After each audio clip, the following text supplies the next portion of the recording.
I think.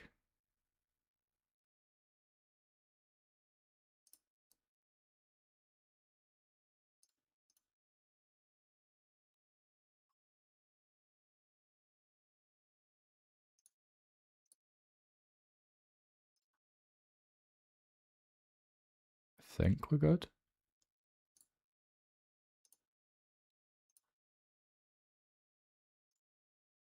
Gonna find out in approximately 150 seconds. Because that's how long we got the delay on. So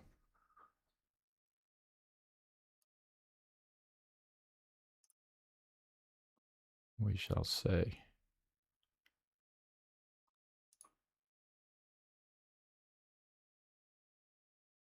I mean, it is scheduled, isn't it?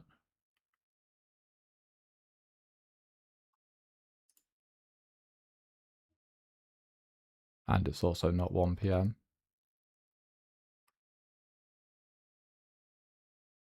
It's about to be, but...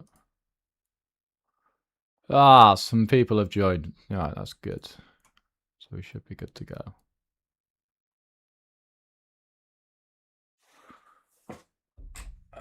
Let's get this up on my phone as well, just to see that this is working.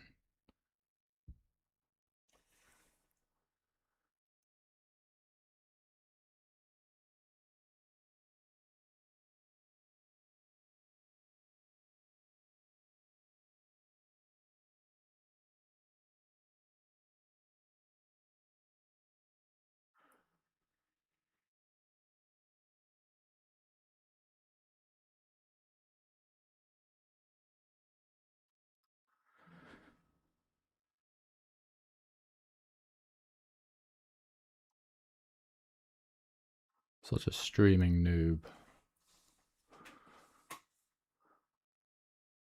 It's also been, I don't know, like 18 months since I did something like this, so we'll see.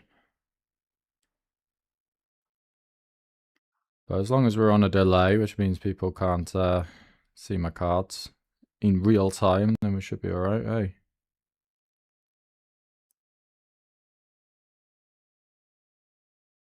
"25 seconds. Hey, we'll find out.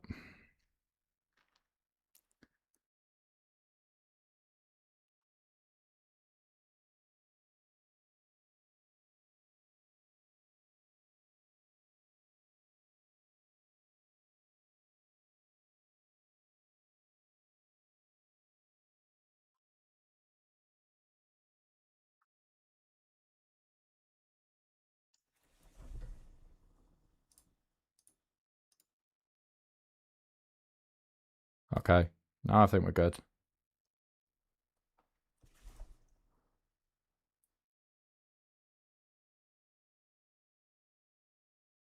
Ah, so now I think I've officially gone live. No idea. Yeah, looks right, doesn't it? Alright, fuck it. I've got my phone up anyway, so I can just make sure that we're live, but we have... OBS says we're good to go, by the looks of it.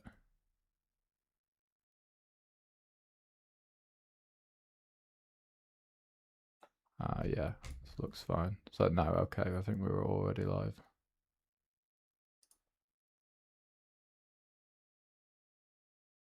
You're live, apparently.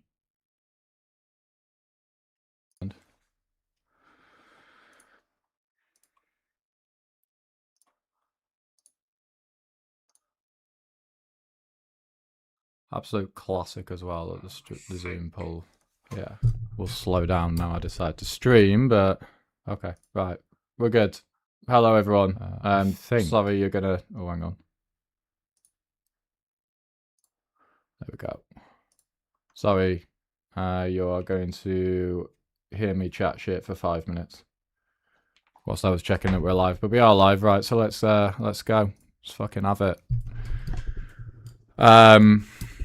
Welcome. I am going to stream 200 Zoom. My plan is till 6 o'clock. Of course, now I've actually pressed go live and I get lag.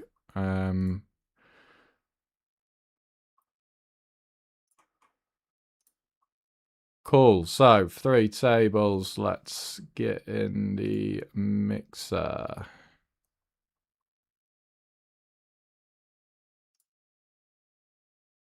Yeah, I want to stream for like, yeah, 5 hours. Fuck it. There's not a lot of games going on. So I thought, what an opportune time. I've not done this, as I say, for quite a while, so. Hello, everyone. We've got the chat opening as well. Hello, everyone. Good to see you all. Mr. Alex Gold. The poker streets have been relatively kind to me. They're always kind, really. I get to do this for a living, so you have to appreciate it. Sometimes may be good, sometimes may be shit. Am I right? But yeah, glad you can all join us. Hopefully, hopefully this is all good. Oh God, Mark, hey, it would be appreciated if you could zoom in the tables a bit further, as it's quite hard to see them well from a big TV. Well, that's a problem. Can I do that?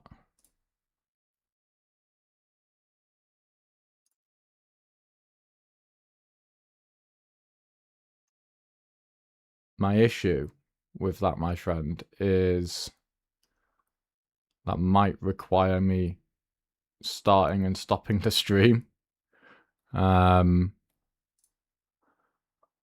Believe it or not, I've spent 45 minutes trying to get OBS set up so the tables look okay, and I've done a few test streams and things like that, and I thought it looked okay. My issue is I kind of want, what I could do to make the tables bigger is just play 2 tables, but I kind of wanted to do 3. So I don't know, because my issue is I've got a massive screen, and it's hard to kind of zoom the tables in and not have like either not get all of the tables showing or just have a load of dead space on the screen, if that makes sense. It might not, but get some feedback from everyone else. If you guys let me know if it is too small, then I might just have to suck it up and figure it out. But for the time being, I'm gonna try to bear with, I think. But as I say, if you all give me the feedback and like, fuck me, I can't see a thing, then I'll, yeah, probably just have to do 2 tables. So let me know in 4 minutes.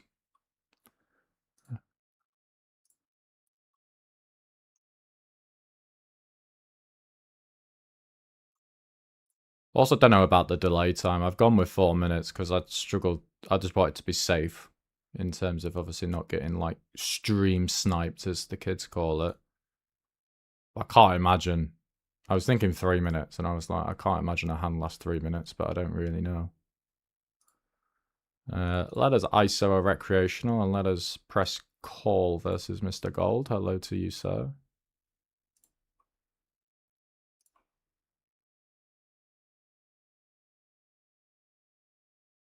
I guess call again. Hi, glad you check. Always glad when people check. I guess call again with ace king. Kind of like showdown value-y. Doesn't really need to raise. I can just raise other stuff. Hello.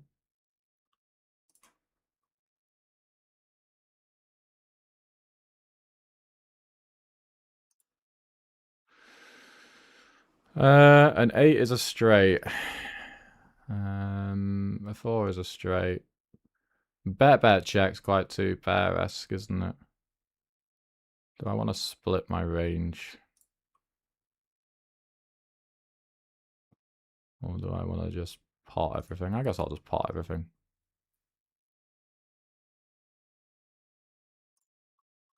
What do I recommend for study? Pyro or GTO Wizard? I'm a little bit indecisive. Good question. Unfortunately, they both have strengths and weaknesses.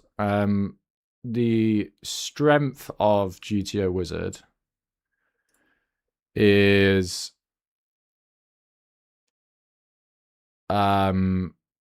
its ease of use and how quick it is. Suppose we can just raise to whatever size we want here versus this dude. So like if you need a quick answer and you want to look up a hand, GTO Wizard's unbelievable and everything's already preset. So you can, I guess, call again here. It's so easy to use and the trainer's really good. Everything's already set up. Pio, the same reason that GTO Wizard is a strength in that regard, is that Pio, you have to set everything up and it's very fucking slow. You have to obviously run your own sims. You need powerful computer to do that. You need to know how to use it, and it's not always clear in terms of instructions how easy it is to do so. I think just fold 9-8. So it's a bit more fiddly, but the huge upside of Pio is it's a one-off payment and then you're done. GTO Wizard is obviously extremely expensive. So a lot of it will come down to cost and how much you value ease of use versus paying out shed loads of money at the end of the day.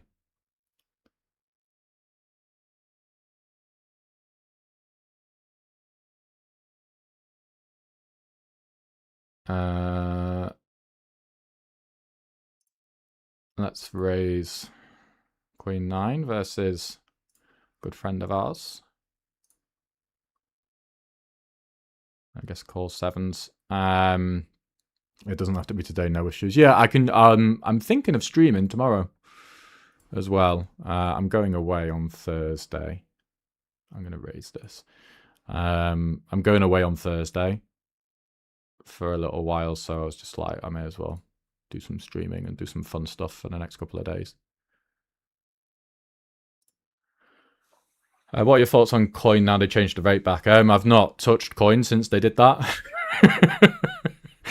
The problem with it is that I think they've made it very unclear as to how much money rake back you can make from rake back. Obviously, increasing the rake is a disaster, and they've made it super unclear as to how much money you can make from leaderboards and these splash pot things and all of that sort of stuff.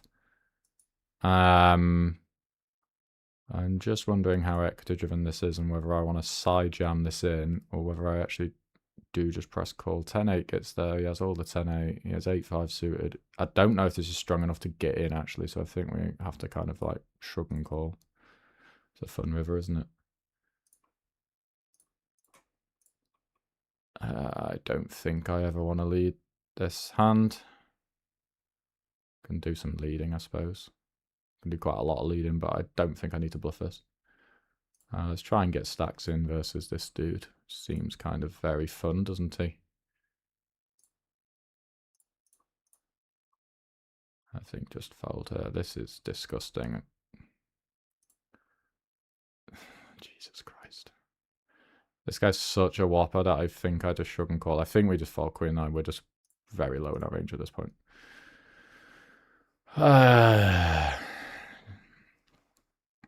Usually overbet some fish in these spots are very, very bad news. Snap call flop, snap call turn. Yeah, I'd probably call. I'd probably lose a lot, but yeah, fair enough. Sucks, but I think he's like 10 out of 10 whopper, so I guess just flick it in. So yeah, wrong coin. Because of how unclear it is, I wasn't really ecstatic to keep playing on there because the rake increase is extremely significant. When I, basically crunched some numbers and was like, I can just play elsewhere for the time being. Though I'm thinking about going back there in July because they're planning to do the mid-stakes championship, which is rate free. And I would like a Rolex watch as well, so just gonna fold versus a size. Kind of was check into like because I can call loads, but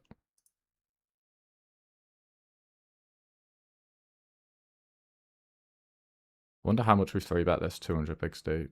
I don't know is the answer. I'm going to do it anyway. The video is good to hear. It's fine. Size is okay, just not smaller. Okay, what's later on? Okay. On what software to use to study? Yeah, I think I just covered that. So I could play jams here. How often do we jam ace king? Yeah, go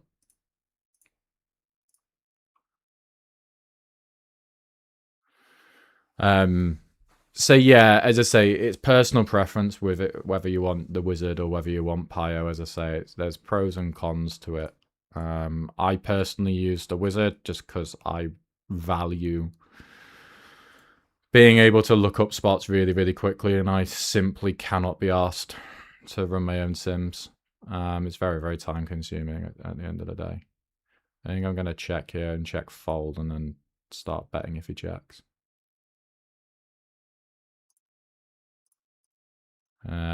Yeah, Suki with the ace jack. I mean, he is definitely 10 out of 10, isn't he? In terms of Whopperville. So I'm very, very happy to press call, to be honest.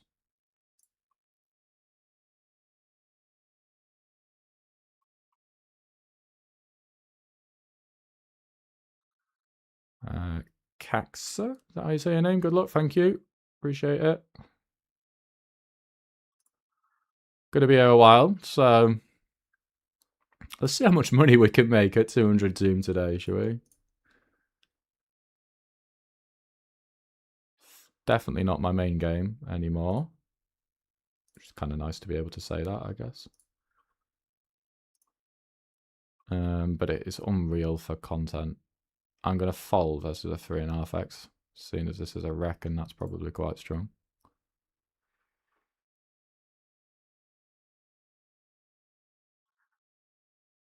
Yeah, I think 3 tables is alright.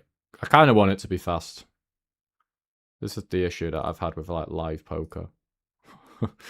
Over the past few months, I struggle with the slow pace of it.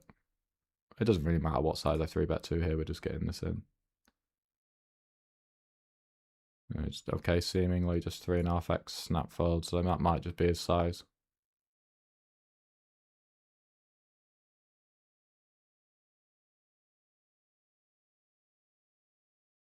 I run hold on manager 3. You have some good HUD, or no, if I can get one good. I use Poker Tracker 4. So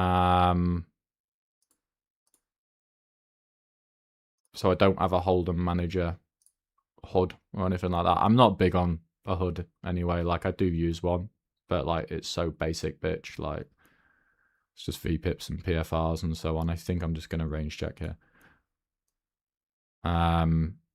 Kind of overrated in this day and age, because the problem with HUDs is you don't really ever get the sample for a lot of the stats to become meaningful.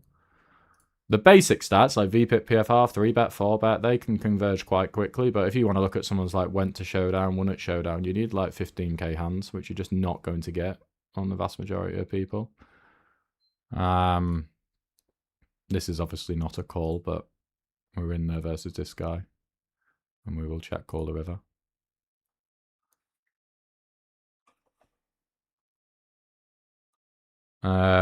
So the answer, in short, unfortunately, my friend, is no, I don't have a HUD for you.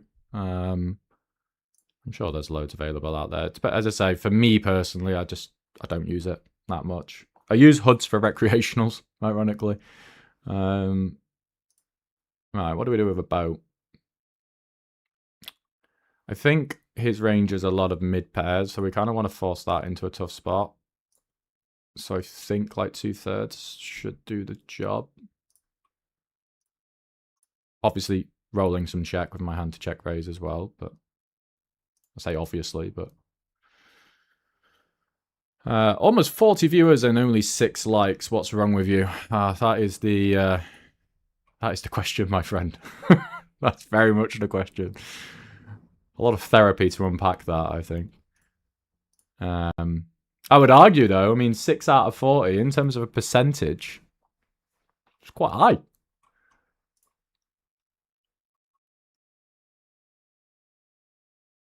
But I'm not here for the likes, I'm here for the fun. Let's raise this dude just to see if we can clean our outs and fold out whatever nonsense he's found here. Now he almost certainly does have a piece of it.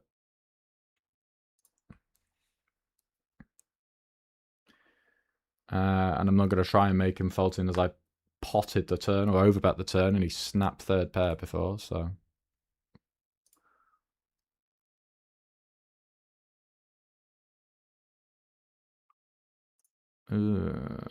Are you the kind of guy that's not going to value bet? Yeah, I think one and done's good. If he shows me like king queen, fair enough. But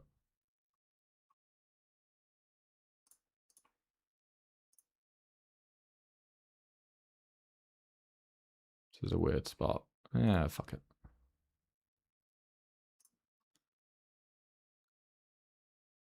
Very high up, to be honest. To be checking, to be betting ace 5 here, I think.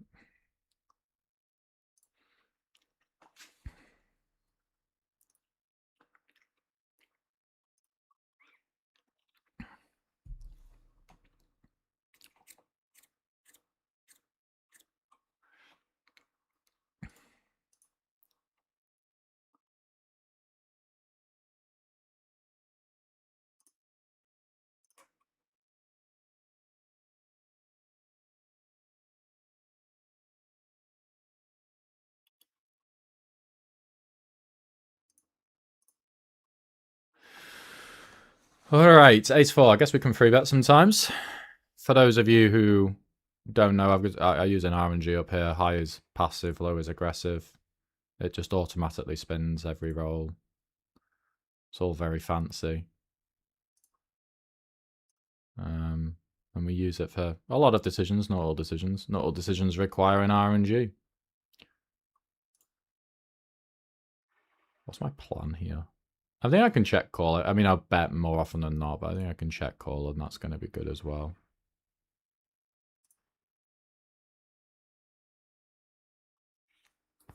Check.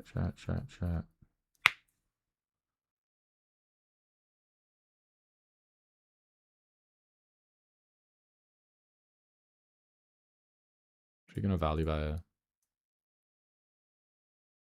here. Let's give him a little raise, shall we? We can raise all sorts of hands here, of course, and I'm just going to raise all sorts of hands at a low frequency. Did ya? That's a very large raise, buddy.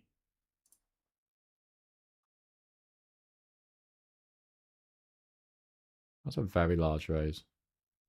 That's the downside of raising this hand, I suppose, but it's only a no low frequency.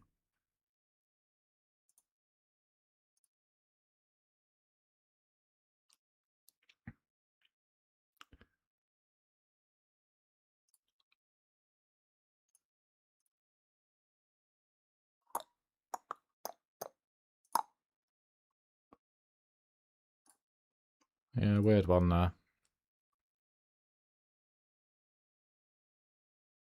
I'm just going to mid-open it. I don't need to fuck around. This actually can bet, but just not much. Like, because we're not betting overall very much. I'm going to bet it on the turn if I don't bet the flop.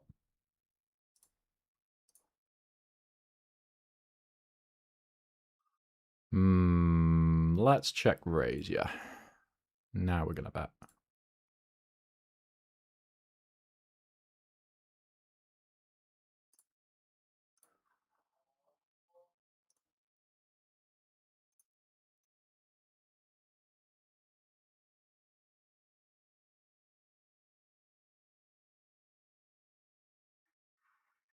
To be honest, I can check raise this. This is actually unbelievable. There's a little raising candidate. Or it just shoves down 6s.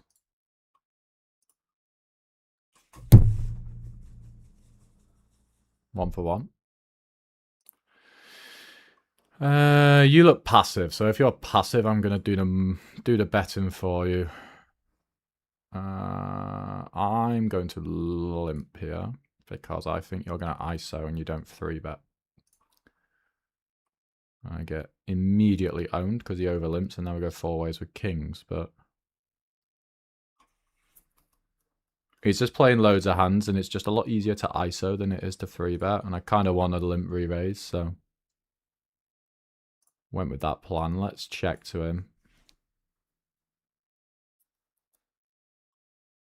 I mean, kings is a good hand, but not a great hand 4 ways, so I'm not in a massive rush to stick a lot of money in here. This looks like you're trying to buy a showdown.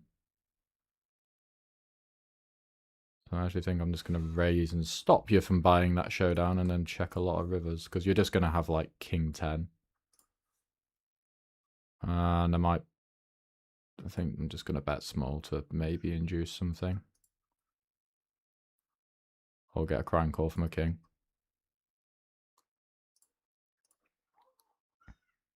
What a run out.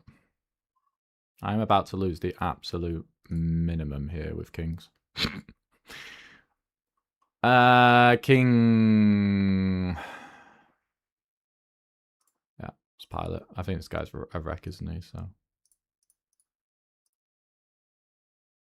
Oh, look at that. What a pot to win with kings.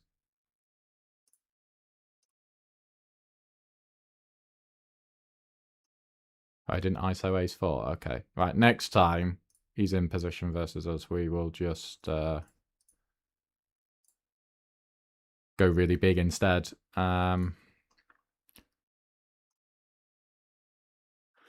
Mr. Gold. What's my strat? Yeah. We're deeper, so we don't want to put as much money in. We're going to bet. Ace-high pot's usually quite good for him. I think we just want to try and fuck with 7, so I think like 2/3 actually quite cool. With a lot of check. This strikes me as like a B40 kind of board. Ace-queen definitely checking a lot.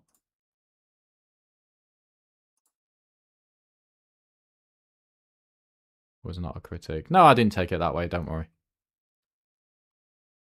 Do not worry. You were critiquing the chat. And fair enough. Let's go min raise here. Let's blast the life out of ace queen. We are kind of high up, but it's not a bad one to keep betting.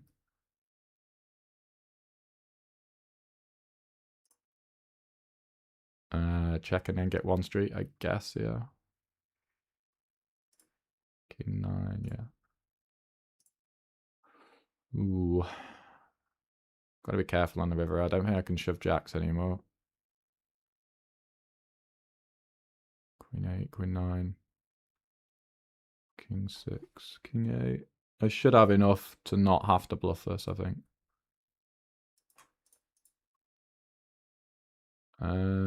Very polar here, I think.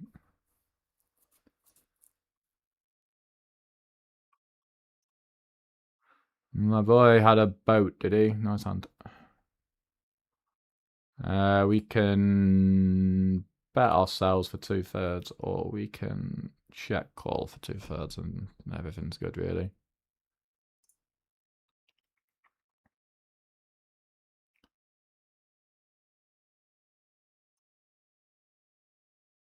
Well played hand from Mr. Ik Bin Prophet with the pocket 5s. I like that a lot on all streets.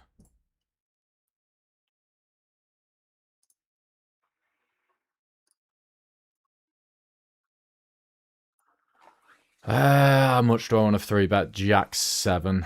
Probably less than 22%, being truthful. Stab 8-5 though.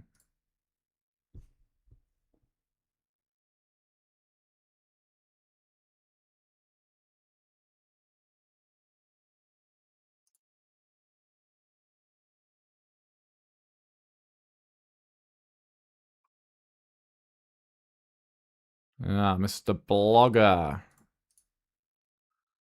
got me with the queen nine hand. Ah, you fucker. Very nice. Not easy to find the bluffs there. King. I could block if I really wanted to.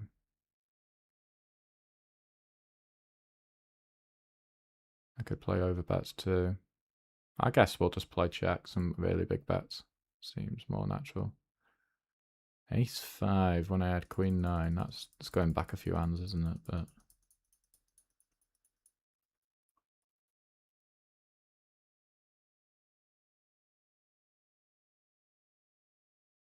we had ace 5? What are we doing on the... What are we doing? No, you didn't. No, you didn't.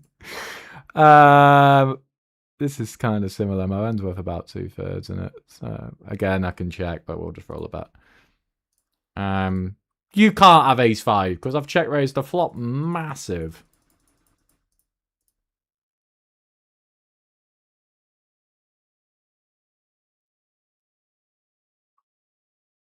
I mean, if you did, then just fold the flop. But fair play, rest of the hand, yeah.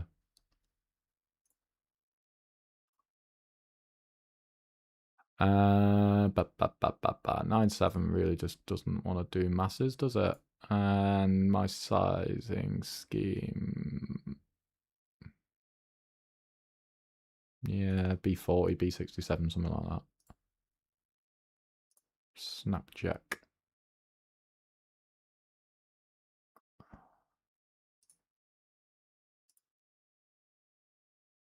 I don't think we just need to put any money in here.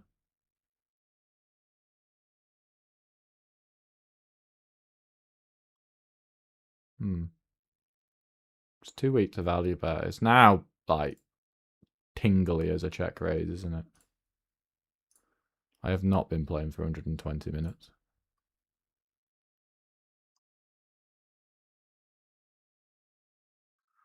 Okay, something medium-ish allowing me to bet a jack seems rather good.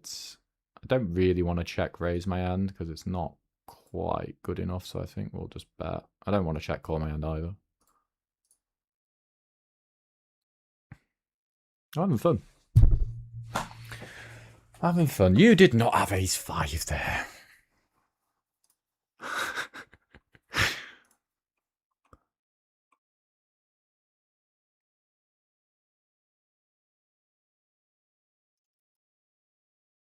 It's actually a very interesting hand on the turn because it's kind of like I do need to check some 2 pairs on the turn. It just becomes when you face that size, like how well are we actually doing when there's so many straights? Like our hand just becomes really gross and there's a lot of money behind. So I think we check shove 6s, but I think like 2 pair doesn't feel very good at this point. So I guess we check call, even though there's like we hate every river. But I think the SPR is a bit too big to put that much money in with 2 pair there when you can just have 10-8 offsuit a million times over, 8-5 suited and 6s and all of that. And I don't think you bet call kings. Though people could, I suppose, but... Oh, fuck off. We're just playing 3-handed. 200 zoom now. With me, Eternal End and Mr. Gold. Because the scummy pool has decided not to play any more hands. What am I doing with 10-7? Mainly call, I guess.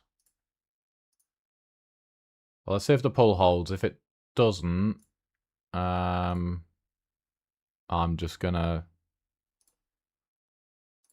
legitimately just play 100 zoom until we get 200 zoom going, I guess. That's depressing, isn't it? Fuck me. I suppose it is the middle of the fucking day on a Tuesday, but call ace 4. Lead maybe. Flop chat turn. If I have an ace, I Probably want to play a medium-sized pot. My hand's okay as a bluff on this roll as well, seems fine. I want to block a jack. I don't have much two pair. I kind of just want to play blocks, to be honest. Like, if I have ace 5 of something, let's say ace 6 of spades or something, I think I just want to play this sort of pot size. Well, I'm going to raise.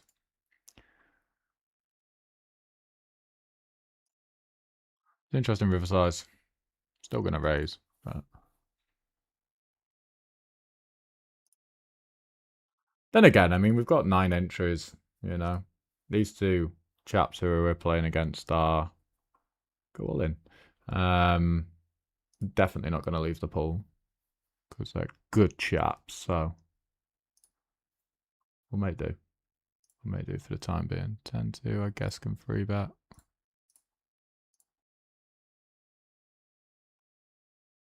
I took one off.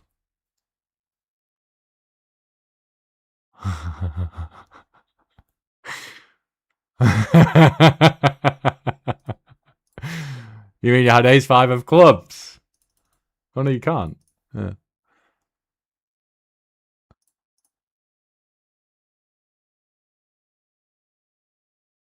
I suppose that is true. Ace 10 will fold. King queen we will mix.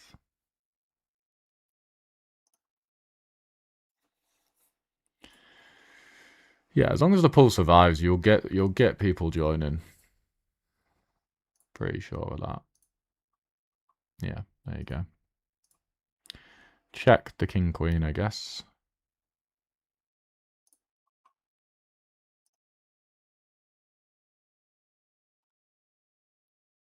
Oh, fuck off.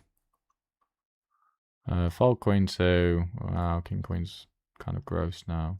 At least we can improve, I guess. We rolled low. It feels pretty indifferent, but probably shrug and call. It might be like call this, fold ace 5 a little bit. So fun with that.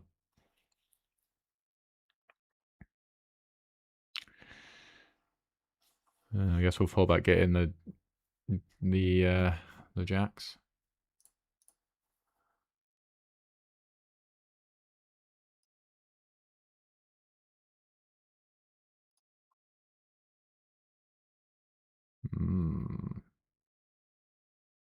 What you got? Well, that is going to be hard for me to win.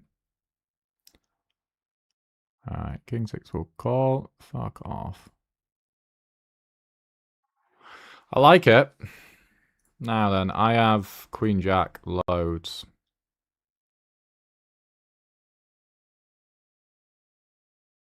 Don't need to call this. I have boats as well. Not huge amounts. The Wheel of Doom. I think we don't have to call very many hands there. And I mean, king actually has very good blockers, but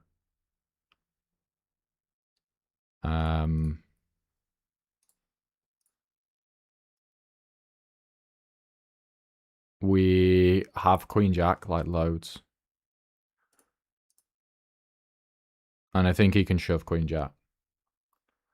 So that's kind of like a value catcher. So we're going to prioritize calling that over king queen. And because we're facing such a big bet, we really just don't need to defend many hands. I wish I had a bit more time to think it through. But we can fold. We can fold so much. How quickly have you checked the river here? Okay. So, like, if we have trips on the river, we are obviously completely indifferent. And it's not a bad catcher at all. But you just got to be careful pure calling catches in these spots because it's so easy to overdo the calls, I think.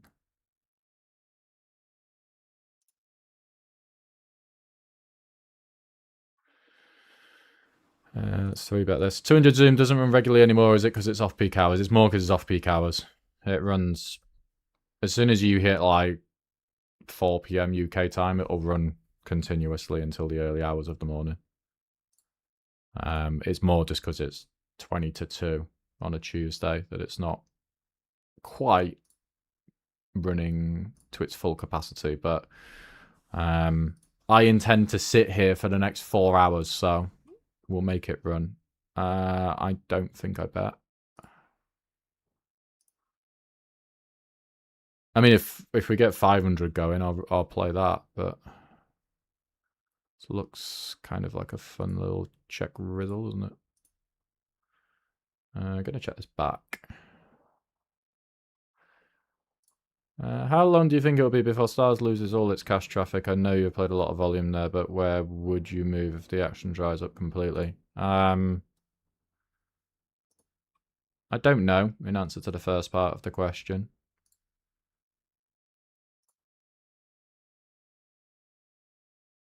I'm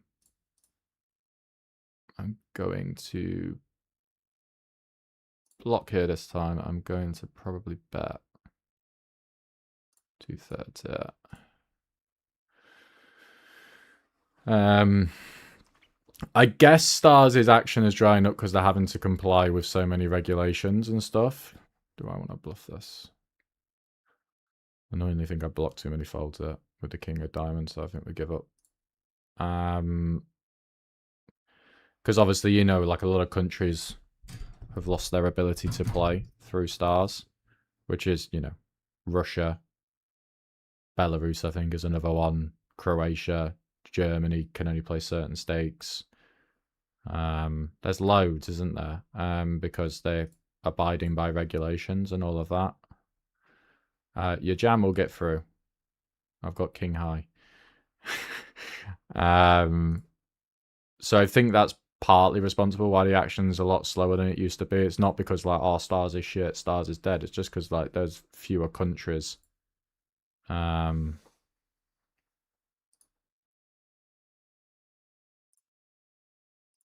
Fewer countries that can play, I think. Because I think it remains like it's the lowest rake going. The software works and is really good. I guess bet more often than not here. Like, I can't see a reason why you wouldn't. The reward system's like okay. Like, I can't see why you wouldn't play here if you could, but I just think a lot of people don't have the chance anymore. With regards to the second part of the question, like my plan is to play elsewhere anyway. As I move up, like once you get, I've started mixing in some 1K, but literally like no reg battling, just playing good 1K tables. And I think once I progress further and start to play that as like my main game, you have to play multiple sites anyway, just because you're not getting a lot of the you're not getting a lot of action on one site or two sites anyway. So I play a little bit on ACR now because again the rake's low. I'm all about low rake. Fuck the high rake, to be honest. But yeah, let's check King 9 mainly. Let's. Ooh, what's his Grim, isn't it? Are we meant to fold King 9 suited to 13? I feel like we're sort of are. I could be really wrong. I don't know. Yeah. Someone give me some range charts. I think we can bet the turn for value here. And I'm going to raise very big here.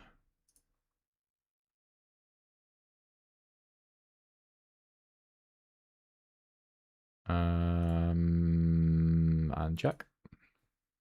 That wins. Turn a gut shot, but gut shots are minging. What do I bluff though? I guess a pair of sixes is going to be where I'll draw from. It's not a great turn either, is it? How did you fold King Queen? Because you shoved. I have to. That's one of the things I've learned a lot. Like if you're facing like a 5x pot jam, like it's such a mistake to. And if you don't know if someone's over bluffing or under bluffing, it's such a mistake to like just shrug and call trips there, to be honest. Especially when you have Queen Jack for value. Like I've just got so much Queen Jack that like I don't need to defend. I don't need to defend hands like this anywhere near pure. High looks nice on tablet. Okay, that's good enough for me.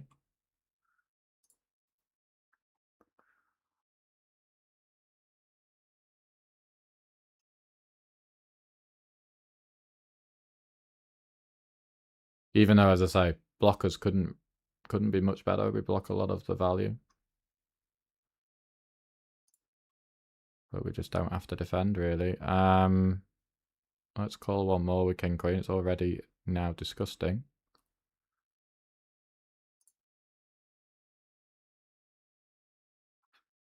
It's probably the biggest cycle I've ever seen in my life.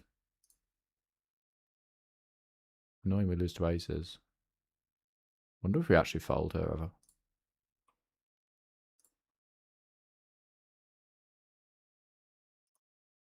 Ugh. Well, we unblock all bluffs and we block shitloads of value, so I don't think we fold. It's gross, but yeah. Bloody hell. That's thin, Andrew. I think we can probably overbet. This is about the bottom of it, but I think we can get away with it.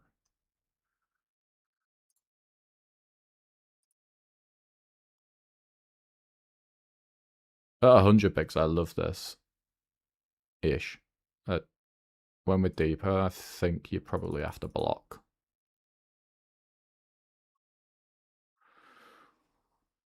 I think block river is what your hand's worth here. I don't think you can jam it in, to be honest.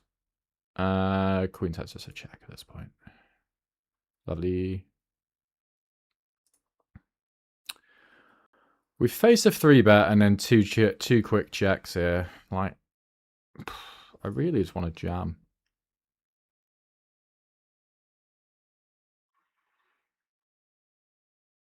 Just don't have a lot of value. And I mean, he just has fucking King 10, like, always. Probably should have 3-bet that, actually.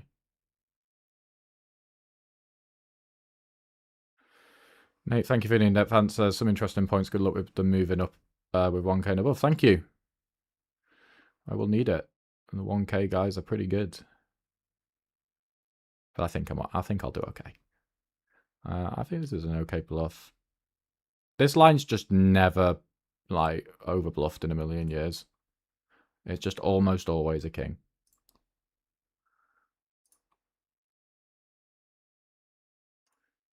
Yeah, what a hand with a king queen. I mean, I think flop good, turn good. I just think river, it's too much money to put in at this stack depth. Like, if we were, as I say, if we were at 100 bigs, you can just shove it in. Because you'd only have, like, half pot behind and your hand's worth easily half pot. But I don't think your hand is worth pot. Or a slight overbet. I think that's pushing it. When, you know, Jack 10 gets there, I can have aces, I can have queens, nines. Ace kings, not beyond the realms either. So I think you can block and really fuck with my jacks, tens, and queen x, but I don't think you can shove for this size. Would be my non-expert analysis.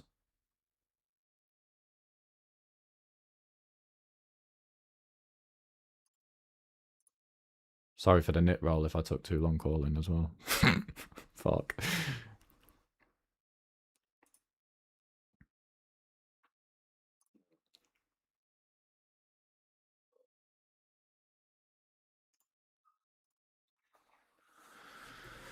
We're having fun. We're having fun. Pull seems to have picked up as well, which is nice. What are we on? Yeah, that's good enough for me. It's only going to get better. It's only going to get better. I'm not going anywhere. I want to get a Mr. Gold 1,000 big blind stack. That's my goal.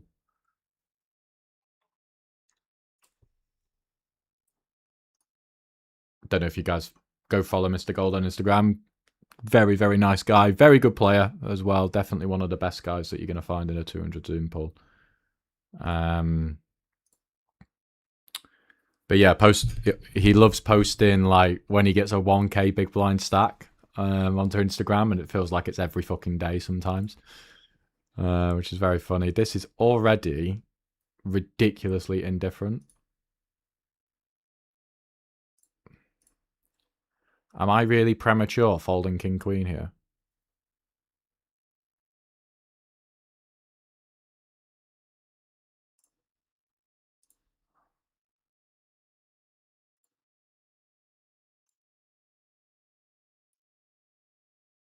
Maybe I'm a nit. But we literally can't improve. Give me fucking tens with a spade all day long, no worries. But king queen that can't improve on the turn versus a fast over bet, 200 deep. I just don't see good things happening often enough at that point. Good one for a sim, that. But I feel like we're fucking stone indifferent. Nice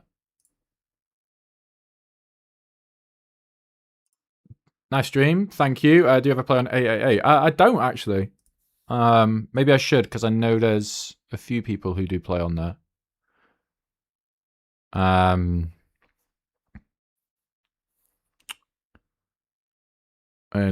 again, once I play more 1K, I think it'll probably be good for like a table or two, perhaps.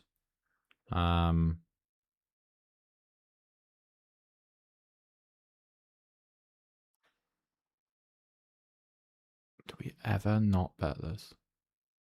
Yeah, I think we bet this actually.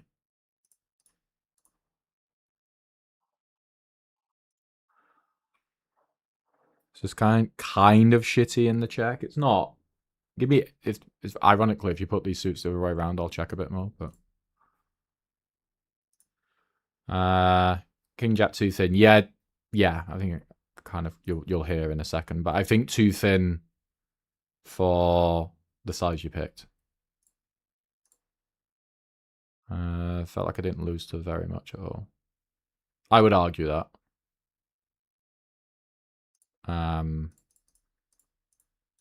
Because like I've called a 3/4 pot bet on the turn. So I'm gonna have 6, 7, 6, 5, sixes, nines, queens, Jack 10, aces sometimes, kings sometimes, and these are legit because we're deeper. That's quite a lot of hands, I would argue, especially when I've called the big bet on the turn. Like my range narrows a lot. So yes, I do have ace queen, absolutely, and you can get heroed by that. But I think it's more. I have ace king as well sometimes. It's more that you put that much money in, I think, and obviously king queen, which I didn't even include. That's a lot of hands, I think.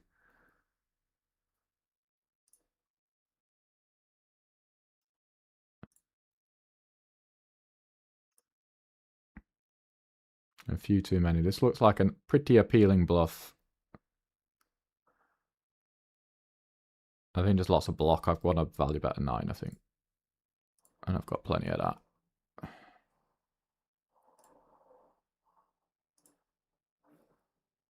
I'm getting snapped by ace king. It's not that it shouldn't call, but is king 5 too loose, I think, probably with the rake.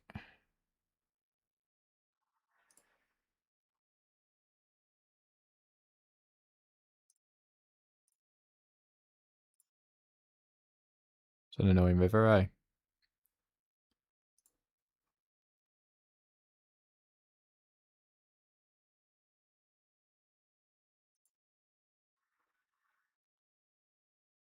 This is fun.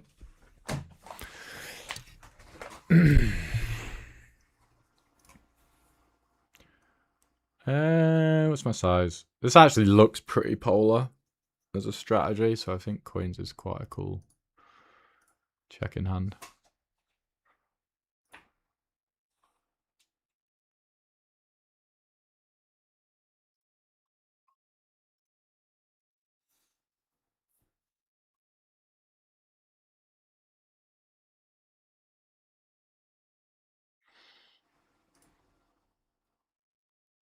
Really thinking about this, isn't he?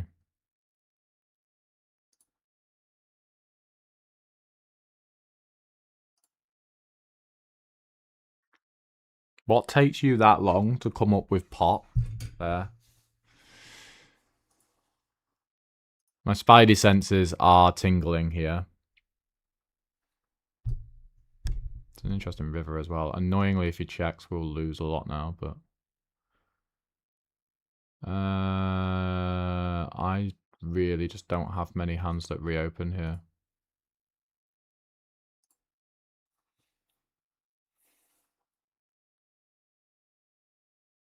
I think, anyway. Just give me overs with a diamond, eh? Would you have Jack 10? How, mate, come the fuck off it.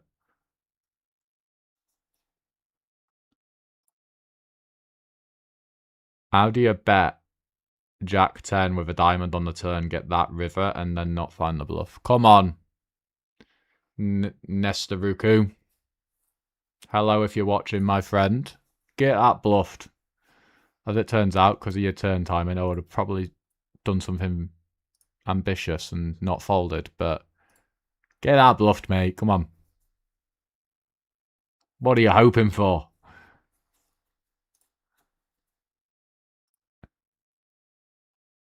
Agostino, hello and good luck. Hello to you, my friend. Good luck in your endeavors as well.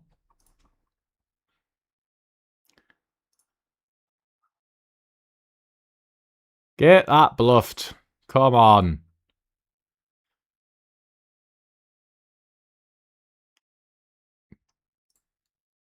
That's a 10 out of 10 dog shit flop all round, isn't it?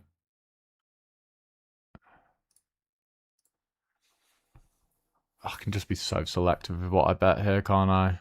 I really just don't want to put a lot of money in, so I'm just going to go never bet King Jack. Do you have any advice for studying? Bucketing hand classes or trying to be precise? Oh, bucketing hand classes or trying to be precise with the exact combo? Fantastic question. And I will... no, we're too deep to fold ace 10, are we? I actually like blocking here. I'll play these hands and then I'll answer your question. I promise. I'm going to float ace 10. Could I even raise ace 10?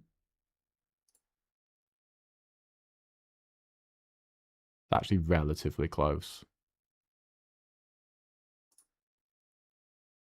I'll make a straight. Check is good.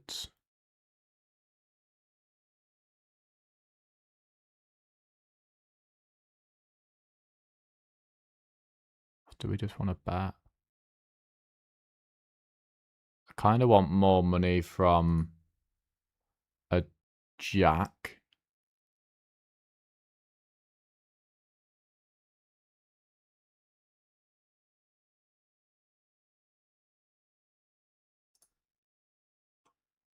Check, he bets a jack and I go all in, I guess, is my plan.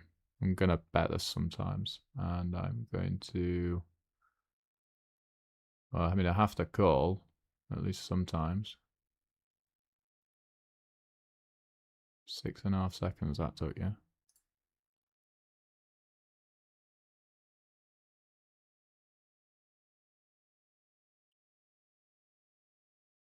Okay. I'm mixing it. No, we'll bluff. I'm all in here. Please don't have a flush. Fuck my life.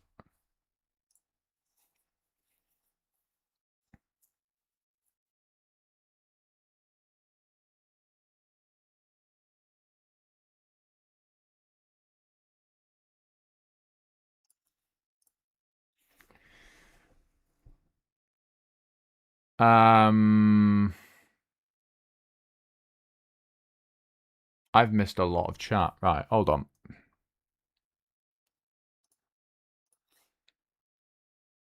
I missed your Kurashi. I was just asking because I played 200 to 500 there regularly and was wondering if we'd cross paths. Ah, okay. We have not on 888. Maybe in the future. Good luck to yourself as well. What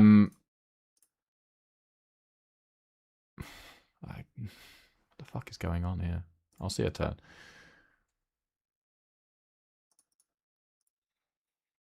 And I'm going to bet, and then I'm going to bet again probably here. This is just weak as fuck. This is no longer weak as fuck. Can I make you fold a 4? Probably on this river. I wouldn't bluff a lot here, but on a king river I can just rep ace king. So good luck to my opponent. Right. Agostino, bucket hands better than being precise with your exact combo, in my humble opinion. Easier for a human being to do that than it is being super precise.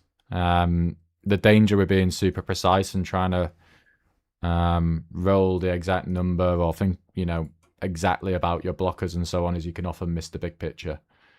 So broad concepts, when studying and playing, broad concepts much better than what a specific combo does. So if you go into the GTO trainer and you press a button and the solver goes, the klaxon goes off and it tells you fucked it, but then you go and look at the overall strategy and it's just your specific combo doesn't bet, but all the other combos of your region of hand do, go with that rather than what the specific combo does for me.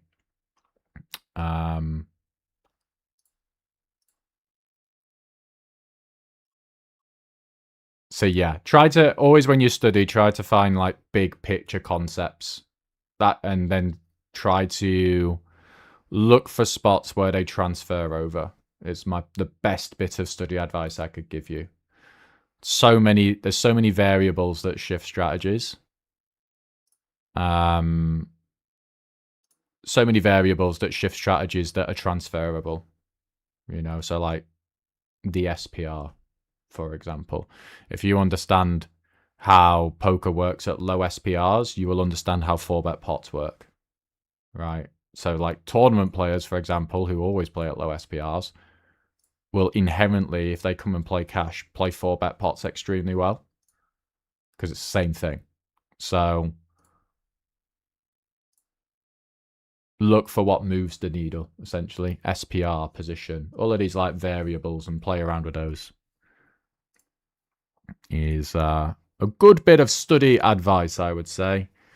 I'm going to value bet 6s for a medium B40-ish looking size. Let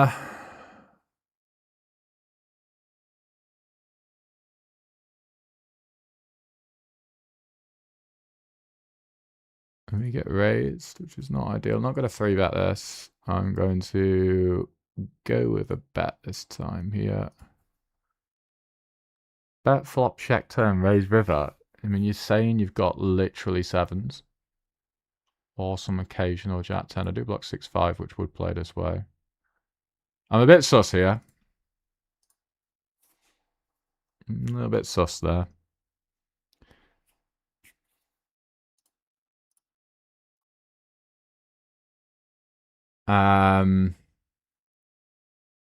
We're having a debate as to whether it was value. Yeah, yeah, it was. The king jack was value. I don't hate it. You want to bet the river, definitely. It's just I think you've bet a bit too much. That's my only critique of the whole hand.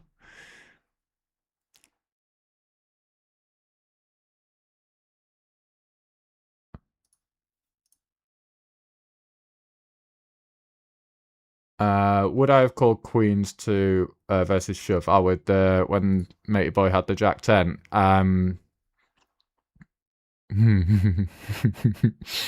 Maybe, baby. The thing that threw me off was like the guy took all of his time bank and an extra 10 seconds to then pot the turn. There's not many there's not many value hands that take that long. And then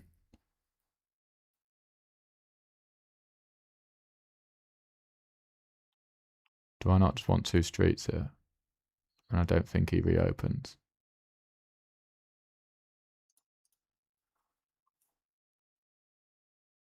So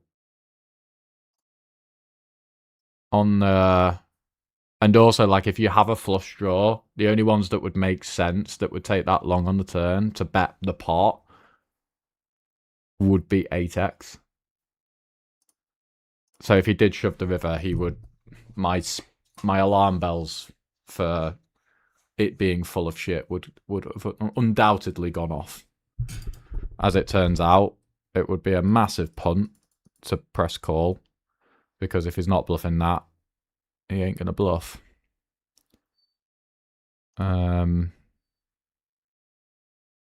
It's very much as simple as that, but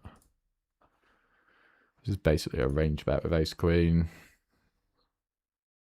ace jack. Let's do some funky shit. Why don't you play Rush on GG Poker? The games might be softer, to be fair, but it is outweighed by the astronomical rake. And my overall win rate will be higher in other games than it is that game. I think we just block everything here. I autopiloted the life out of the turn. To be fair, I wouldn't have bet. My hand is worth about 2/3. I actually think like check snap's quite good here. Ooh, what a river. Not a great run out.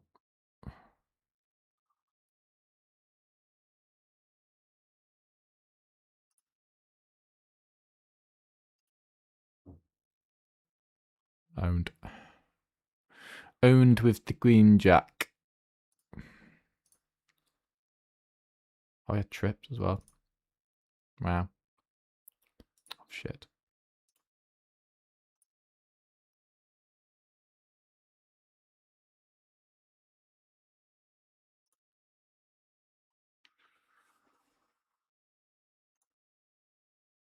Uh, 983. We're not betting a lot, are we? Probably bigger if we do bet, and then just never bet this, I guess. But yeah, no, fuck GG Russian cash. If more of you chaps decided to come play on PokerStars and other sites with lower rake instead of GG, I think the poker climate would be in a better place. But that is arguably a debate for a whole nother day. And I could be completely wrong with that. I don't know. It's just kind of my take on it. But I think the suits of the King Jack aren't great either, blocking no King Queen suited. So if we are jamming this hand, and it seems too thin, then King Jack of Hearts doesn't seem the one. Could be. Not sure. Could very much be right. Fuck me. I don't want to bluff this every time, actually.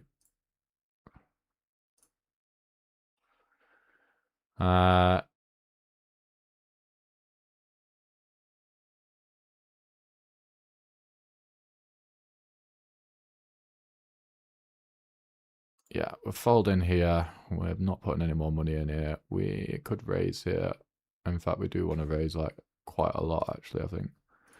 Let's check. How quick did you check? 5 seconds. Maybe considered lead then.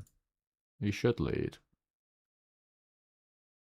I don't think I think this is just a shrug and call. It's so shit, but I think it's just a shrug and call.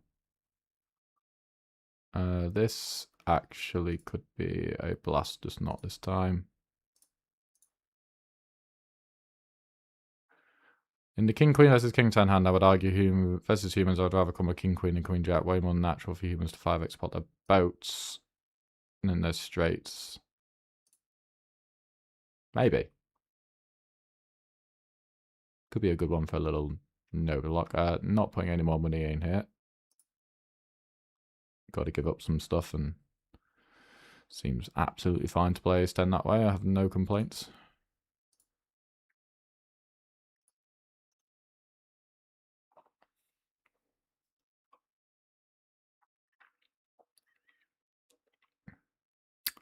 Big blind versus cut off when a polarized. I guess I could sneak in a high frequency bet. Let's call it that, shall we?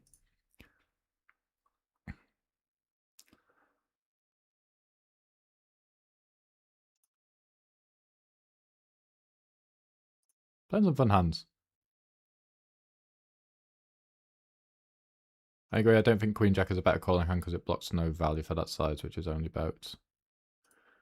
I mean, that is the question. I made the fold with the argument that I think Queen Jack can shove. That could be player dependent though as well. Some people might not be shoving Queen Jack there. A lot of people don't play shoves there, to be honest.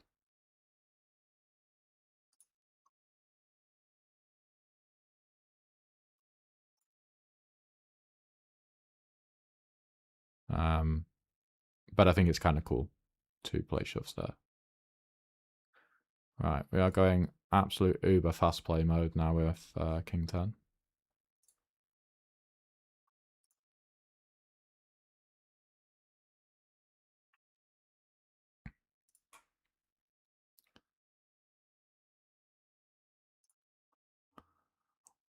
Yep. Now, my only real question here is on the 2, is my hand still worth an overbet?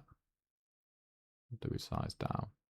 Let's overbet. I think he'll be quite inelastic, to be honest. And it's cuspy, but it's never horrendous. Especially not in this line with ranges this wide.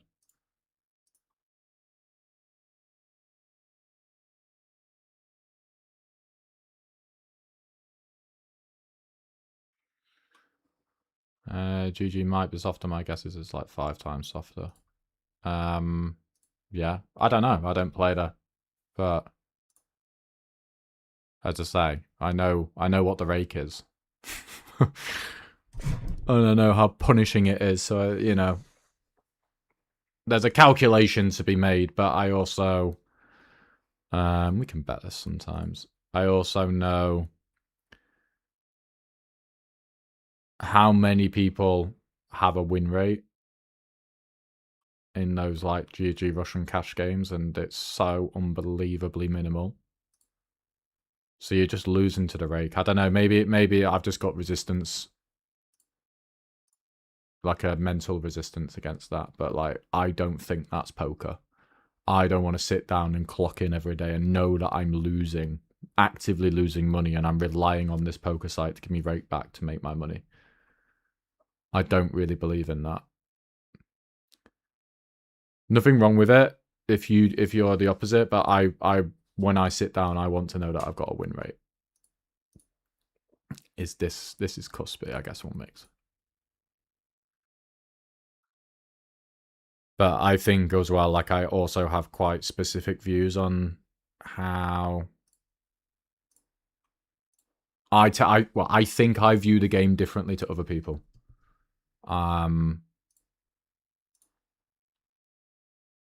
So yeah,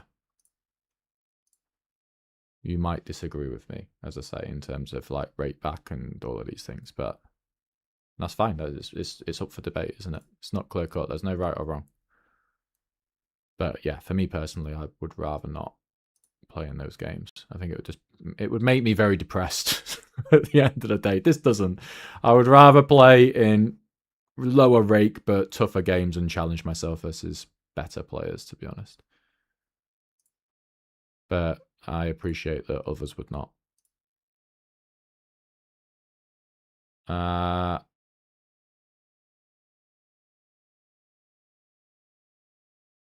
Yeah.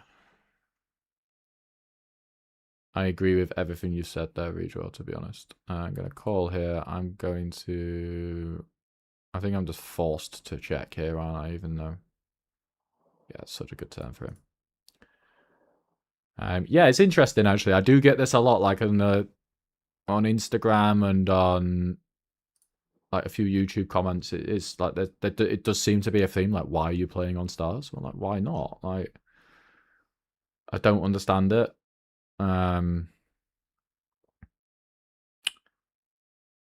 This looks like quite a decent bet. I actually might just have to call here. It's just so grim. Fuck. It's my range here. Do I have trips every now and again? I could raise this, actually. I'm not going to raise this time. I think this is a call, always. Sucks, but I think it's a call, always. I don't think I can raise Queen Jack there because of the guy behind. And it's obviously flush completing. Ace 2. I'm going to bluff some other stuff here. I've got loads to pick from.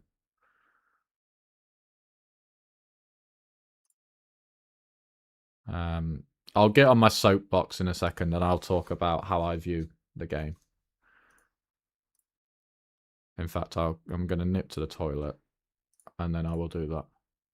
I guess mandatory bluff on the river seems fine.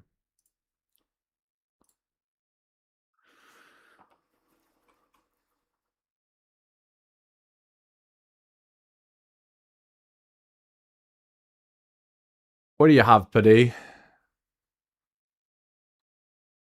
I mean, I should get check raised.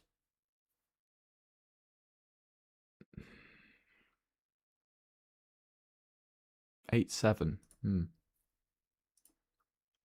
The thing I was about to say, if I get check raised, I would be seriously tempted to do something daft, but 8-7.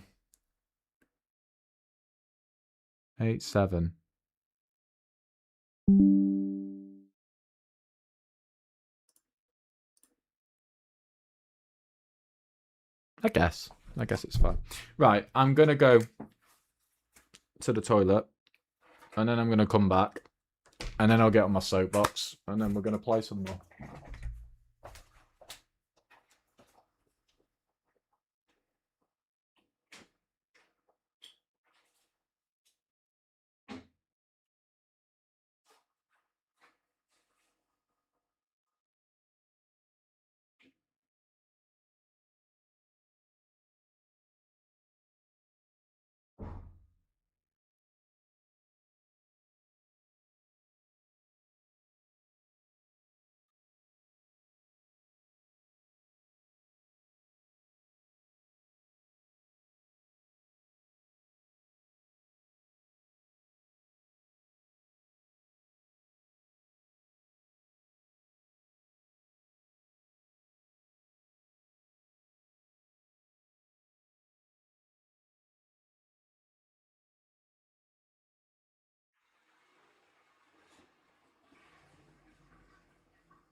Right, I'll do it before we sit in, because it's easier to talk. So, I think software is also nice on GG. Yeah, from what I've seen, it's fine. Software's good on Stars too. Software, as long as you click buttons and it works, I'm happy. Hello, Simon. Have you seen a new season of Beef? No, I haven't watched any of it. To be fair, I don't know what it's about actually. I've been watching. I just watched Legends on Netflix, which is unreal. It's only 6 parts, but brilliant. Steve Coogan and all of them. That was really good. What is the Raycon Stars 200 zoom? Don't know off the top of my head. I did some calculations on Raycon stuff when Coin increased it, and I can't remember what the rake was, but it's a lot. Stars' rake is a lot lower than elsewhere, essentially. I think there's a rake calculator somewhere online. Prime Dope, I think. If you Google that, you can find out. Appreciate the content. Struggling a bit with the mental side of poker right now. Aren't we all? Tough game. The mental side's the hardest part of it. Keep it fun. That's my best bit of advice. Try to keep it fun. It's always more fun when you win, absolutely, but keep it fun. Some people make 200k a year playing Russian Cash NL 200. Fair enough. I would argue, though, how many is some? Also, it doesn't really align with what I want to do. I don't want to be a 200 zoom grinder. This is, as I say, just for the stream. I want to go to high stakes if I can. So I think the best way for me to do that is play higher, play in tougher games, be better at beating the regs. Because if you want to go play 2K, 5K and L one day, you're just going to play lots of reg only games. And the ceiling there is a lot higher than the ceiling of just playing 200 zoom all day long and earning leaderboards and rate back on all of that. Personally, it's a depressing environment. Depends how you look at it. Take the positives. Isn't there one guy ever who has won 200 Russian cash with a win rate greater than one big blind? Yeah, I think it's Gary Chappell. He seems to win a lot playing Russian cash, but he's also very good at the game. I know it's a drop in quality in my play whenever I pressure myself to make money. Yeah, as soon as there's money pressure involved,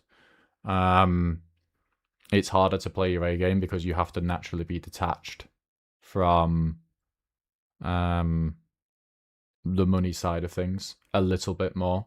So that's what I mean. When poker isn't your full-time thing, keep it fun, keep it light, try not to worry about the money, and you'll improve a lot quicker than you will if there's money pressure involved, I would say. A lot of people say they're winning pre-rate back on GG Russian cash. I don't know.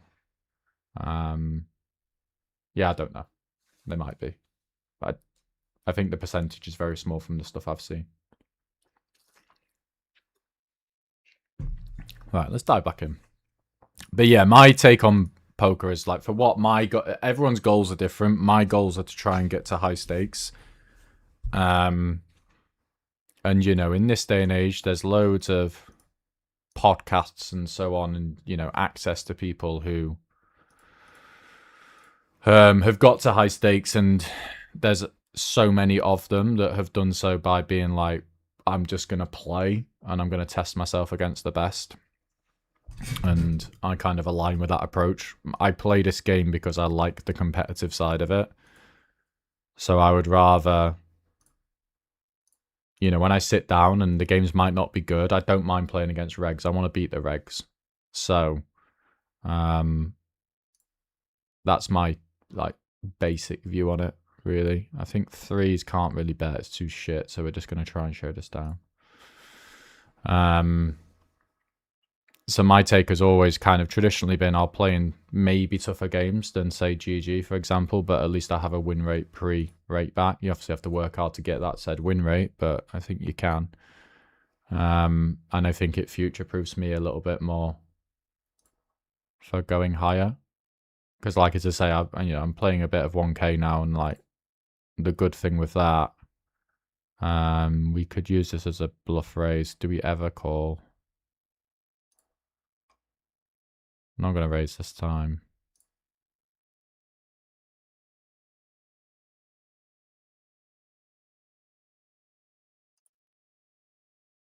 It's close. That actually might need to be defended sometimes. We'll spin a check here. What was I saying? Yeah, I don't know. I like the competitive side of poker, basically. It's the long story short. But there's many ways to the top. Depends on what your goals are as well. If you just want to clock in and play lots of volume and earn good money without having to deal with swings and things like that, then maybe Russian cash is for you. And you just go play volume and get the rate back. We're going to always call. Here we're going to probably not bet that much here. We're going to bet quite a bit here, I guess. Rake on 200 stars like 4 big blinds or something. Could be. Again, I don't know off the top of my head. The problem with this and potentially bluffing this is I probably don't reopen the action very wide here. And I still float the turn here with a lot of overs. Not a lot of hands I want to value bet here, so I think we're checking Queen 9's good. Here I'm going to pot it, I think. Do need to check some flushes actually, but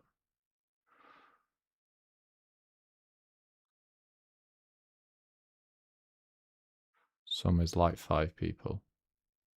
Oh, for like earning loads of money on GG. Yeah, the percentage is very small, like overall.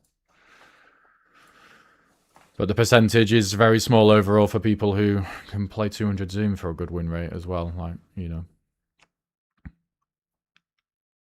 Pros and cons. There's always pros and cons. I'm going to mix in a sneaky little call here with the aces. In fact, no, I'm not. I'm going to 4-bet.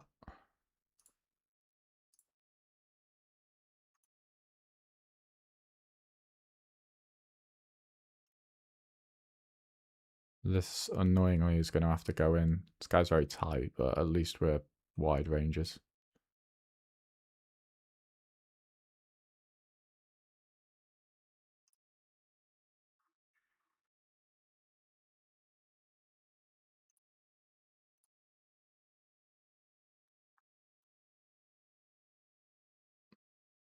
Oh, fuck, I might have fucked this. This probably actually isn't a range bet.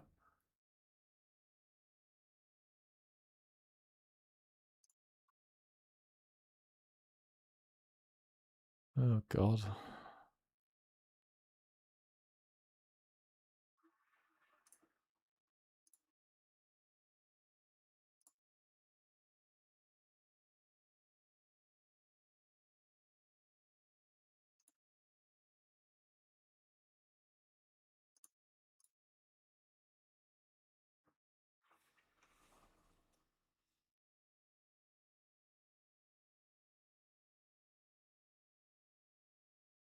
I will just fold this if I face a jam.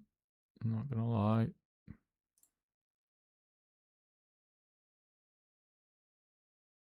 Ugh, gross. I should block where the bluffs come from as well. And I beat no value.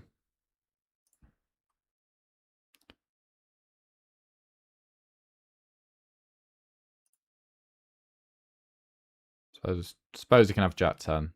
Maybe that might have been a bit premature, but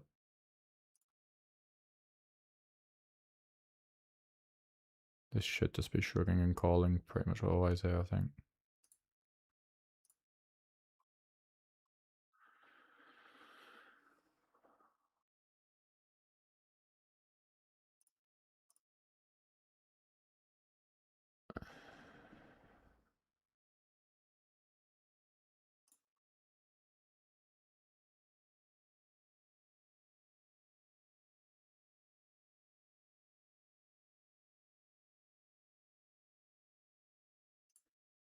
What did you have when I had King Queen?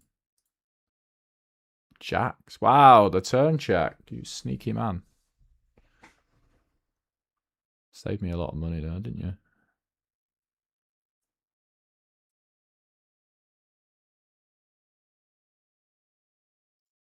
It's going to bet check bet this, I think.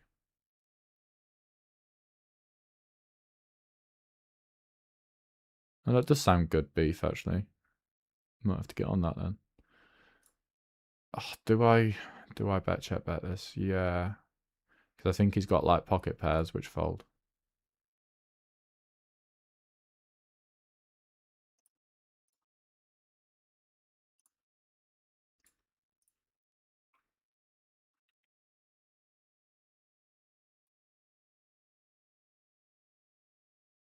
Wow, high praise.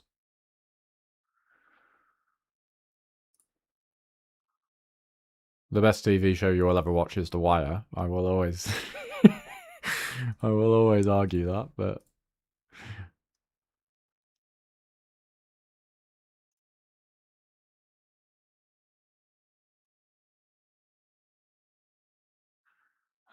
we can bet this hand. And pot is actually not a bad size. Yeah, the aces hand here, I actually might have fucked it with the flop C bet. Like generally, you know, high paired boards are range bets, but like just specifically this spot, he has ace queen, like really, really pure. And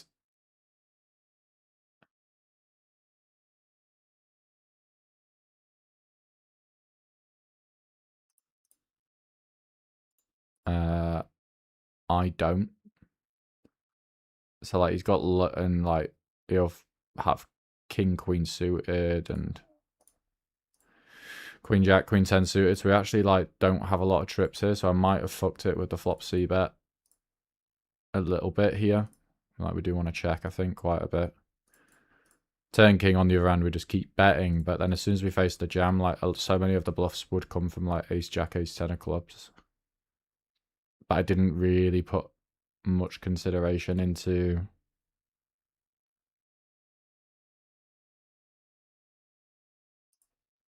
the jack 10.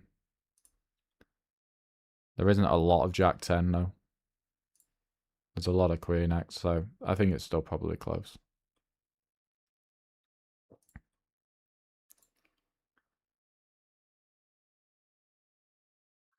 Eights. Yeah, I mean, we definitely just press call more often than not. I don't think we really want much of a raising range on a flush completing turn versus 2/3.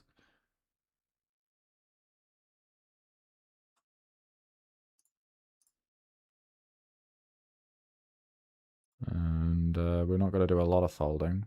Now we might.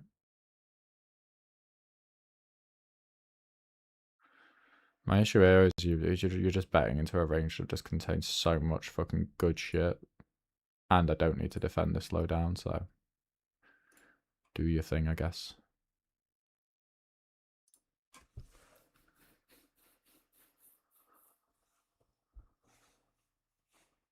Surely you do just get to range bet queen, queen 8 as the 4 better. As a general rule, yes. But in these specific formations, there's a huge problem with trips. Like we just don't 4-bet ace queen.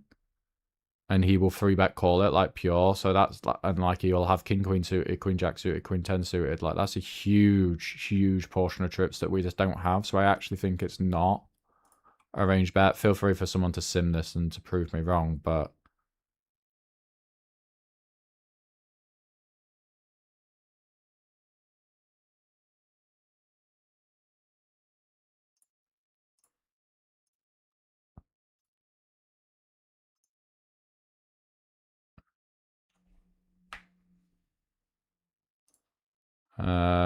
said hello very briefly at the airport waiting for the bags at Heathrow. I remember that. Hello, mate. I'm not heading back to Vegas this year, no, because I'm getting married in less than 2 weeks, which is in California. So I'm not allowed. Not allowed this year because I got a wedding and a honeymoon. But next year probably, yeah. But this is just again so underbluffed, isn't it? Oh, fuck this guy.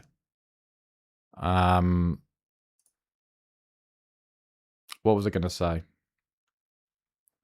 Ideally, I would rather have a queen here. I think. Maybe not, but...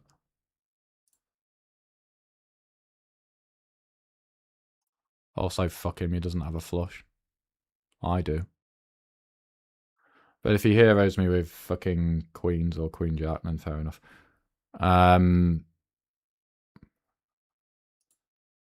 I'm sick of his shit. But yeah, no, I did very well in the cash streets in Vegas last year. I think I won like 18k or something like that dollars, which was very nice.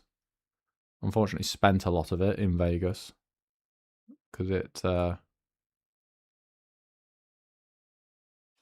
does have a habit of getting you to spend money.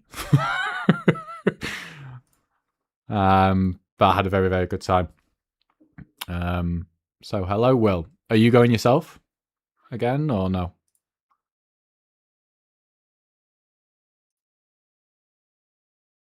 Redraw, I might be interested in coaching your advertising. If I DM you on the Insta, can you provide a price for the package? Price isn't the only factor, but before filling out the form, it'd be good to know. Yeah, sure. Just DM me, my friend. And I'll send you some information across. Yeah. I don't tend to advertise like my coaching prices like publicly, but for you and for anyone else, like obviously just feel free to message. If you don't want to fill out the form online, just message me on Instagram or whatever, and I will be more than happy to provide all of the information. So yeah, just DM me at PokerElmo on Instagram, and yeah, all will be well. Three's now showing down. King Queen, I guess fold because I've just floated a top pair too much. This is now stone bottom, isn't it? I really suck at laying down, and I feel like I've improved a lot at stationing, which is kind of ironic because if I'm not hero folding, how can I be better at stationing? Yeah, you might be stationing too much. Depends. Like there are some spots where you really want to station king high, right? And there's some spots where you want to fold aces.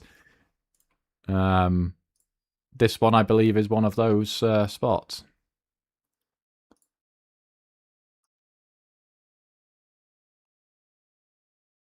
Do you always play at these hours? I find tables are much better later in the evening. I mean, I prefer to play daytime hours, because I just think it's better for real life.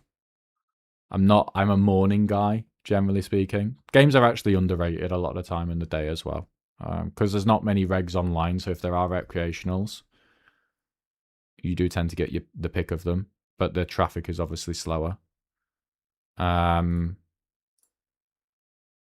generally, I'm a bit more daytime than I am nighttime. But again, it's more personal preference, isn't it? You know, I would have. Oh, could I still bet this? 2.8 seconds of a check. Problem is, if I bet this, I don't really bluff the river.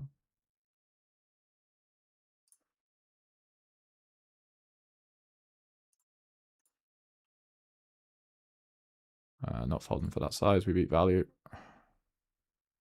And just bet that. And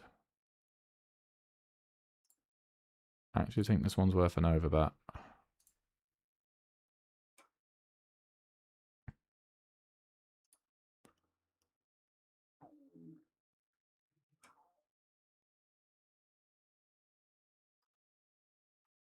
I'm only a humble 25 and L grade, but I love late nights. Yeah, as I say, personal preference. I cannot stand late nights in general. I'm always the guy that's like out drinking. Give me a day session when I'm drinking and let me be home by 6 p.m. Lovely. I do not want to be out till 3 a.m. Maybe I'm too old now, but is this not just a fold pre, I guess? This is a fold. God, chat's popping off. I can't keep up. Yeah, I genuinely. What is Beef on Netflix? I'll have a look. Because from the synopsis you gave, it sounds pretty fun actually.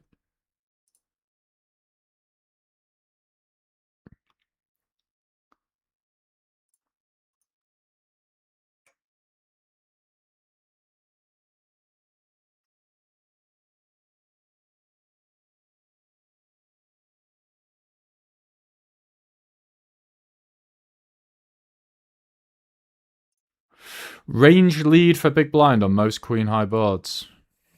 I mean, yeah. I mean, if he's not, because he won't be leading. I do know who this is as well. He won't be leading. So then if he doesn't lead, then yeah, we do need to check. But yes, it is exactly that, Yuri, in terms of it's because of all the ace queen.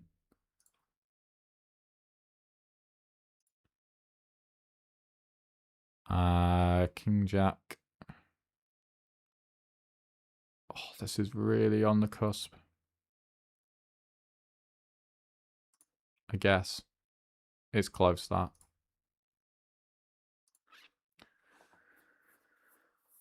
How old are you and how long have you been playing poker? I am 34 years old. It's depressing to say. I've been playing full time since about COVID. I think I played poker like recreationally and stuff since I was very young, since I was about 18, 19. I tried to give poker a go once when I was a lot younger. But I was just unfortunately, this is a pure raid, isn't it? Far too immature. Too much other real life stuff that I had to unpack, and it just didn't work out for many, many different reasons.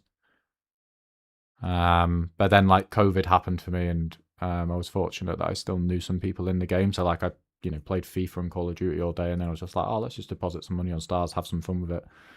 And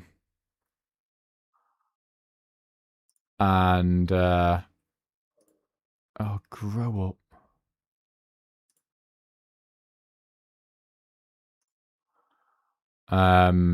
Yeah, in that sort of COVID period, went from just like depositing $100 and playing 10 and L to like moving up to kind of like 50 and 100 and L come the back end of the year. So then that was the back end of 2020, and the lease was up on my flat. I was living in Manchester at the time, so I had to basically said to my parents, "Look, I want to try and give this a go. I don't have a flat anymore. Can I move in with you for 6 months and just kind of like do a little trial run and see how it goes?" And fortunately, it went well. So I've been like full time ever since. Moved back to Manchester in like midway through 2021, and continued to live there until 2023, I think, and then moved down to London with the missus, who's American. Like we met in America. I was out there playing live. We met, and then she wanted to move to London, and here we are. We've been in London for since 2023. So 3 years now. And been playing poker full time for all of that period. But yes, I think I have to defend this at least sometimes. 34 years young now. I always like to make the joke. I always used to play Champ Manager, Football Manager, when I was younger. And in COVID, ironically. And I'm now at the age where I'd be like buying myself on a free transfer to come in and mentor the youngsters. Just kind of depressing in some ways, but it's fun. I like it. Mid-30s is great. My 30s have been fantastic. I've loved every minute, to be fair. It's a good age. Like you're old enough to kind of know roughly what you want to do in life and what you're about, but you're still young enough that you can still do everything. We will call ace 9 more often than not, I think. By the way, I'm getting pumped here because I can't win all ins, but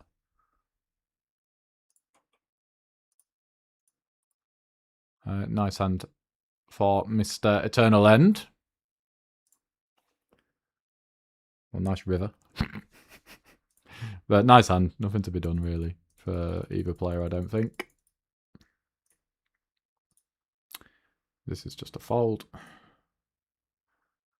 Congrats on the engagement. Thank you. I've been mainly in LA playing Commerce.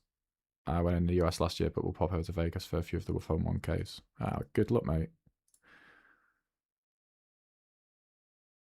Never really played poker in LA, actually. I know so many people who have done and have loved it. So I need to stick it on my list. Do I have a 5-bet jam? Ace, Queen. I think I can.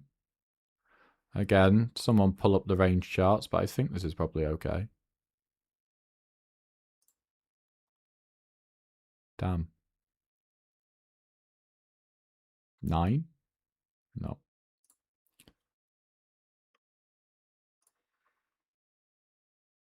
But it seems okay as like a hybrid. And if we get called by like Jackson 10s, we do all right. I don't think it's terrible.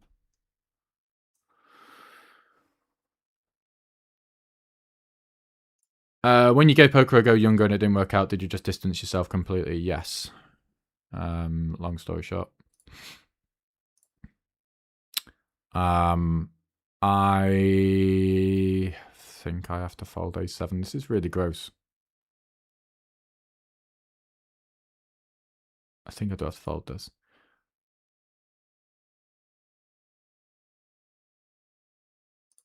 But yes, I did. I went like very busto and I owed in the grand scheme, well, it was a lot of money to me at the time, to a few people, and it took me a long time to pay it back because it was kind of a lot of money to me at the time, essentially. So I kind of came away from the game being like, oh yeah, I'm really done with it. Paid the money back over the course of the next, I don't know however long it was. I think it took me a while, like 18 months, 2 years, something like that. And was like, I'm very much done with the game. But I was what, 23, I think I was, at the time, and I just was not equipped to deal, like, financially, but mentally as well, was just not equipped to deal with the game, to be perfectly honest.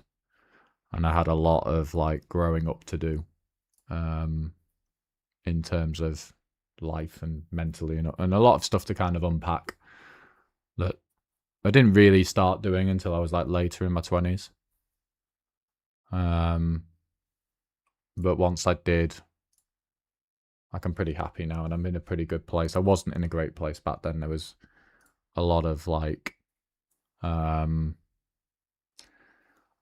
as I say, mental stuff going on where I just overall wasn't very happy. I was very, very lost. I'm going to shove here. I'm going to fold here. Yeah, very, very unhappy, very, very lost, and it took me, we were on all in. As I say, a bit of time to kind of figure that out. But this is always the thing with poker as well, like, you do need to be in, I would say, quite a stable place, mentally, financially, all of these things for it to work. If you're not, it can come undone. This is a mix, isn't it? It can come undone quite quickly, I would say. This is not quite worth all in. Or is it? Who are you?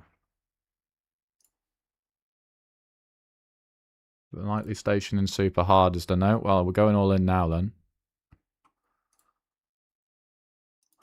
It's cuspy, but it should be fine. 10% interesting size. I will raise this, by the way.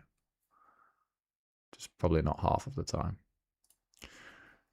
Fabry, if you're watching, my exploit against you is that you're a station, so I'm going to shove a bit thinner than I normally would. Feel free to readjust, knowing that. This is a fold now. Would you ever switch to PLO? Maybe. Never really thought about it. I think I've still got a lot to give in terms of Hold'em, but I would never rule it out. Seems like PLO double board bomb pots. I had a lot of fun playing them when I was in the States. There's a lot of fun stuff that happens in those.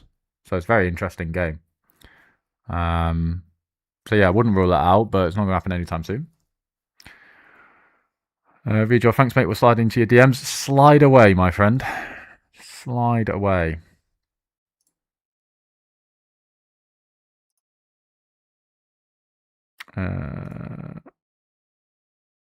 Ace Jack, yeah, seems fine. Who are you?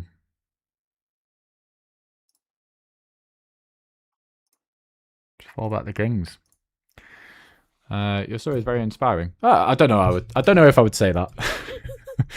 I don't know if I would say that. I've been on and off 8 years and still struggle to move up from 25 and 0. Yeah, it takes time. It really does. Like I did okay. This is a lot of check with my range, but I think my hand wants to bet.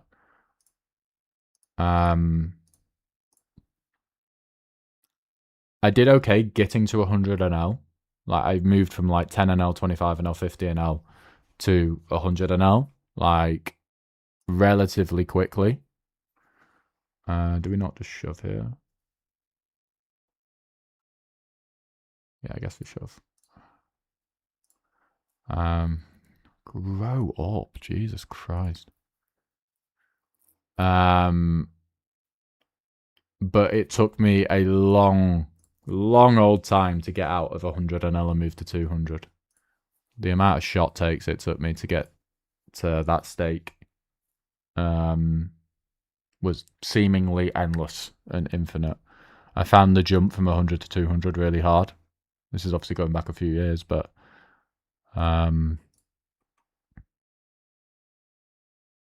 mate, what do you have? I just don't believe. Call me with A7. Get it done.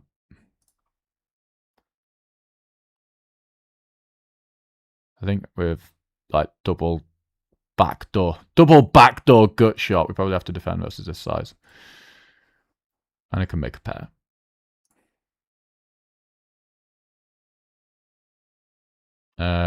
Why did you borrow money when you were young to play poker? Because I didn't have any.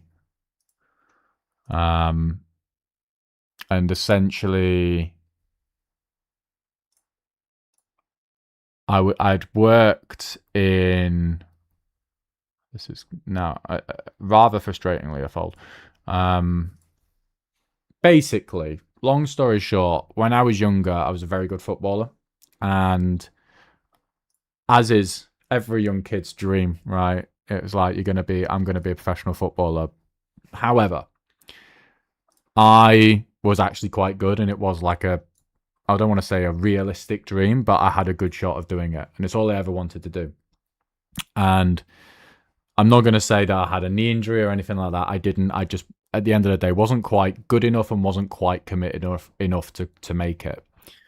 And what happened after that in my like late teens, early 20s was my mum and dad were very much like, we don't really believe in uni. We think you should go get a job and work your way up somewhere. And I didn't know any better, so I did. And I started like just in a call center. And I fucking hated it. Like, to my absolute core, was very, very, very depressed during that time. And then, like, I was learning about poker and kind of got into it, and I could see that these people were playing full time, and so on. And that's what I wanted to try because I really loved the game and I wanted to do anything other than work in this call center. So I decided, just because I was living at home with my parents, I decided to just give it a go. But, you know, from a financial perspective, without any real money behind me, and without being, at the end of the day, good enough to do so. But I was just so down and wanted to do anything but what I was doing, and I didn't really know what other but it felt, this is kind of silly to say, but I didn't really feel like I had any other options. I just wanted to do something I enjoyed. So I just did it, and then of course it didn't go very well, and then I kind of got into the hole and so on. And as I say, at the end of the day, not proud of that period of time whatsoever. But it was just, as I say, just coming from a very, very sort of like sad place more than anything else. Just wanted to do something I enjoyed. So my intentions were always, you know, very, very pure, but like it just, yeah, was absolutely not the right thing to be doing. Let us check ace 9. Let us block again with ace queen every now and again, I think. We're now going to get 2 streets with ace 9, I think.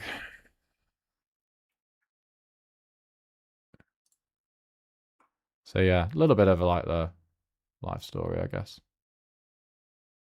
So this is what I mean at the end of the day when I say, you know, be mentally secure, financially secure if you want to come and, you know, go and play poker seriously. How am I? Give it to me. Get in. Sorry, Daniel. I don't know who he is, but sorry, mate. It's one hell of a beat to put on you. I've absolutely moaned it in there, haven't I?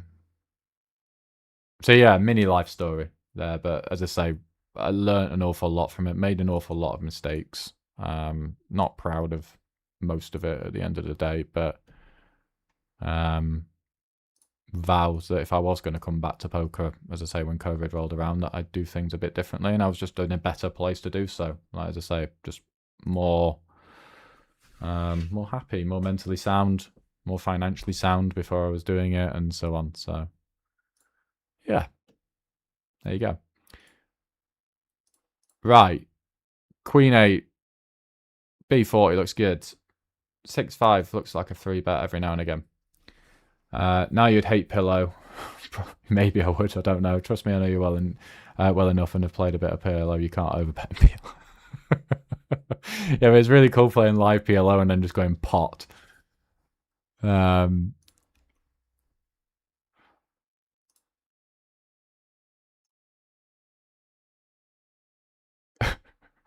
Dealer, I would like to raise the pot, and then the dealer tells you how much that is, and then you go, fuck, that's a lot of money. Very fun. Ace 5 versus Mr. Obelisk. I guess I can... not for this size. Oh, it's so gross. I think we're kind of horribly indifferent. And he's quite aggressive. So avoiding's not going to be terrible. 7s, I guess. Yeah, we don't fold in these formations. I think it's funny you mentioned stability, because I can say for the most of my journey I've been grinding while in super unstable life conditions. I think it might be related to my soul growth. Yeah, maybe. As I say, I just know it's easier for me personally when I feel the most stable financially and I feel the most secure in my own head and the most happy. That's when poker's gone the best for me at the end of the day. I have a sample size of 1, but that's how it worked for me. Might work for you as well, my friend. If my opponent 10%'s the flop, which is fine if you want, I guess, I don't think I need to start bluffing 7s at this point, because it's basically like it's gone check, isn't it? I have to fold very tight here, but I think we've just about got enough equity with a gut shot to continue, although it is absolutely gross. Don't really want to check raise that much.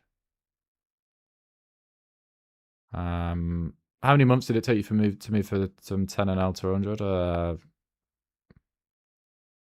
6 to 8, I would say. I think I was shot taking 100 within 6 months. My blockers are just terrible here, but this actually might be a station. Can I raise? We'll spin it. This has to be a bluff. Siding wise, I've got a lot of king X. I think I just want to bet big with a king, so I'm going to go for that. Like if I had king 10, I'd do this. Maybe this is a little greedy, but yeah, I want to say 6 months. Bear in mind though, I had played a little bit previously, so like, I sat down in 2020 already winning at 10 and 0, I would say. It wasn't like I was coming in as a complete noob. But yeah, probably like 6 months to shot taking it, to establish myself a little bit longer, I'd say.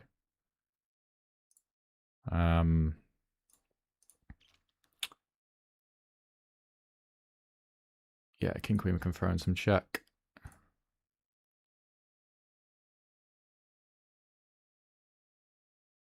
No, 2/3 seems like an all right size. Maybe, yeah, maybe 2/3. Yeah, 2/3 seems good. Are you conservative with your roll or aggro? Conservative at this point. I say this having shelled out infinite money for a wedding, but yeah.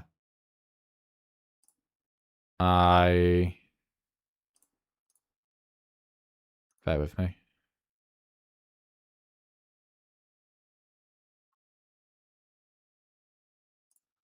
I think this is quite... I kind of want to be 2/3 here, so I kind of feel like checking and snapping's alright. Maybe just Yeah.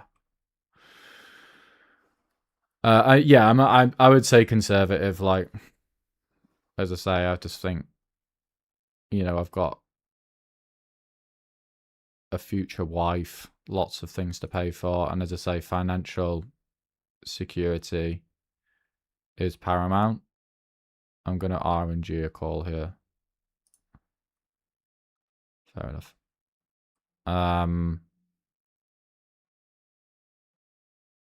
So yeah, I guess that answers that.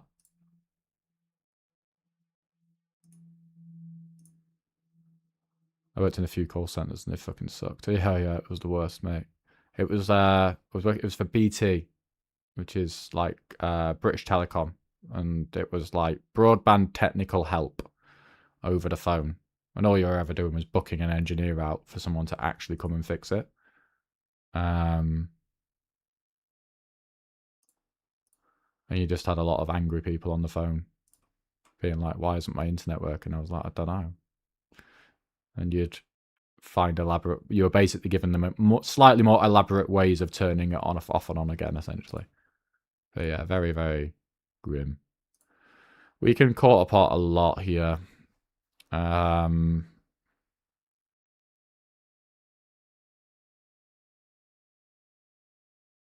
Not pure though.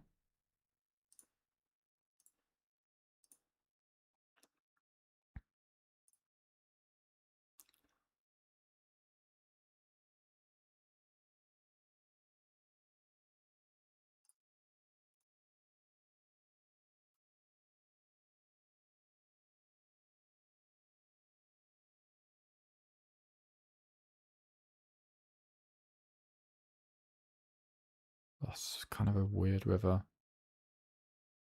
I think bluff size to... I hate this. 3-bet-7. I'm struggling to visualize on a queen what hand I get him to fold here. And I don't really want to overbet. Why has it took you 46 seconds to check the river?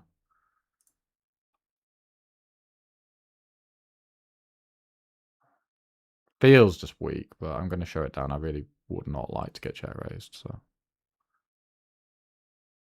Sure.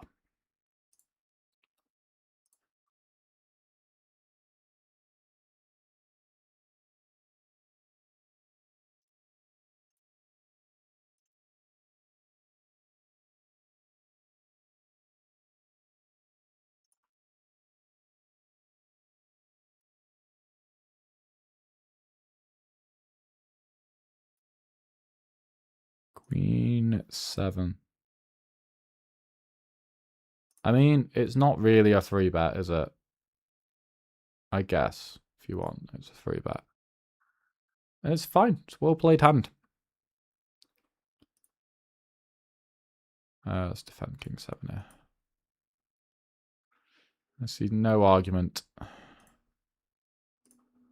for how Mr. Kaboom has played that hand.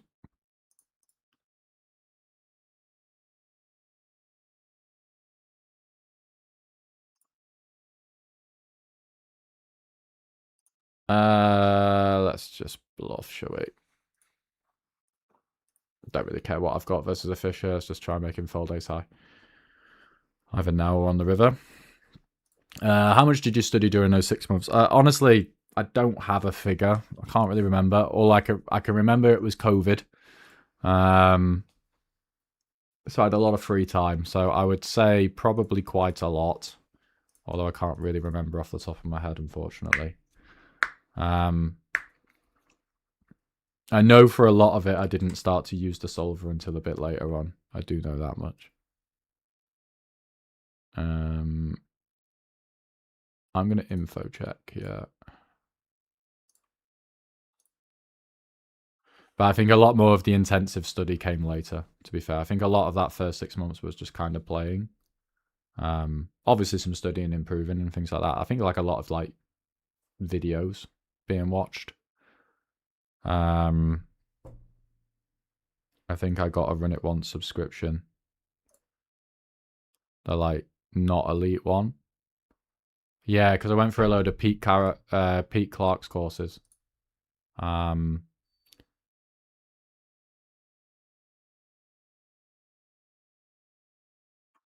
I just want a better size here. That seems good. Yeah, I went through a lot of Pete Clark's courses. I think it was like, was it From the Ground Up or something like that? Was one of what they were called. Which legitimately at the time for me was unreal. I know Pete Clark gets seemingly a lot of shit from people in this day and age, but um, I remember watching his stuff back in the day, and it really genuinely was really helpful. I don't think I need to bluff this. Um,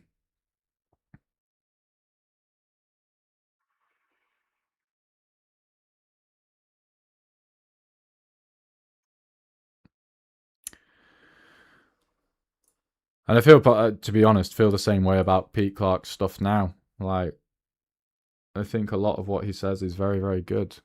I think he gets a bit too much stick.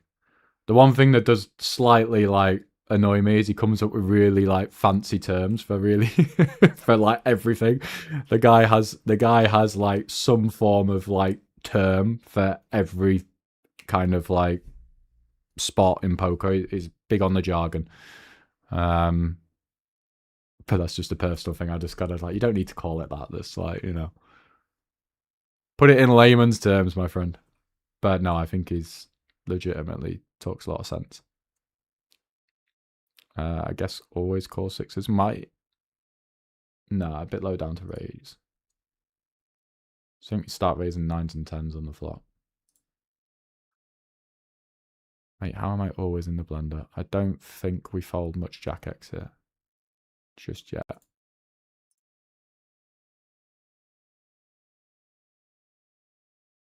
Versus a rec, we're just going to pay him here.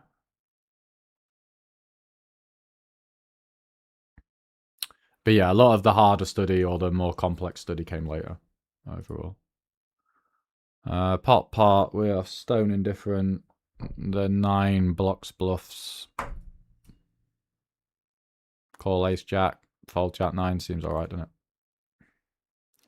This guy disconnected.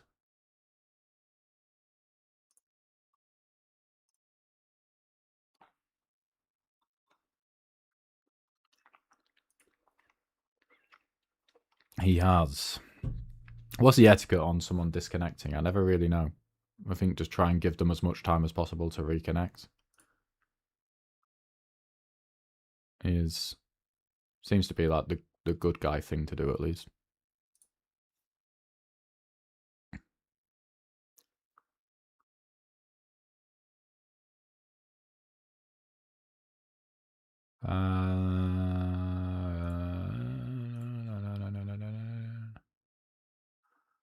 Mr. Braz, hello.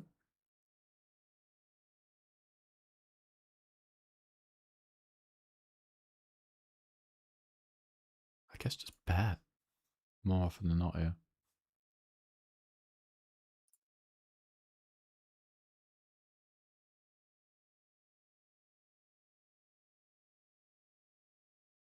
Do you know how much I really want to bet again? Yeah, a lot. I don't think we really should.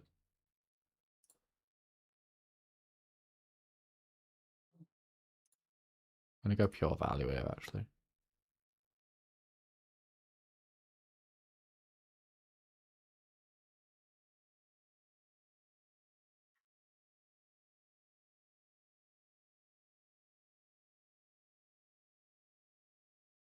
Feels greedy. Got a good calling hand, at least.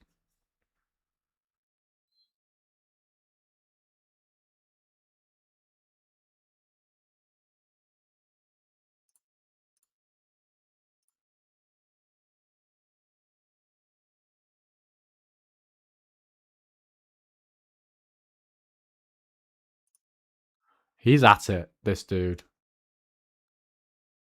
Is he reconnected? Yes, he has. Okay. Ironically, I hadn't thought about what I wanted to do on a jack. You should bet loads, no?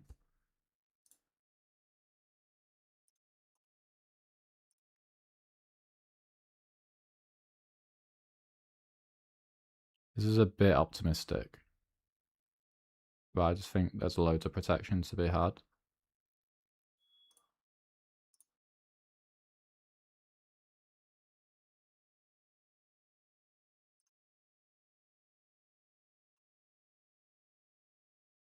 Was he disconnected again?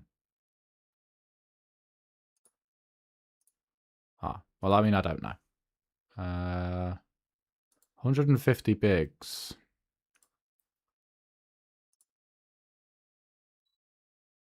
Why have you gone so small, bud?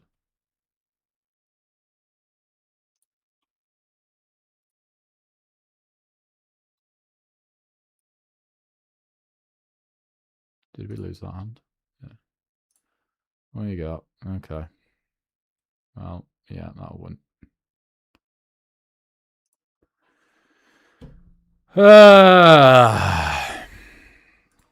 Gotta win more roll-ins.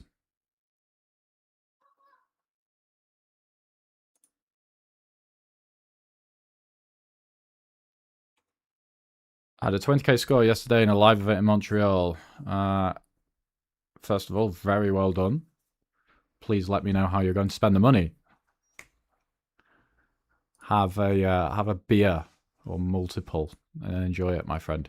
Ever got interested in tourneys or not? I chopped a tourney heads up a few years ago. Some random bowl live event in Blackpool in the UK. For like 35k, and like since then I think I've played about 3 tournaments since that point. I think this is a fold. I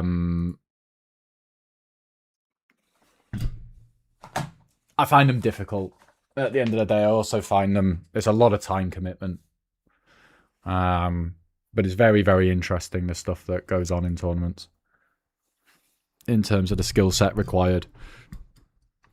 We did eventually win the sixes hand. Yeah, in terms of the skill set and the different variables that are going on. Like, very, very smart dudes, the guys who play tournaments. There's so many variables. So it is something that does very much interest me. But again, just not for this period in my life, to be honest.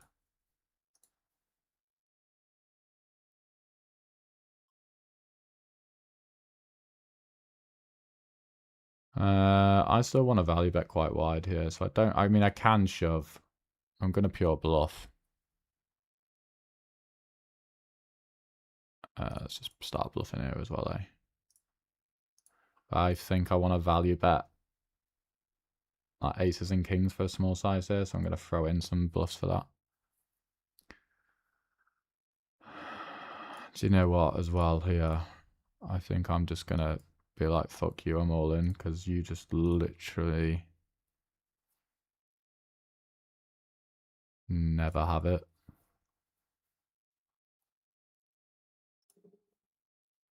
I can feel the red line bubbling away inside me now.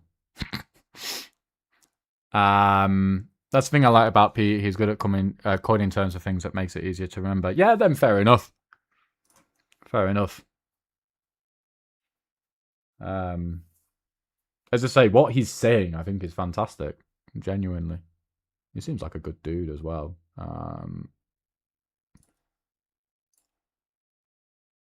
It's just that he has a term for everything. But hey, I mean, that's the first bit of feedback I've heard. If it makes it easier to remember them, yeah, absolutely, fair enough. I'm not going to bluff here because this guy is just going to always check an ace.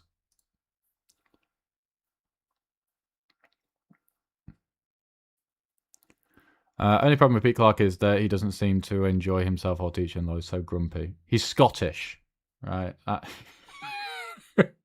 That'll be why. He's Scottish. They're always that's their natural state, my friend. They're not actually grumpy, they just sound it a lot of the time. But yes, that is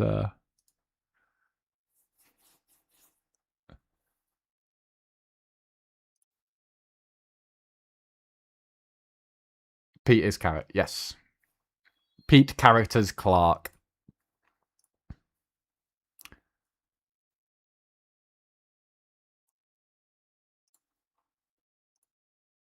No point in remembering the term river bluff theorem because I don't know what fucking. Yeah. Yeah. I mean, that's it. For some people, as I say, helps you remember. For, as I say, others, like, yeah, I'd be the same. I wouldn't really know. I need it in layman's terms. So I've ISO'd, it's gone check. Yeah, all right, let's start sticking a bit in. I guess check Jack 4. Seems good. Memorizing is not the way to go. I think finding a good baseline strategy for as many spots as possible. I agree. I do agree. I think they're talking about like in terms of like memorizing a concept. If you give it a name, it's easier to remember. Maybe I don't know, but agree with the general principle. Understanding is better than memorizing, unless you're some world memory champion.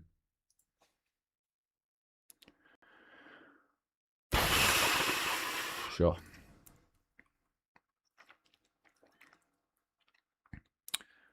Why does this guy keep limping?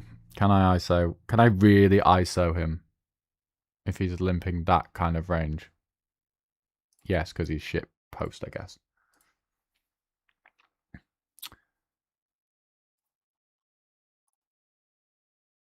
Yeah, all seems fair. Let's just info check here. I kind of like versus a narrow range. We've kind of got a 2 street hand, so I kind of just want him to announce the strength of his hand as he's just done there, and then put the money in accordingly. Wow. Wow. You okay?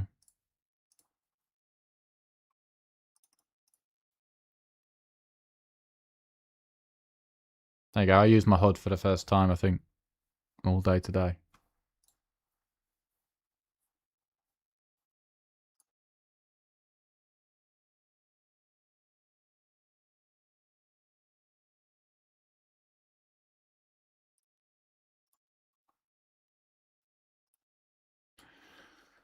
All right then, Mr. Herbalist, let's get it in or not.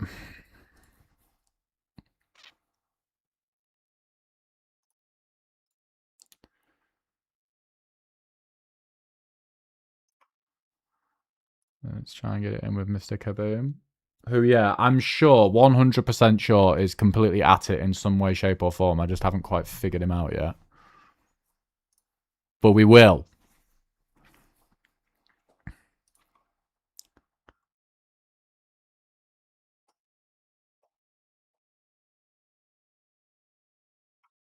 We absolutely fucking will. Do you know what I really fancy? Ordering some food later. Fancy a takeaway. Can't wait to text Zoe and be like, I'm ordering food. And she'll be like, no, we've got a wedding. Can I call one?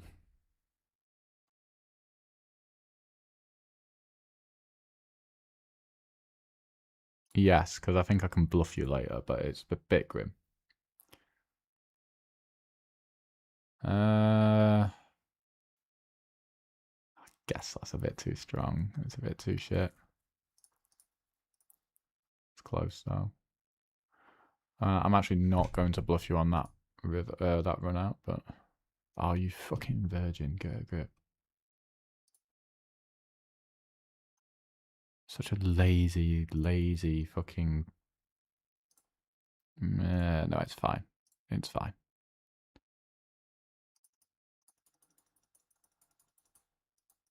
Is it fine? No, it's lazy. It's lazy. I'll take it back. King 9, yeah, made the call, I think. I take it back. It's lazy. Don't be doing that.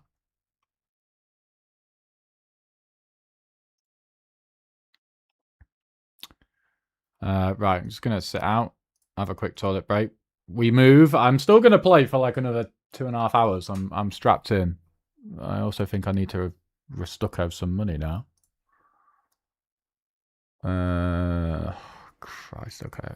Let's have 3. I think we're down like 5 buy-ins or something daft. Let's have a look. I don't usually do this. 4.5 buy-ins, right, okay. Restucco in the second half of the stream. A lot of that will come from not running it into aces pre or kings. Right, we need to improve the red line as well. Right, we're going for it. After this toilet break, we move. I'm excited. Ah, fuck. I mean, it's too good to fold. Mate, what do you have that raises the flop here? Other than precisely sixes. Maybe some ace queen.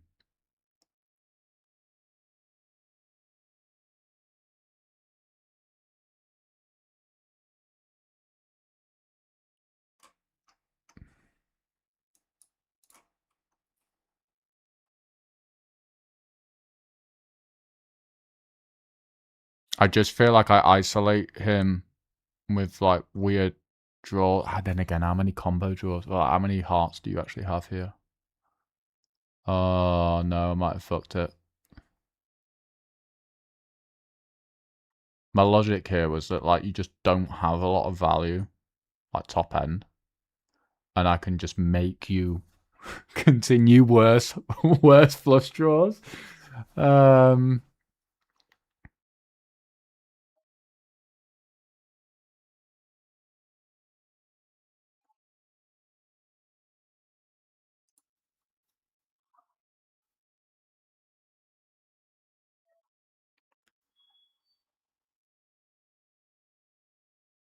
King 10. Do you ever have King 10? I mean, King 10 of hearts.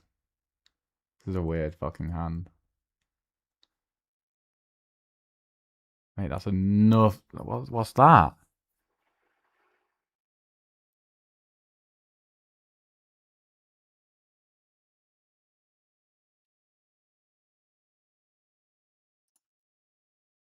Oh, we did have ace queen. Right, okay. What's that on the river, though? Maybe it's really good. Let me think about that. Hmm.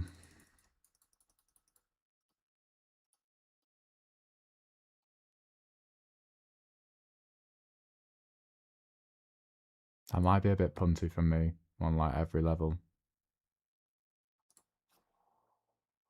I think this makes some sense though. Do I just overcall?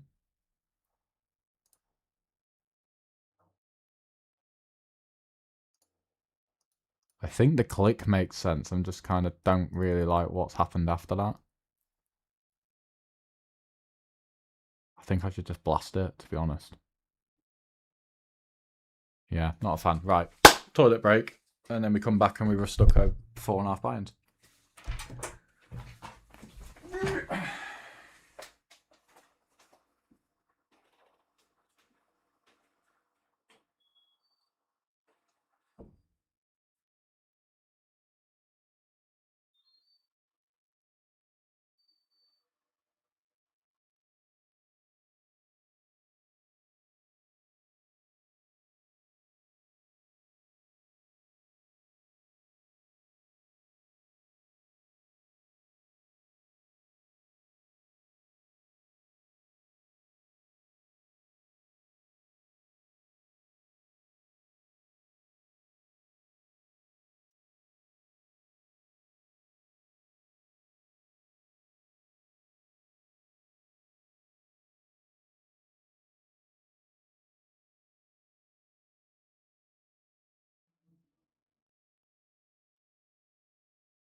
Right.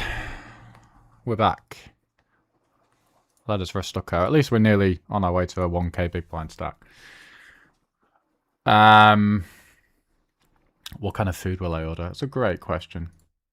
There's a place near me that does like really good like peri chickens, kind of like a Nando's but better. So I might do that. That's usually a good go-to.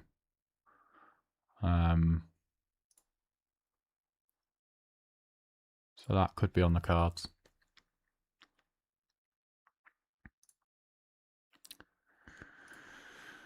Yeah, because I'm actually kind of hungry now. But we plow on. We'll do minimum another 2 hours.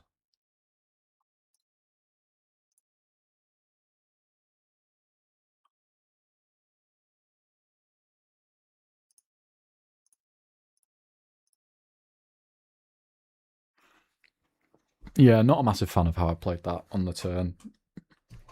Or the river, to be honest. Probably should just fold the river. Not. Is block good on the river though? I just feel like I don't really jam. So like, I think you're better checking, to be honest.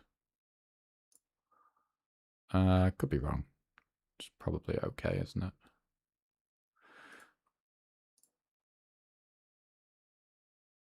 Weird hand. We're in the Wild West a bit there.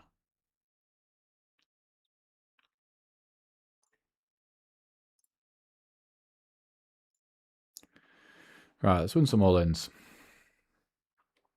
Let's win some big pots. Let's put people to the test now.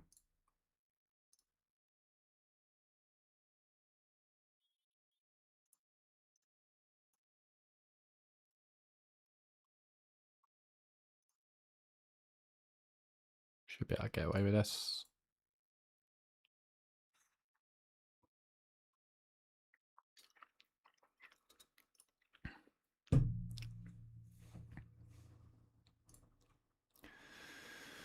If we go 9.8, I don't see why I wouldn't 3-bet Queen Jack. A fair bit. If this guy's so tight, I think we can open 4-3 as well.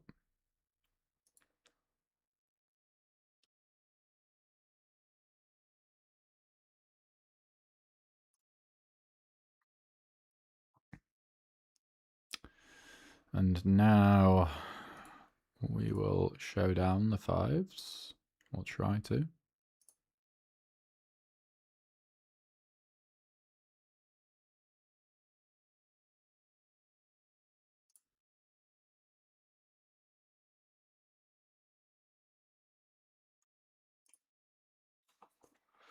Do we station? Annoyingly, it's not great because he'll have to bluff ace high, I think. Well, yeah, what you got?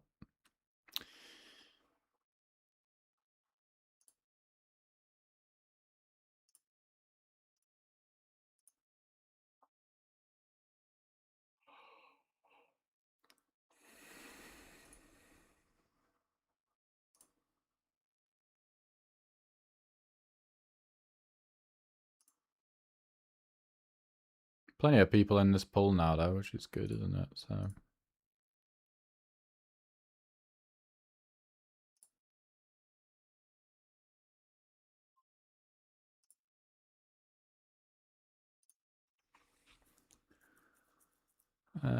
Jack 4 feels like a below frequency 3-bet, doesn't it?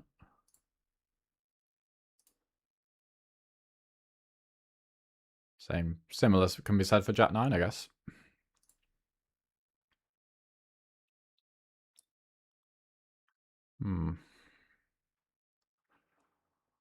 Think we prefer just small range actually rather than big because he should flat ace king, although he did snap.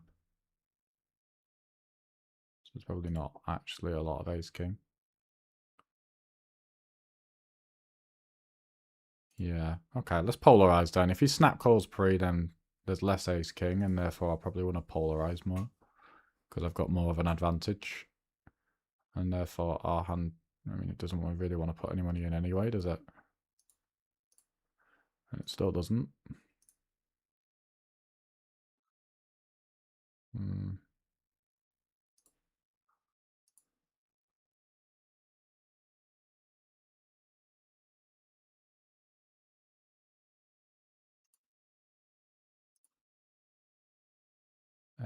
Ace 7, Ace 5, yeah.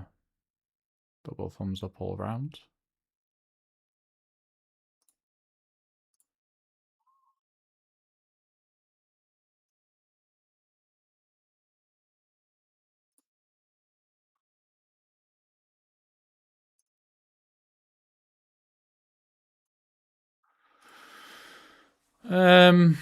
Yeah, I mean, Jack 9, I think I want to just play a lot of block here. I've got like a lot of queens, jacks, king, queen, king, jack.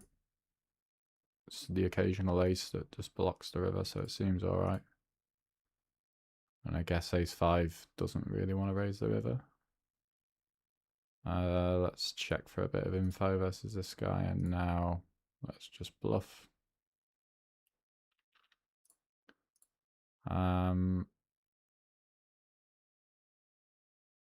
What is my opinion on stimulants for playing poker? Well, caffeine's unreal. That's where I draw the line. As for other forms of stimulant, I would say that I'm not overly well versed, so I couldn't give you much of an opinion because I've never really sat down and taken any form of other kind of stimulant and then played poker, to be honest. Caffeine's great though. It's kind of why I like playing in the daytime. I just go get a coffee and then I'm fucking ready. I guess we have to fold threes. Right, Buddy has half pot the flop fast, check the turn. We do obviously receive a not ideal river. I think we can get a bit of value though. I don't want to check and then have a bet and hate it, so. But yeah, can't give you much of an opinion as to the other forms of stimulants. I don't even know what you can. I don't know. Is it the AD? What I can't remember what you call it. Is it Adderall that people take sometimes to play poker? I mean, yeah, I don't know. My natural inclination is to avoid, but I think that's just more of like a general life mantra.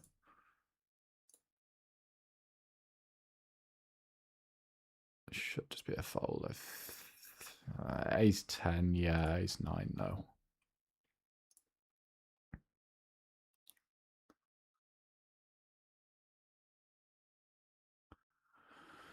Okay, 4-3, why not?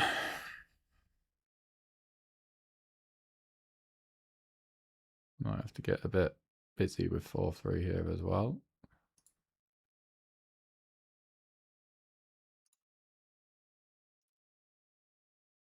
Not this time. It is actually going to be a raise and then use it as a bluff a fair bit, I think, but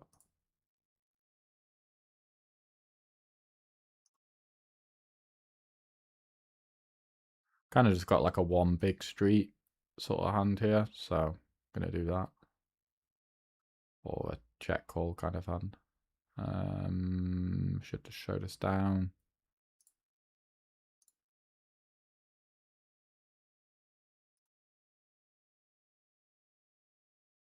When will it end? What you got, bud?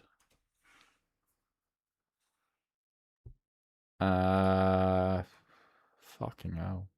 Brazil.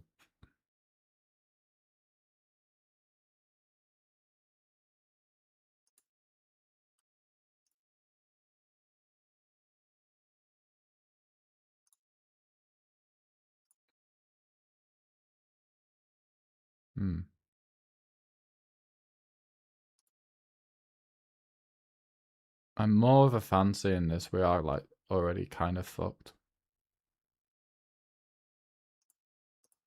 I was thinking I might see an all in.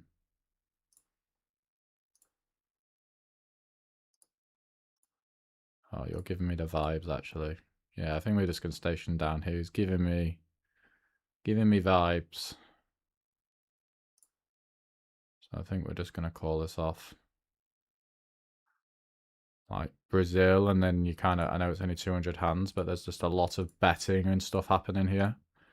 And I feel like if you had something like ace-3, you might just see that turn and jam it in. So I'm going to get a bit sticky here. Fair enough. It was what it looked like, but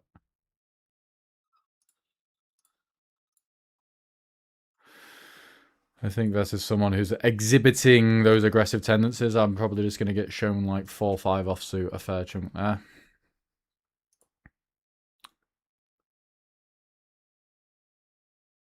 Actually just going to go small for value here.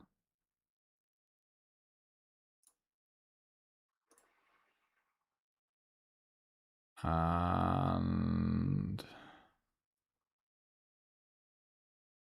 I don't like my hand as a check call. I actually think I prefer this blasting.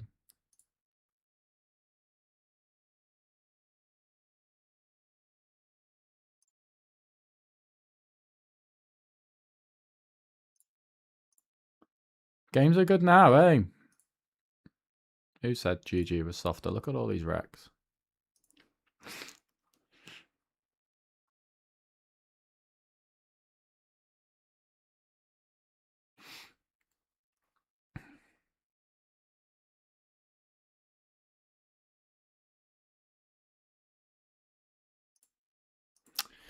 Okay, 7-6, so we're gonna see 3 cards. Hopefully they are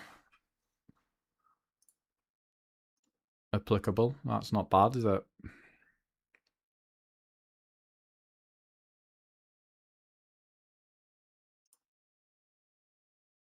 This is a board you should play a lot of check on, actually.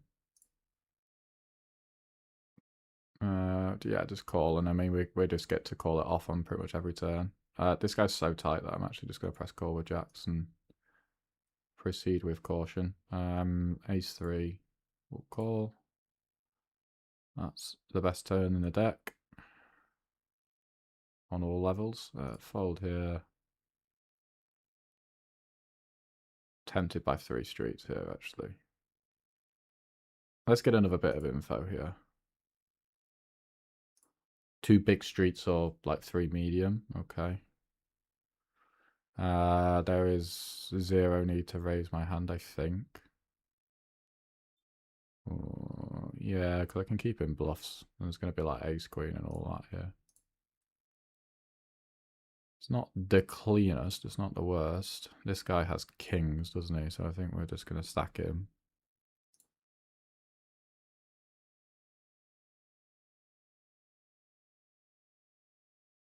Alright. Or queen 9, yeah.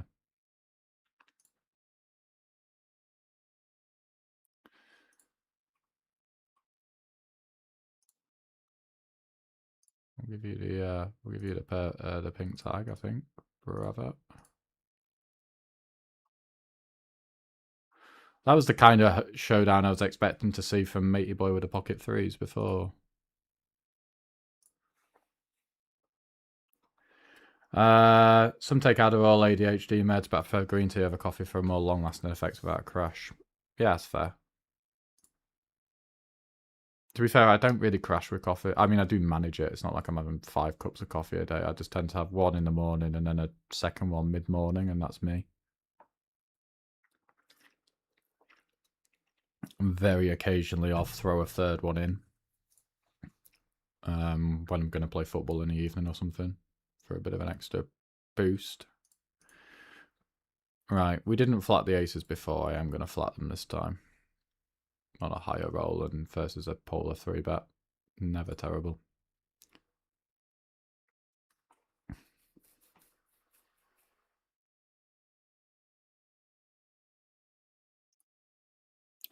And easy call with the aces, and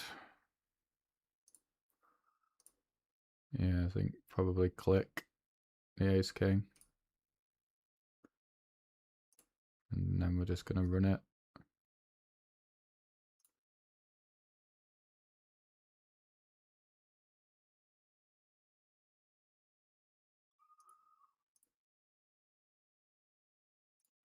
Diamond.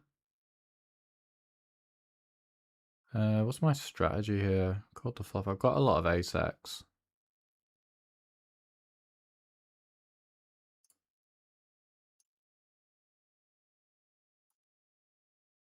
I think if I bet this, like, jacks is fucked.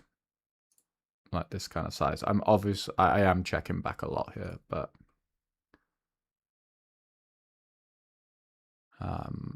betting top set's never horrendous either.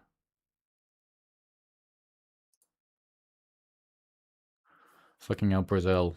Just a normal 200 zoom experience, yeah. Yo, country read did me in. Well, to be fair, it wasn't just a country read, it was also a little bit of aggressive HUD statistics over an insignificant sample and the vibes I was getting. Also, we got top pair, it's never the worst. But yeah, shout out the Brazilians.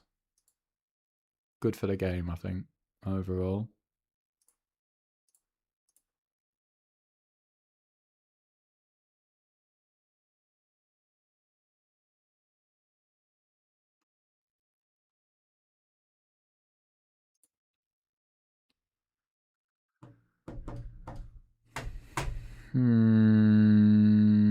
Yeah. Alright. It's time to go and stick some stuff in your face, I think. It's kind of thresholdy, but we'll do. It will do.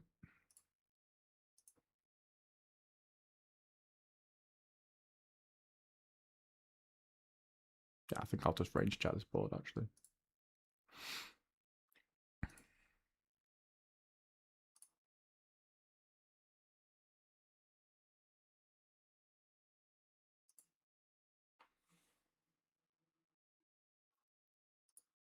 Weird turn, isn't it? Because I actually feel like if I had 2/3, it doesn't do a lot. Because I think it's pairs to shrug and call. Maybe I'm wrong with that, actually. Let's go pot. It's a nice hybrid. I just want to fuck with pocket sixes, basically. Again, could check, but just rolling the number. And rolled aggressive.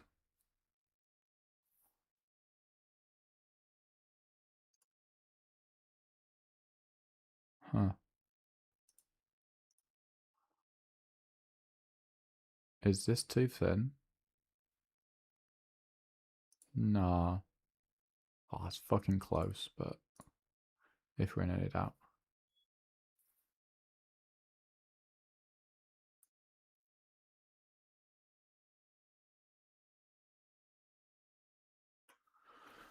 If you can average more than 40 viewers, please play GG200 Zoom instead. You can get 100% rate back while streaming. Fair. I would say fair enough, but doesn't quite align with what I want to do. For a couple of reasons. Firstly, like 200 is kind of like nowhere near my main game. I'll drop in and play it if it's quiet. But generally I'm trying to go and play higher. So lots of 500 and L, mixing some more 1k and L and stuff.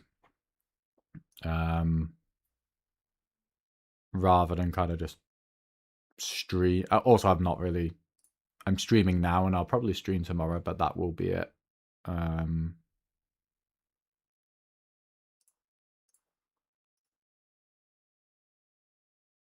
But yeah, not planning to stream full time or anything like that. Bit of a fun little gimmick for the next couple of days.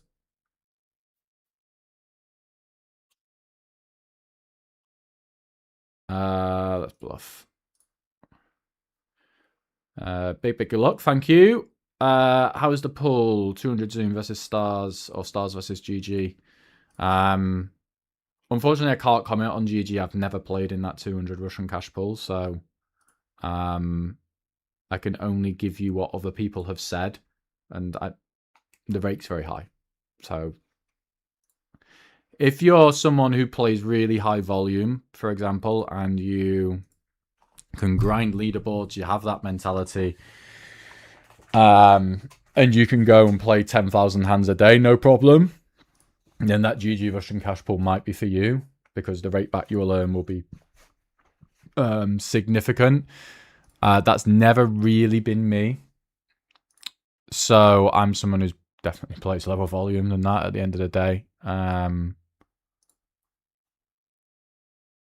So for me, stars and other sites and so on have always been a bit better due to the lower rake, and I'm not having to rely on playing so many hands to generate a win rate at the end of the day. So that's your kind of main difference. If you're a big volume guy, GG Russian Cash could, as I say, be very, very good for you. If you're not, it's probably not the best, would be my general take.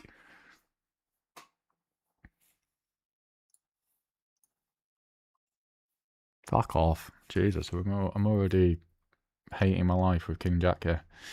But we will call. I don't think I want much of a raising range. Call the fours.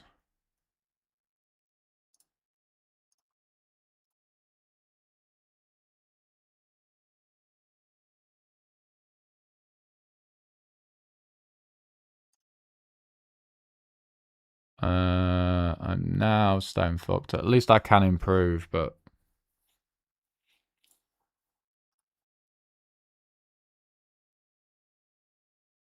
I mean, yeah, it's a better call than some of the stuff. Fold ace 5, call this a little bit. It's still indifferent. I'm just going to RNG this. Do we need to bluff? No, I can bluff ace high. And I'm not going to value bet this run out all that much, I guess. You also showed a BB jackpot as a GG streamer. How does that work?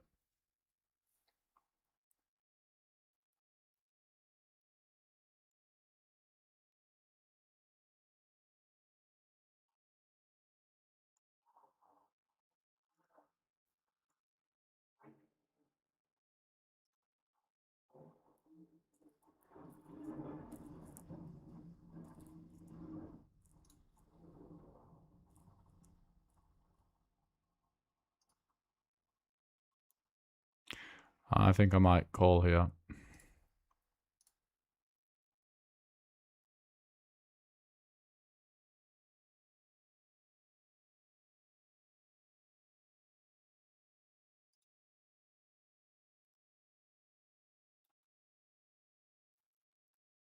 This is going to be a bit exploitative, but yeah.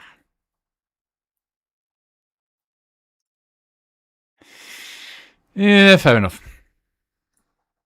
A little bit exploitative.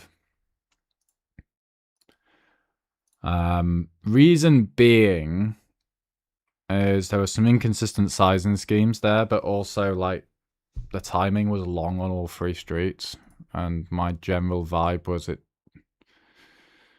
shouldn't take you that long to like keep betting with your top end, especially on the turn. The turn he took quite a long time. He took a really long time on the river. That could obviously just be what size do I bet at the end of the day. And probably was, but the turn timing was like quite long. So, and my hand is like, well, it's not a great catcher at the end of the day, but at least it is.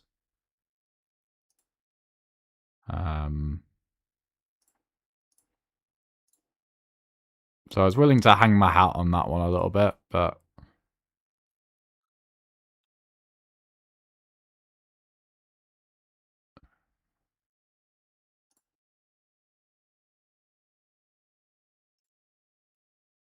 hello, Mr. Palance. Good to hear from you, my friend. Hope you've been doing very well. And yeah, good luck to yourself as well. I've seen you've been doing a bit of streaming over the not too recent past, so I hope that's going well for you.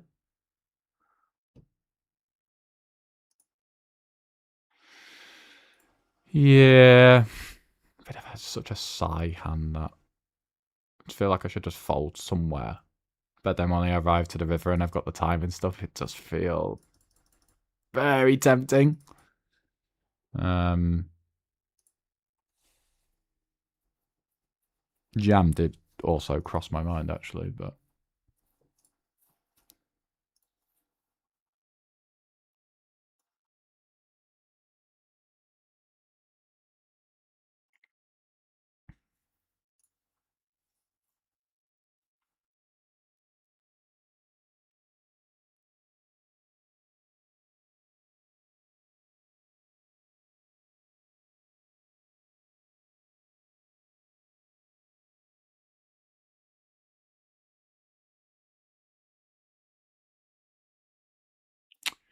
Right, okay. Let's pure call the freeze. Let's just check ace jack.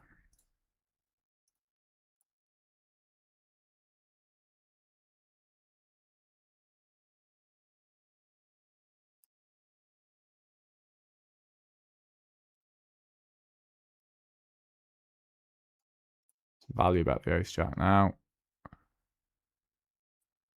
And threes. Threes is so like neutral fucking EV already. It's gonna do a bit of everything, I think. We'll go call this roll. I think it's already indifferent. We value bet ace jack and we were punished. It was Simon. Hello, Curtis. We are deep. We're getting there, my friend. We are getting there. Work to be done.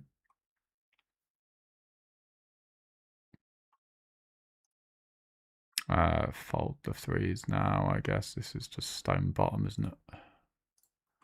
Yeah, work to be done. Trying to get a few more deep stacks going. Trying to win a few more stacks in general, but I keep calling river bets and not winning, so.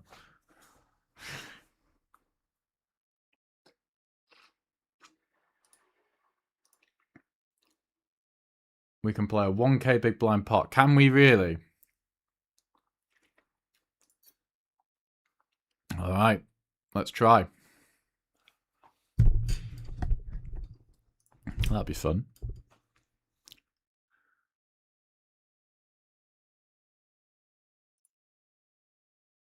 Is this not some like Lady Chess Poker Stars Pro, or am I, what, the picture at least?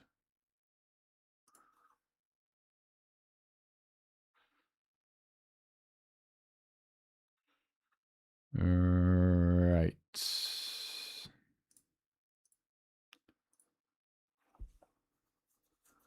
Oh, even Dino Supremo's in the 200 zone pull up. We all want to play. We all want to play on the stream. Is it just because everything else is dead? Oh yes, everything else is very dead as well. Hence, I'm doing this.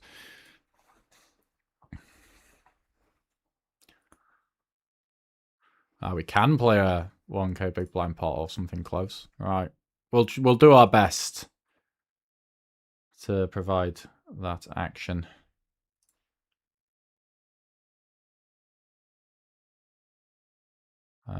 Streamers don't get 100% rayback on GG because of PVI. In tournaments, yes, but cash streamers don't. It's a lie. Fair enough. Absolutely no idea how it works.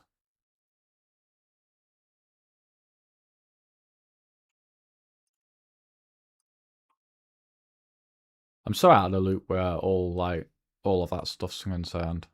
Maybe it's like ignorance is bliss. I don't know, but I just try not to concern myself with it. It's funny. I have a Twitter account. Like I never do anything on it, but there was something that came up the other day, and I got taken to Twitter, and then like logged into it, and it's just like an absolute cesspool of negativity and shit.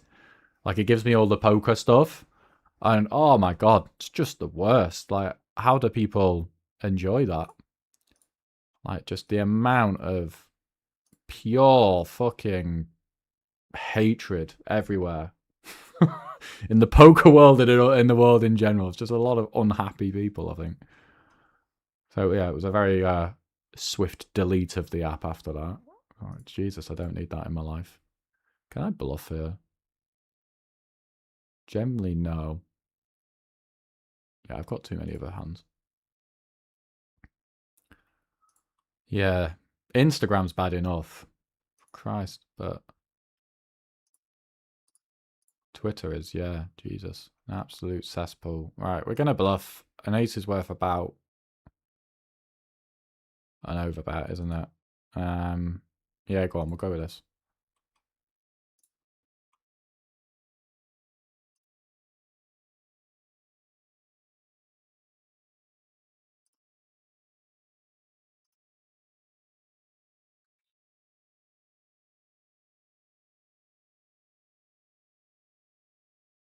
You fucking nit. Jesus Christ.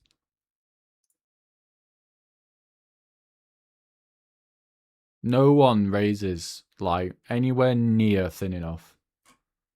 It's why people don't raise the river if you ever look at any data and you look at like river raises, there's so many reasons that people don't raise the river enough. That's number one, or one of them.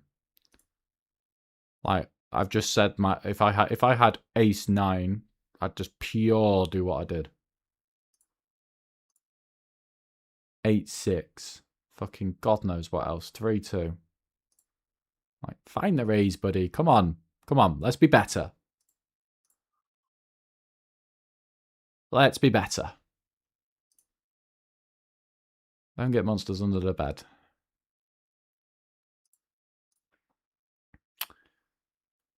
Mr. Perasek, hello, sir. I'm doing very well. How are you? Good to hear from you. I hope you're doing well. Thailand, isn't it? I think you are. Do you know, I've never been to Thailand. I've never been to any part of Asia. I should probably at some point. Just a long flight. I'm not an amazing flyer either, and I'm about to do an 11-hour flight on Thursday. Although there is a chance we might get an upgrade, so, and I've never had that in my life, so I'm very excited at the prospect. King 6, let's check again, should we? Oh, grow up with these runouts, Jesus.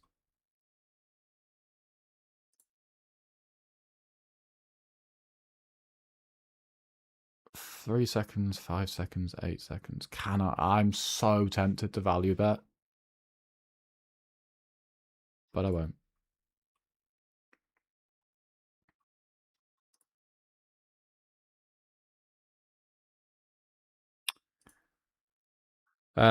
Do you still play live in London at a GameSoft? Every now and again. I don't do it too much. Mainly, are we indifferent here? I guess call. Oh, it's close. This it feels semi-indifferent, but at least it's ace 10, so like we can win at showdown sometimes. Yeah, every now and again I'll go play live. It's not like I throw it in. The game, yeah. I mean, I go play in the Hippodrome in London. Games are good. Like, no complaints about the games. It depends. It's like all live poker. I'd say they're less consistent than if you're in the States. At the end of the day, do I need to bluff my hand? No. No, I don't. Where, you know, if you could walk into a fucking poker room in Vegas or wherever, and you've got chock-a-block unbelievable games at 10 a.m. You're not going to find that in London, but it's a bit more streaky, but the games can be very, very good and very, very soft. The games can also be less good and soft. Again, depends on the stakes. There's a lot of legitimately good players who will play like 2, 5, 10 in the Hippodrome. But it's live poker. The games are decent. Gonna call the 5. Could raise actually as well, but not gonna this time. GG push reg win rate into 0 to 2 big blinds per rate. Yeah. Yeah, Twitter's awful. Yes, it is. Christ. It's the worst. Again, I just don't need to bluff this high up in my range. I'm not going to reopen the action here with that many hands, so mull it again. What on earth is my 1 at showdown, by the way, at the minute? Like, it must be like in the low 40s at this point. Just getting creamed. Let's be better. Let's have some rum good for the stream.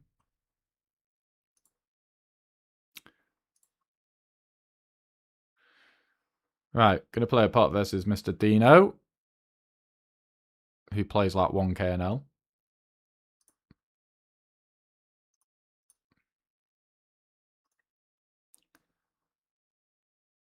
King of the memes, him. Sends me... Actually, sends less these days. Maybe it's because I just don't reply an awful lot. Kind of like, it's like this with my dad. My dad sends me like Instagram reels. He'll send me like 6 a day. And like, it's just too much. It's just too much. I've never got the chance to watch them all or reply. But it doesn't matter. It's just a constant barrage of reels that my 64-year-old dad sends me. And there was a time when Dino was Not quite as prolific, but very prolific with the Instagram reels and the memes and stuff. Let's check ace jack this time. Let's call ace queen this time as well. Let's check ace jack again this time. This is a fun one though. Like, this is quite a connected turn. We don't want to start always betting stuff like ace x here. And then we can raise the river. Bit less on that river, but still won't be the worst.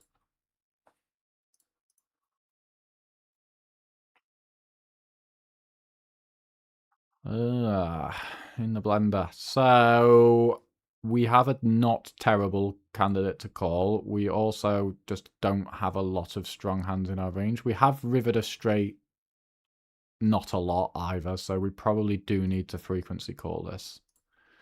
So that's what we're going to do. Yep, nice hand.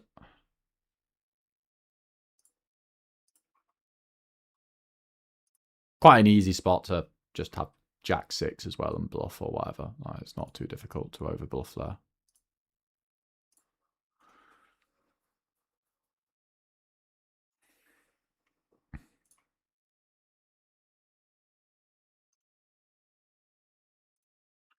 But it's a nice one for like bluff catching theory there. Like when my range here that arrives here is not exactly super duper strong.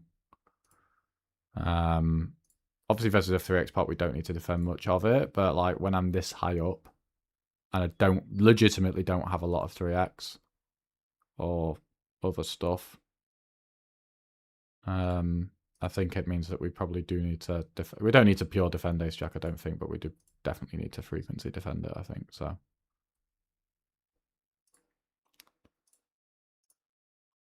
and I don't have much of an opinion either way as to whether he's going to overbluff or underbluff there. It's kind of a, you know, for 3x pot, it's a bit of an uncommon line, so.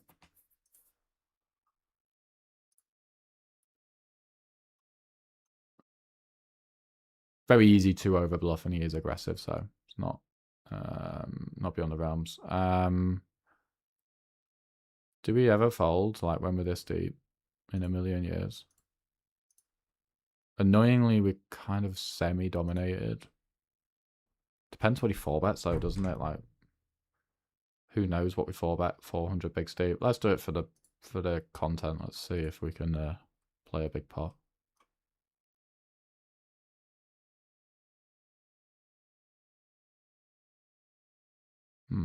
It's fun. My hand makes like a really natural check, doesn't it?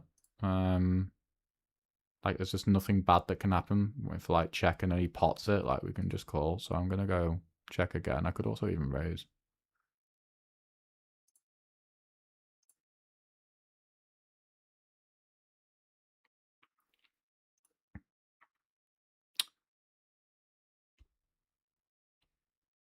Quite a quick flop check from him.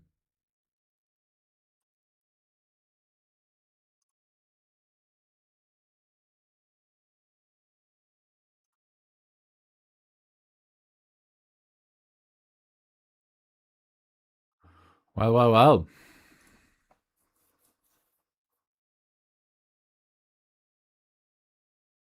It's kind of almost annoying I have a 10 to go with it. What's his range here?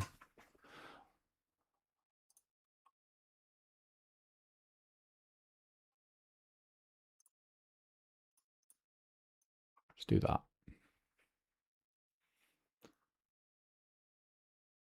I just think it's sort of very one pair heavy, and it looks like I could just bluff quite easily here.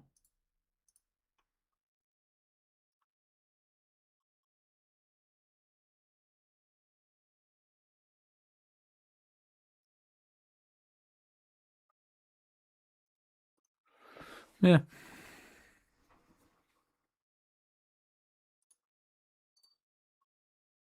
Yeah, I'm alright with it.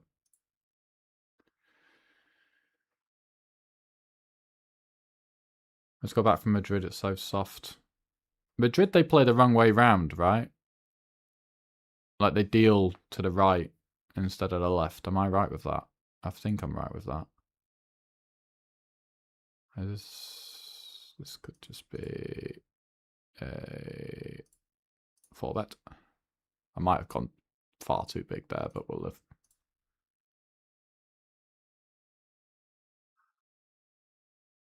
Do you play coin or was it banned in the UK? Not to my knowledge, it wasn't banned. Don't play coin at the minute. I'm gonna try to do the mid stakes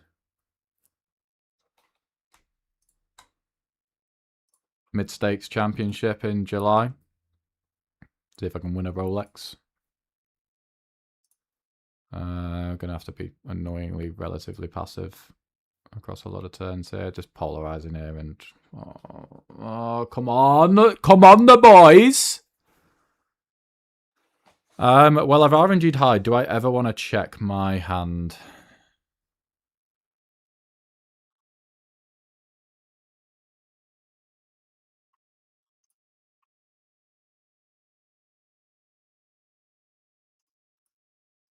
I think I'm just going to do that. This is Wild West shit here from me, to be fair, but like pure Wild West stuff. Kind of just like asking the question like of what do you do with like a jack if I do that on the turn? Clean run out. Give it to me. Do we just jam? Yeah. In it goes. What you got? No. I'll lose this one though, but come on the 1k stack. Or 1k big blind. Come on the boys. Say we get rewarded for making it probably far too big pre-flop with ace 3.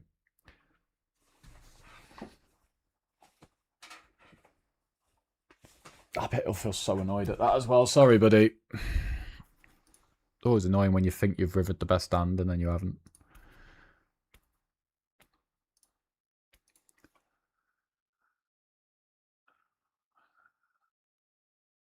I remember Dino, he's played poker for a long time. I think he probably has, actually. He's been around the block, hasn't he? Good player. Good player as well.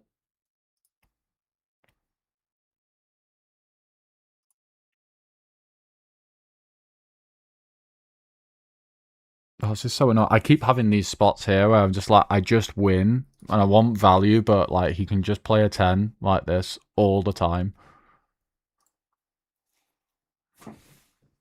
Right, I think we're guys, I think we're locking in.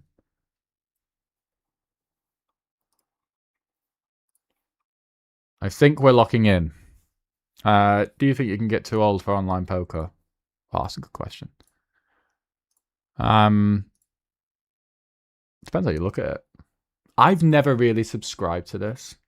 Like cognitive decline. I mean, I guess if you're in your 70s, then sure. But I hear it in like the chess circles a lot, you know, where they talk about who's the guy? Hans Niemann. He talks about like Magnus Carlsen. And he's like, but in a few years he'll be like basically retired and then he has to watch me win all of it and you know, and so on and so on. But like, does he have to retire in a few years? The guy's just like infinitely better than everyone else. Surely, does it really have that much of an impact, like being 45 and playing chess or online poker? I don't know. Maybe there's some like science that backs it up. I think I have to fold it. Maybe there is some science that backs that up. I don't know, but I'm naturally skeptical. So there is probably a threshold somewhere, but I don't know. I'm always just like, I'll be all right. I think generally as well, like the online poker population, I feel like has got progressively older. Anyway, I feel like people, maybe I'm wrong with this, but I feel like people stay in the game longer now than they ever did. It used to be all kids. It used to be everyone in their 20s, and I feel like now it's more people like me who are in our 30s. And I don't know if there's as many like young kids coming through. Again, based on not a lot of factual information. That might be something close to an open. So I don't know. But I do feel like that's the case.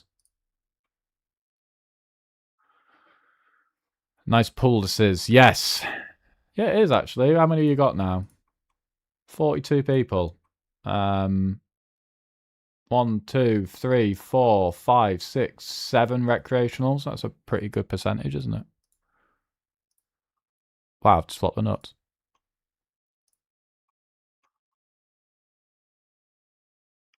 Not a board I'll do a lot of betting on, hence I'm checking, not just because I've got the nuts and it's like lol trap.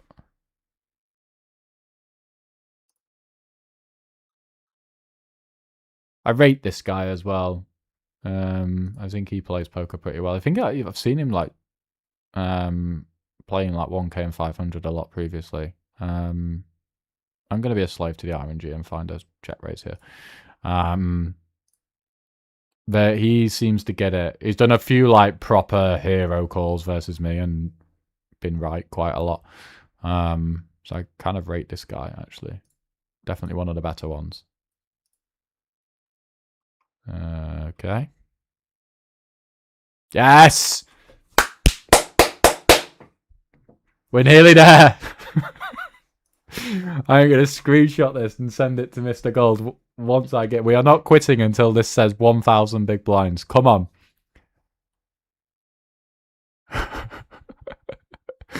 Oh, man. Very fun. Very, very fun.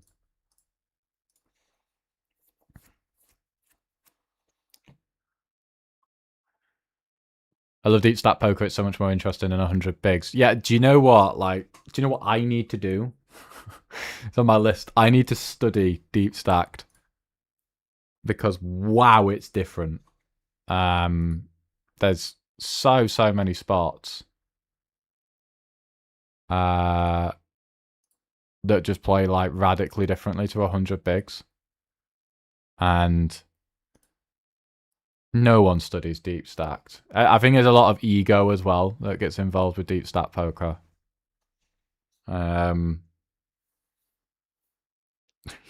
I do tend to hear it. I don't know how many people are studying 200 bigs plus.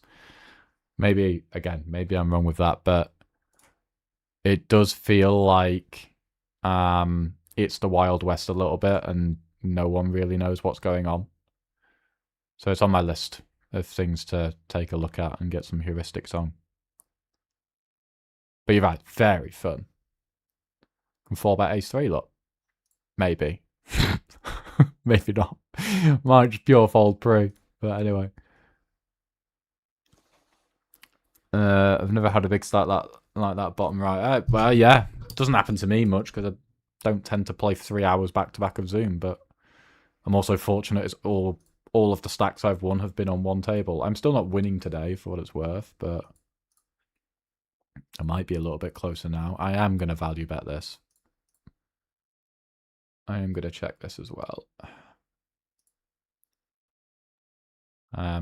It's fun. I want to get to, yeah, let's get to 1K bigs. Might never happen. I've got till about 6, and then I am actually going to have to go and eat food and do shit. This looks like a pretty fantastic barreling candidate. This here, 2.8 seconds, check call.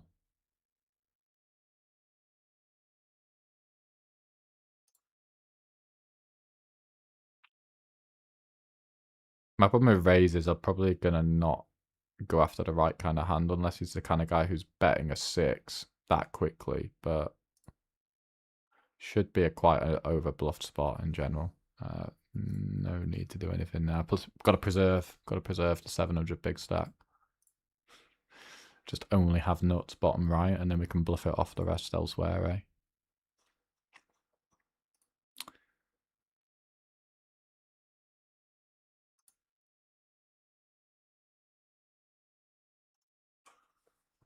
You don't have to analyze super complicated board states in real time like you do in chess or a game like Magic the Gathering.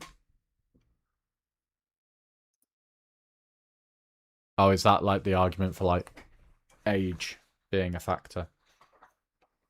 Yeah, could be valid.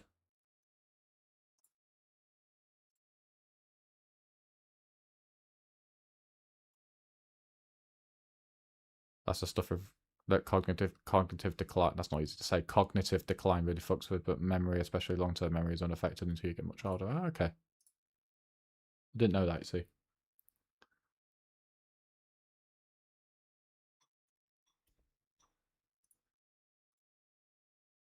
we're all aging together in the poker community. As I say, it does feel like that. Do you know what I mean? Really does feel like that. This is a fold, isn't it? Kind of nice, isn't it? We'll grow old together.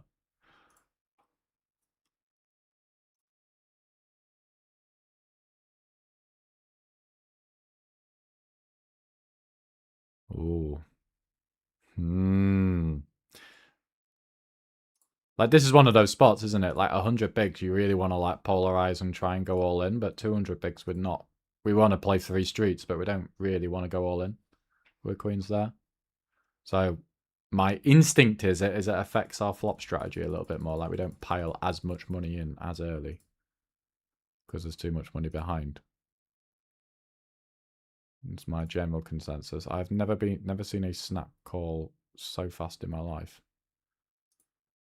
I'm going to punish here, you know. We've got devious intentions with our Jack 10. Both now and in the future.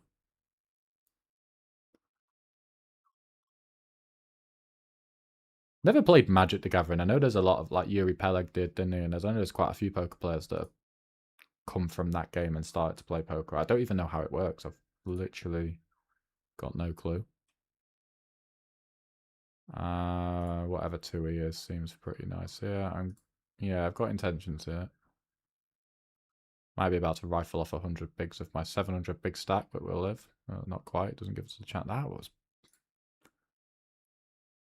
I can't call, but that was rapido. I might check raise this guy here. Maybe he just acts quick. Russian guy, this guy, isn't he?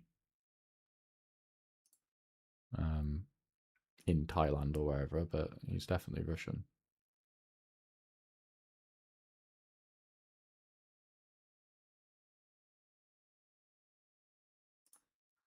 Yeah, let's go check raise here. Fancy this.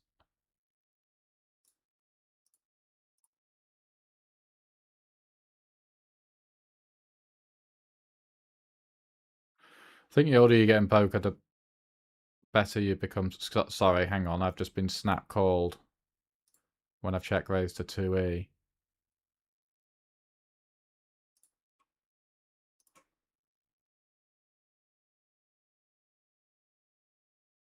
That's so fucking weak, it's not even funny. Yeah, let's go with that.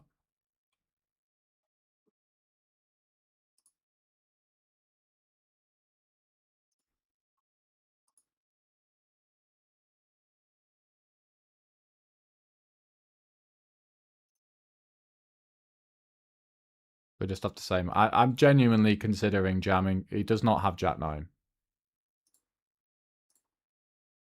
Because he just shoves that. I'm genuinely considering doing this to see if I can make him fold a 9. I don't think I did, but fuck off. Get in the fucking bin. That's awful. I've lost my train of thought here. We've checked the flop. We've called the turn. And we faced medium on the river. Oh yeah, this is actually gross. So we cold called pre. Bet small on the turn. Bets this on the river. Oh, this is grim, yeah. He doesn't have a lot of air here, like, at all. It's really difficult to bluff enough here. And I don't beat value. Yeah. What is this hand? Like, as soon as he snap calls the turn check raise, I'm just like, I mean, it's nice to get there as well, but it's just not strong. Neither's that. That, I mean, yeah, could be a 9, but then I'm just like, you're just giving me room. I'm telling you, I've got Jack 9. I think it's just some weird river bluff, isn't it? But fun hand. Anyway, the older you get with poker, the better you become. What you decline in fluid intelligence, you make up with experience and emotional control, maturity. At least that's what I hope. I think that's valid. So the mental aspect of the game is one of the most difficult things to deal with. And yeah, as you become more mature. and experienced and all of these things, I guess that becomes easier as long as you're working at it. Just because you get older doesn't necessarily mean you're going to be more mature, I guess. But live 1-2 versus online 50 now. What is a good way to build bankroll if you are beating both? Oh, wow. Good question. Your hourly is... Oh, that's it. I don't know. My instinct is to say live 1-2.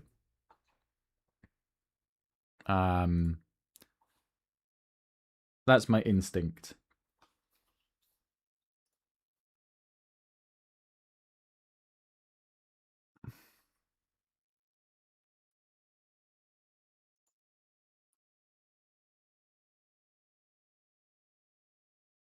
Yeah, that'd be my instinct. Depends on how much you're playing as well, though. Do both. Like, you can play like 1-2 for the real money and then play online to get the reps in and to improve. That's what a lot of people do, and it's a pretty decent way of doing it, if you ask me. This guy again has me in the blender. Generally not going to be a spot that's over bluffed. He should also just range bet the flop, and people don't tend to do that. Yeah.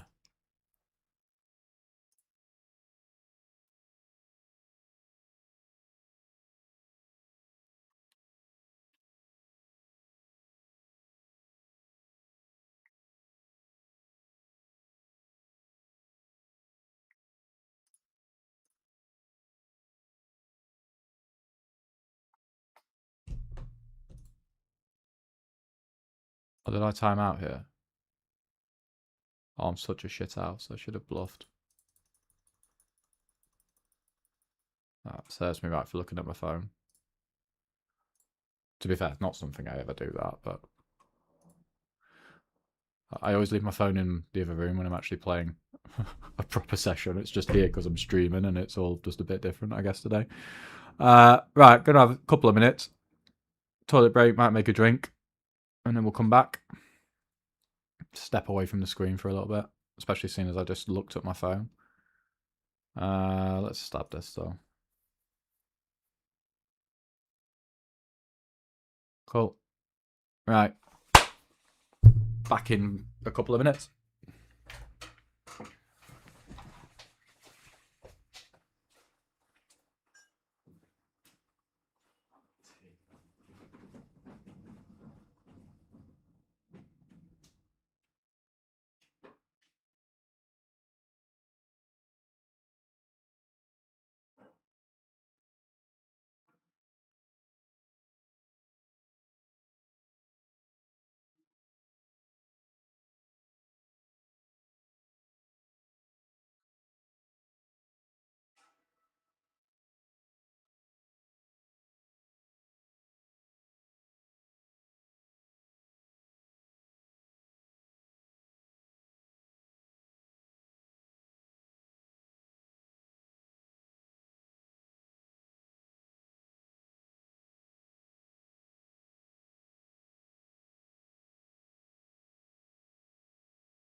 Okay.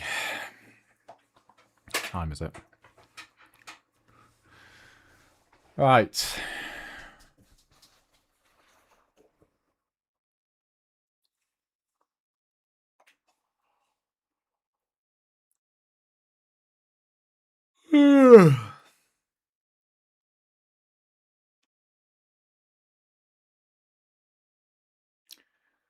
Okay.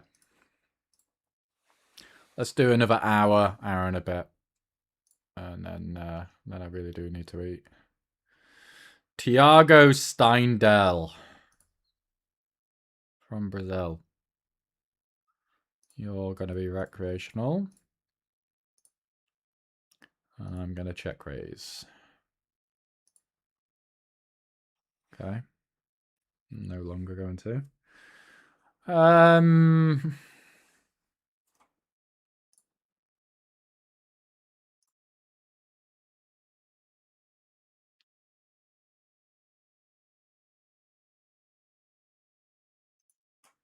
Do a little sneaky scroll here.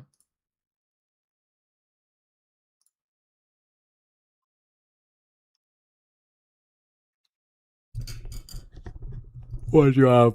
10-8, okay.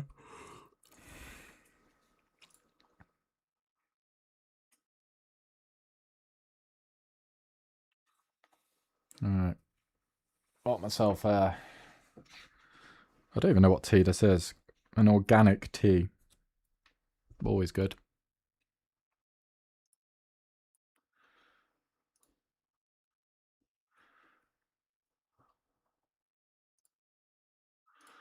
Oh, 8 on the river. We could play a million big blind pot versus a bliss. This is what we wanted. I'm not going to let him. Well, I'm not going to bet the turn always. So it's not going to be a 1k big blind pot.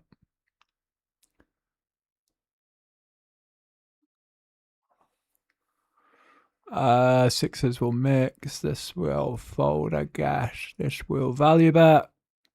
And I guess we probably have to bet call a lot if we do get raised.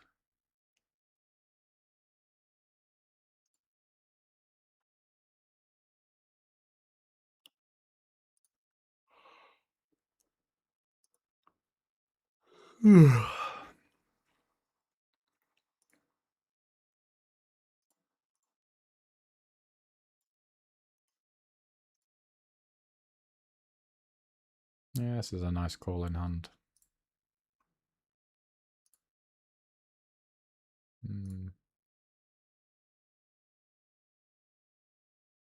Don't think I need leads here, or too many leads.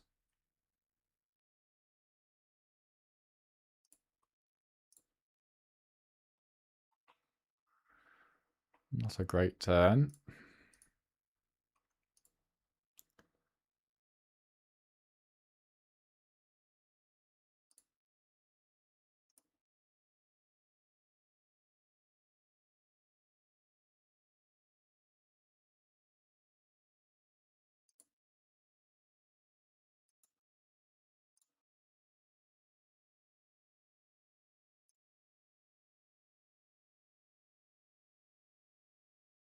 It's annoyingly kind of exactly the kind of hand that just wants to show down. It doesn't, into two people, I don't think we can value at it.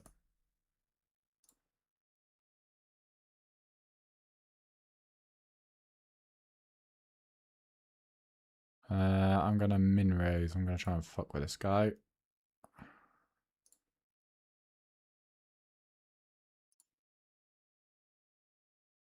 Just always in the blender versus this rich preacher dude.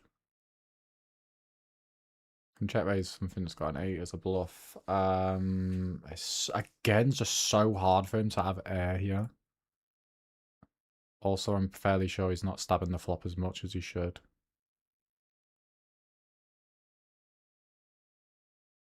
Oh, this is so sucky.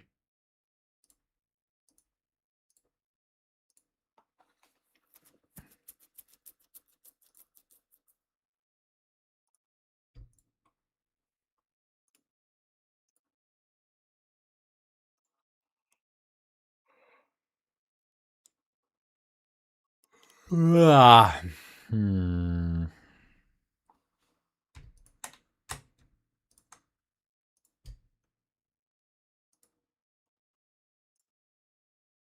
Oh, that's not what you want to say. We'll call and we'll try and make a straight, but...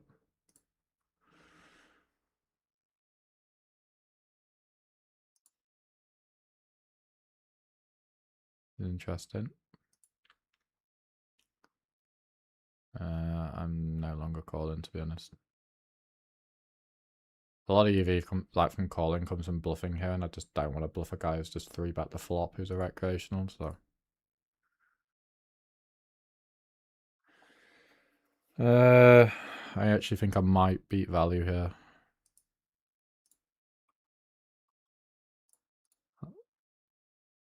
That feels like the last hand you would want to bluff on the river.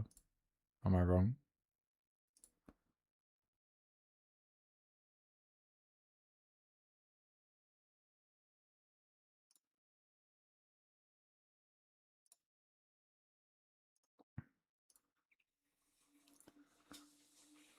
Am I wrong?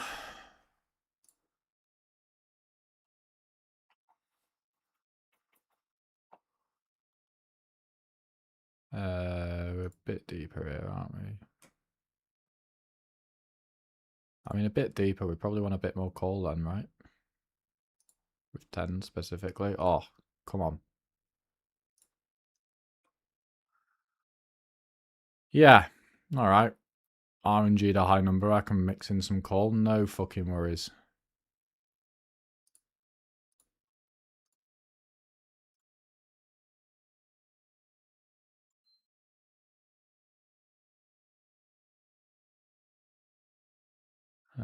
This should just be call.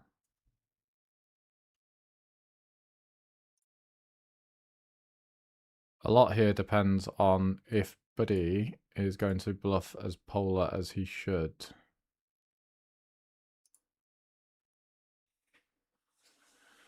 What's my raise size? Do I want this? I mean, if he bluffs polar, I do want to raise this size at least. It's a very, very strong hand. Or do we just go shove Uber denial? Nah, let's go this. This is a weird size to pick.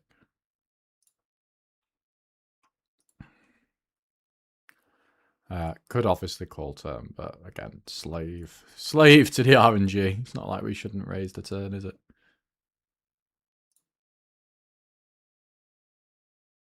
Yeah, I mean, I don't know what you... Yeah, I mean, okay, whatever. You can bet half pot if you want to bet half pot on the flop, can't you?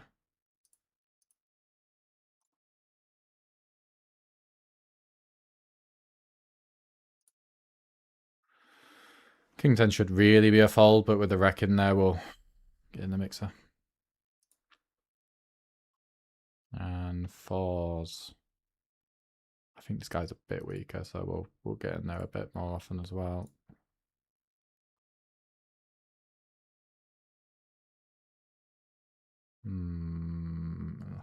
Christ. At least this guy checked the flop, so I think, again, this is horribly indifferent already. Being sandwiched is gross.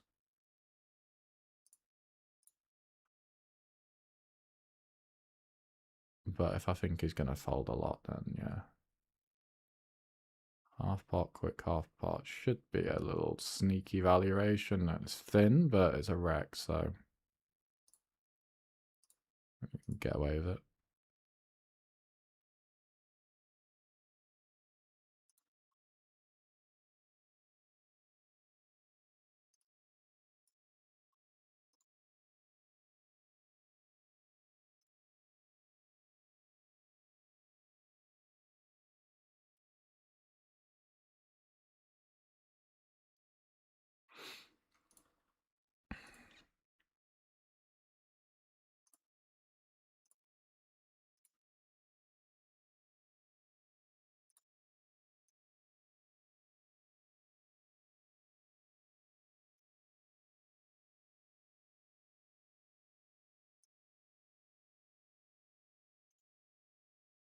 Have to close these curtains and get some sunlight glare at this point. Oh, that's better. can't see this hand really betting in a million years.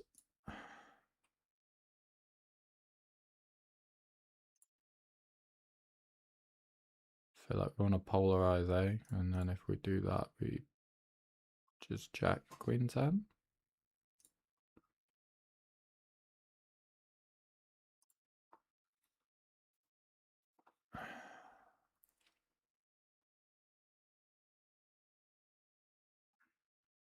This is close. I feel like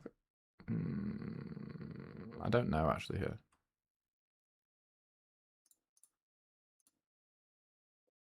This we could barrel, but not this time.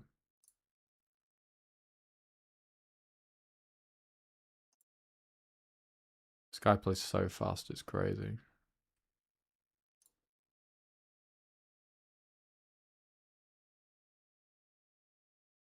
This might be a bit greedy for me as well, but might not be.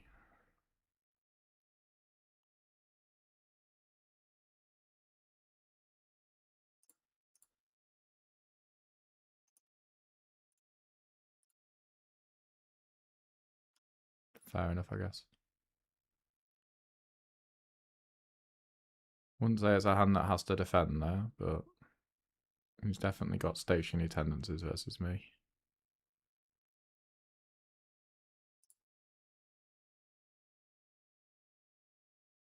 Fuck me, I'm hungry now.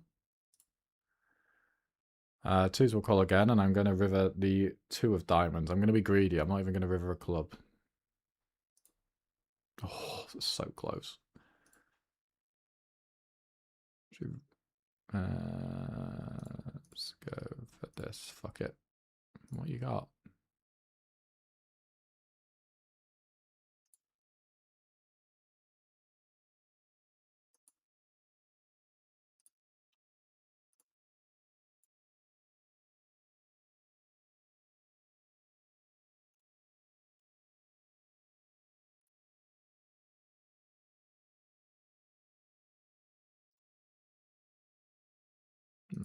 Should really be folding there then.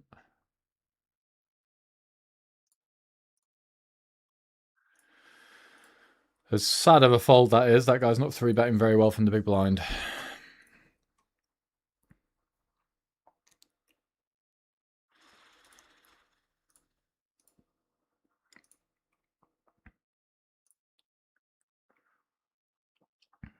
Yeah, I'm very hungry now. We plow on. I've got a 1k big blind stack to get to.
It's a bit iffy, but I have my reasons.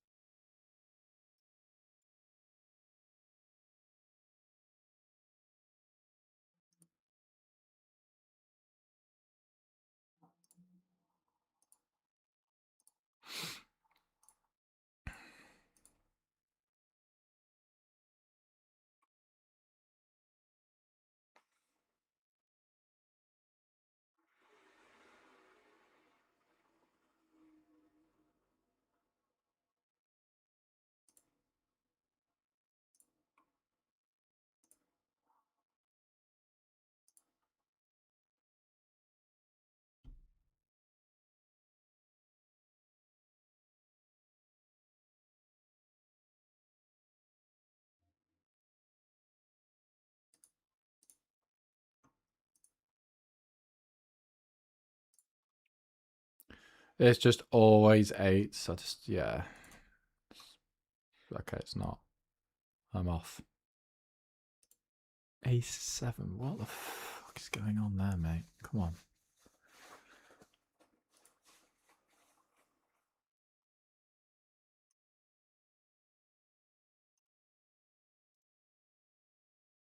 Oh, got myself a straight.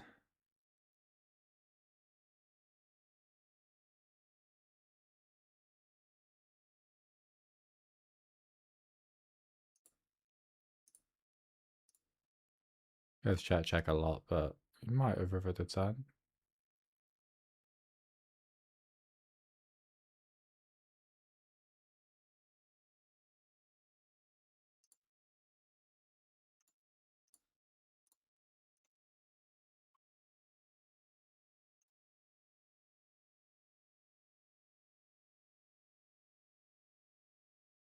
What do you have?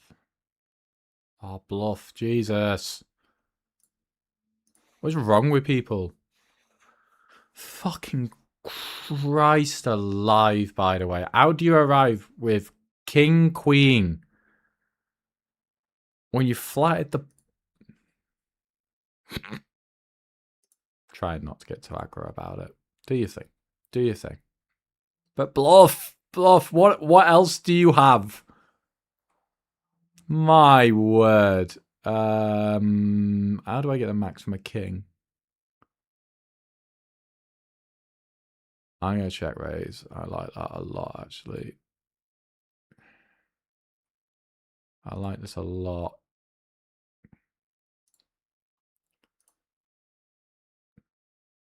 No.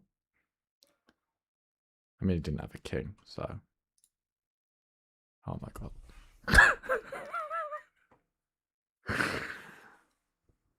Oh, no, no, no, no, no, no, no.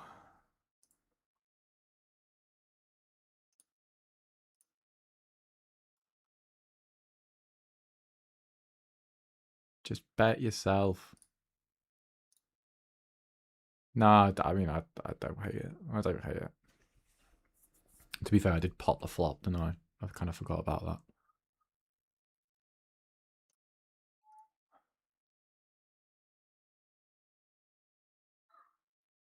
Can I? I can turn a 3 or 6. I can actually turn quite a lot of open-enders here, so I'll sneak it in.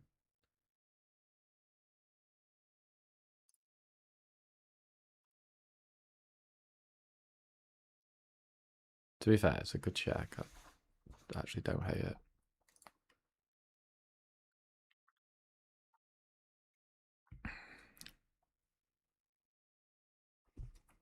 Not a size that I would expect to see all that much, actually, with on that board, but hey. I have 5 high.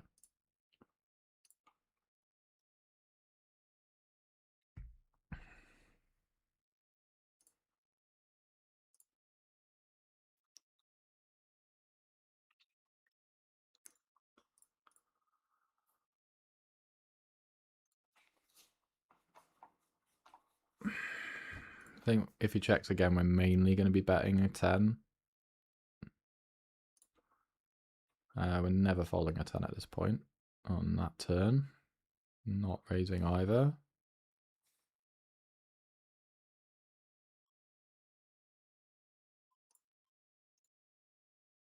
Hmm.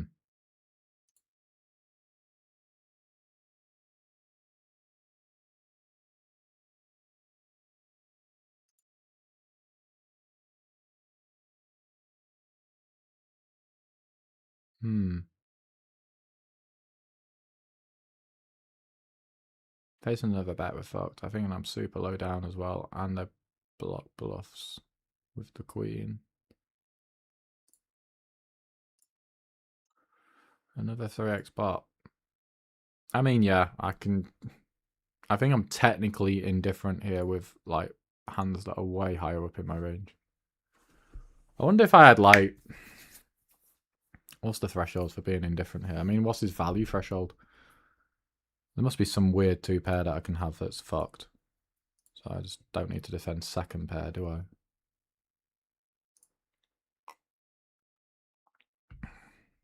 There isn't really any two pairs, to be fair. I guess ace-x of hearts is where we should be drawing the line.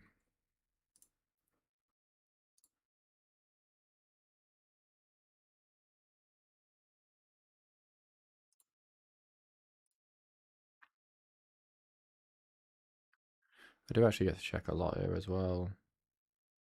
In fact, I think I'm going to check with the ace like super often and then just bet king queen more.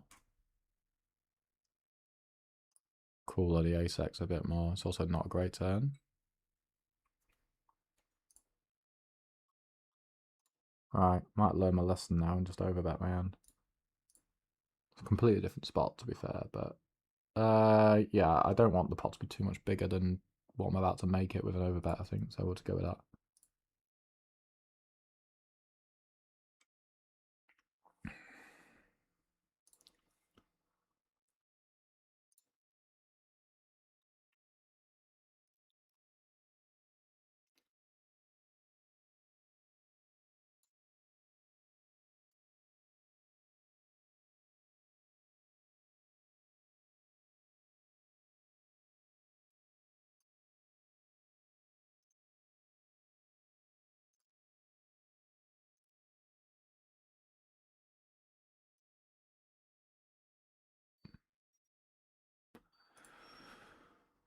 Alright, let's play a hand with this dude, because he's at it. He is definitely the type that is going to be completely and utterly blasty. I can see it a mile off. The issue is I don't have anything. So I don't have great prospects in any line, so let's try and turn something. I do like to see the snap check.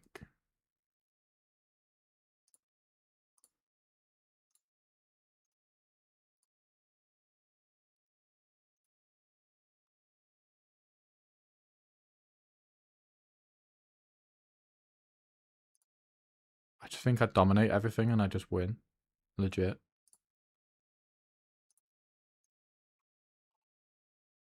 So like I think I can check here and then just station a lot of rivers. Even though it's 3-bet pot.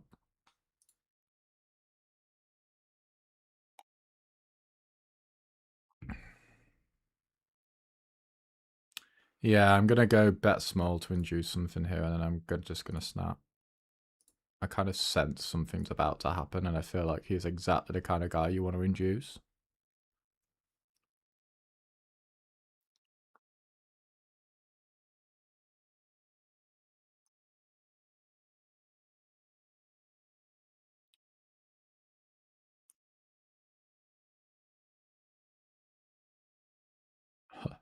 This is one of those like really fun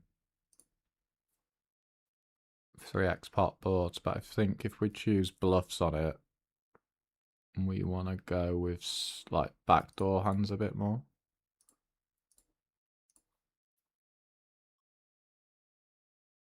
So like queen 10 of spades, yeah. Queen 10 off, less so. I think could still be in there a fair bit actually. Anyway.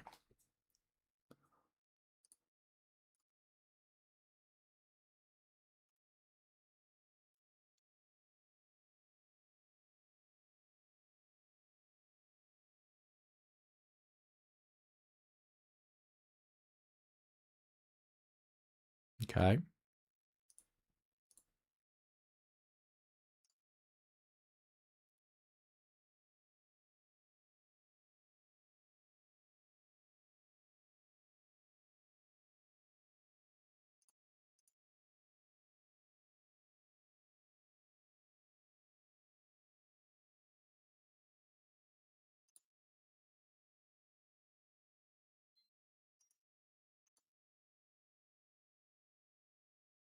Do I beat value?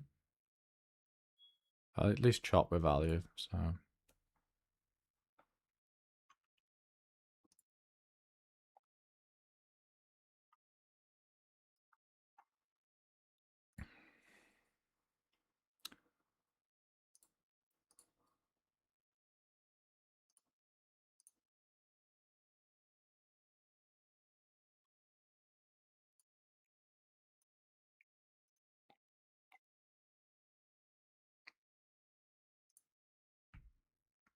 Do you know, I'm not actually convinced that's a snap fold. It has to be, doesn't it?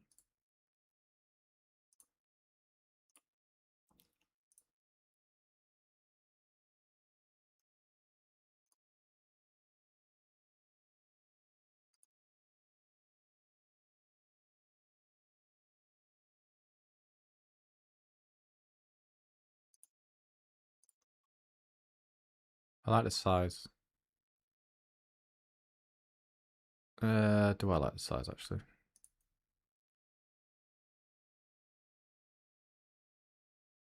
Yeah, I'm okay with it. 150 should be all right.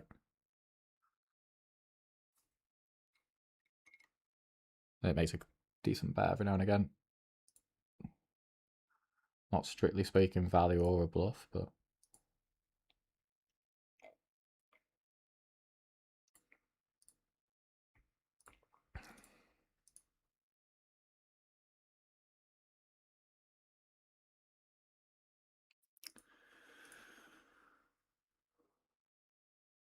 I think value threshold for me there is ace 10. Probably think 10-8 is too thin.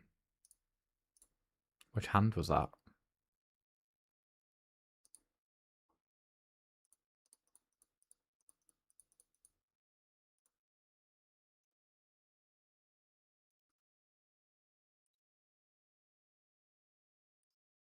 Don't know. Can't remember.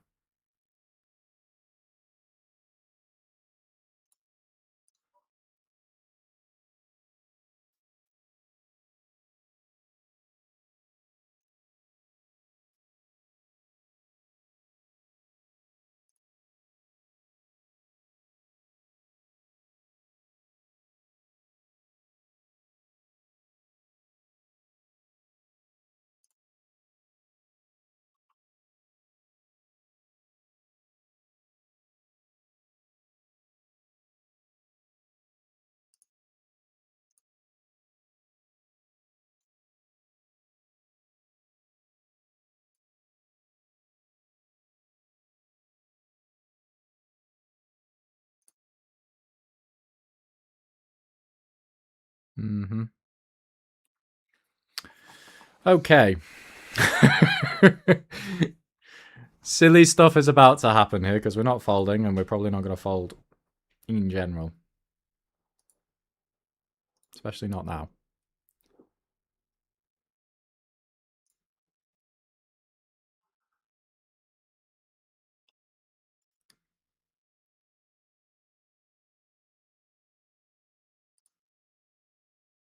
Yeah. He might own us here. He might like legitimately just show us tens. But this is a very, very, very, very, very overbluff line by recreationals, and he is the type. So I'm going to give him a bit of fucking Hollywood on the turn. And I'm not going to fold on many rivers. I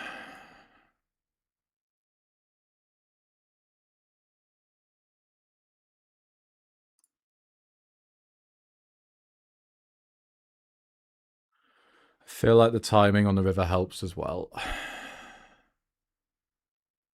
God's sake.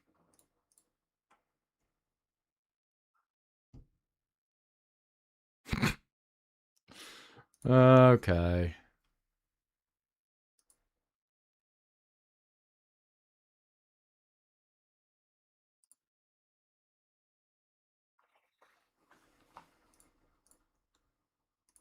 This 3-bet here is more like, not that I want to get the money in, it's a bit more like vulnerable value protection kind of shit here.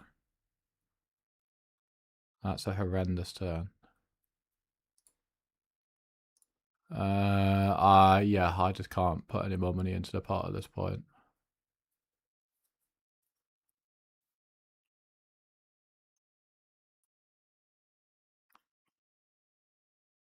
Cheers. 10 out of 10.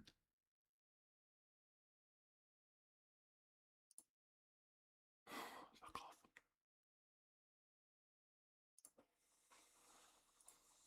I think Jacks is like an okay low frequency for that. Queens, I think, just folds. I'm so far down in my range.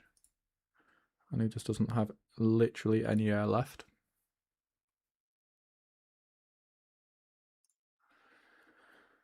King 7-5, yeah, we can just range bet for whatever we want. B4 seems fine.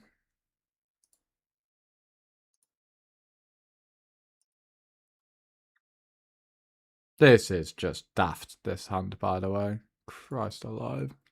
I was calling the river as well, he could value jam. Ugh, the read is so good though, isn't it? It's just, yeah, we're bluff catching with the second best hand. Fuck my life. I guess fold. We just do so bad here. Unless we wanted to jam. I don't think I really want to do. Oh, it's so tilting when Rex do that though. Like it's so air heavy and just full of shit. And you just get like shown that every now and again. It's very tilting, but like we should just legitimately call down.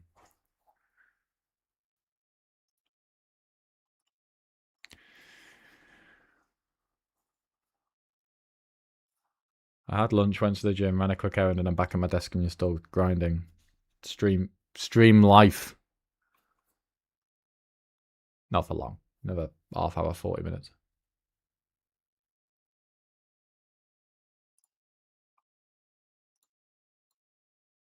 Was the 3x pot river? Oh, I see. When I had queen 10.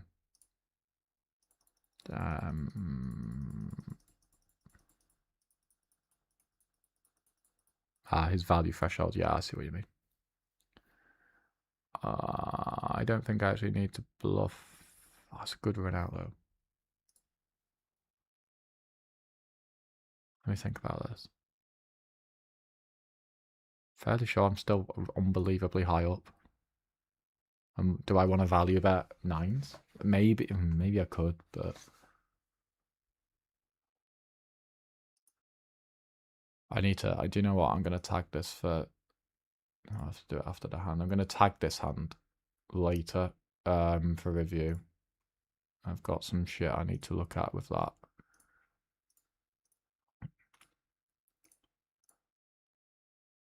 Because I just don't think I've got amazing heuristics for spots like this, and I need to work on it.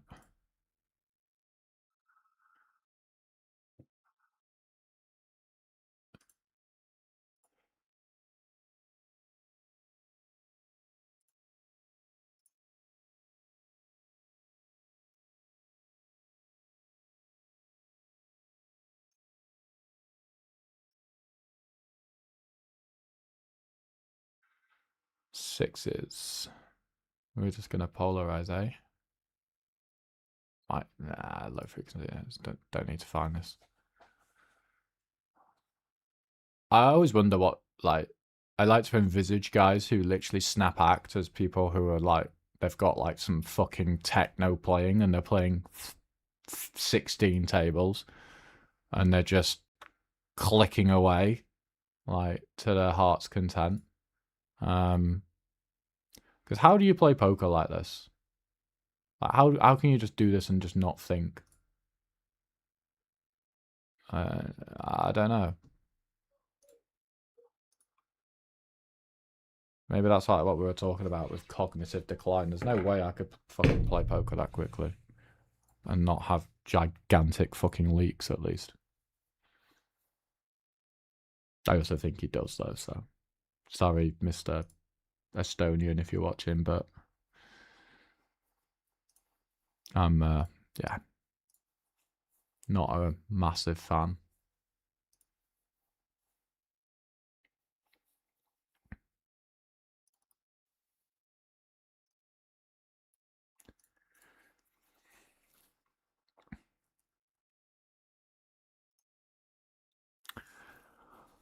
Oh god, what a spot. I guess we can have some kind of C betting range here.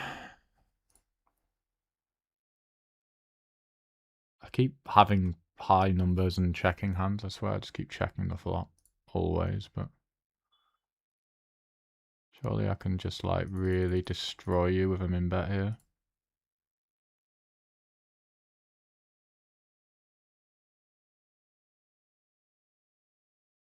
I don't need to bluff this, do I? No. Yeah, quarter pot again, I think. Yeah, this is probably that and check quite a lot. Yeah, I can value bet at this point. Because you fucking value bet the worst pair before in exactly the same spot, so surely that means I can value bet fives at this point, eh? This is a fun little hand.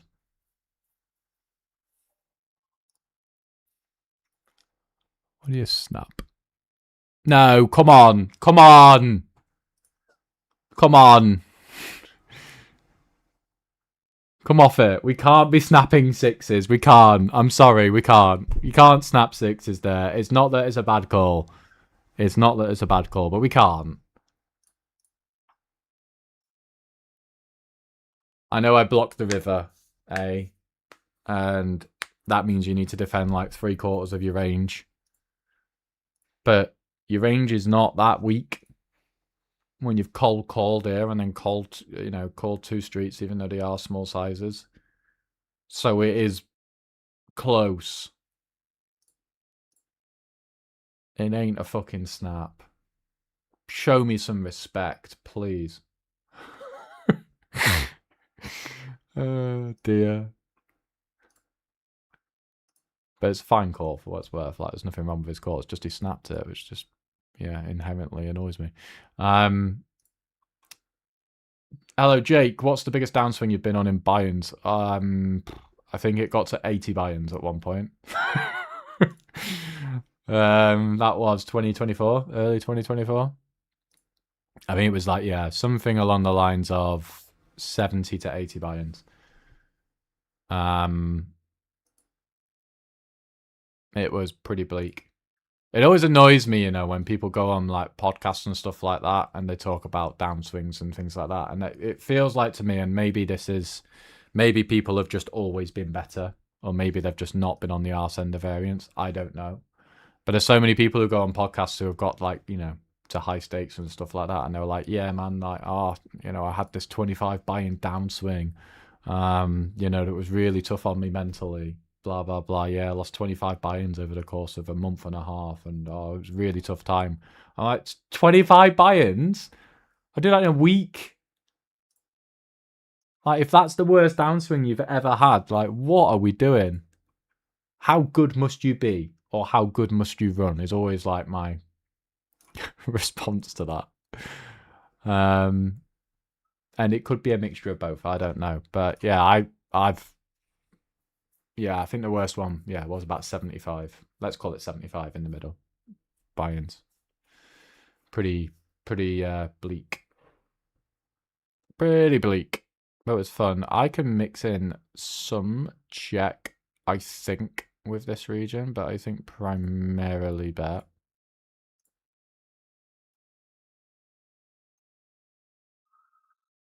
Am I a study by myself kind of guy? Yeah, it's interesting. I used to have a study partner for a few years. Shout out Ed if he finds his way onto here. And we did loads together. We would do like 2-3 sessions a week. Studying together was very, very fruitful and super nice guy as well. But we kind of got to the point where it was a bit of an echo chamber, I think. And we kind of were still good mates, but we kind of just moved our separate ways. So now I very much do study on my own, although when I do coaching, like the big benefit of coaching is it like really does help me be sharp in terms of my studying. I always think it's like a fantastic like tip if you bear with. If you're like studying and you found out like a new concept or something along those lines, tell someone about it. Like coaching for me helps me massively because you have to justify your own thought process, and I can go into the lab and study, and then like we can talk about 3-bet pots, out of position or whatever it is, and and then you have to justify your thought processes, and you know the idea of teaching. I'm mixing some Czech. Actually, do you know what? I am gonna, and I am gonna turn this into a bluff. It's a bit dicey, but yeah, the concept of teaching someone is a very powerful study skill, I think. Like, it allows you to cement those thoughts that are rattling around in your head. So, like, if you've studied, as I say, a new concept or a new idea, and you want to cement it, go fucking tell someone. If it's your wife, your kid, your cat, your mate at the pub, whatever it is, but you go tell someone, even if they're not fucking interested. It helps you cement those thoughts. I think it's a really underrated kind of studying process, actually. We've rivered the best hand. I get the sense I'm about to get check raised as well. I'm very happy about all of the above here.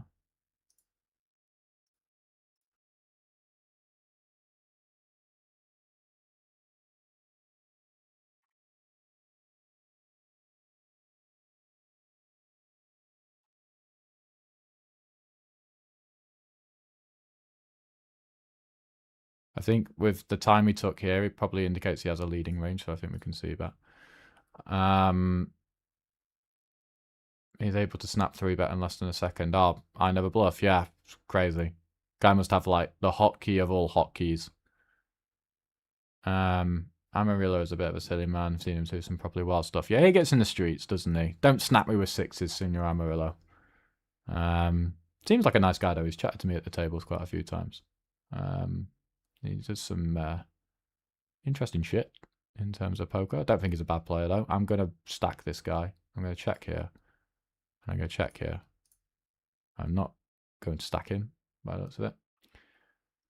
Running well? Not really, no. We're doing okay, I think. I don't think it's ever too bad. We were losing halfway through the day, but I think it's got a little bit better since that point.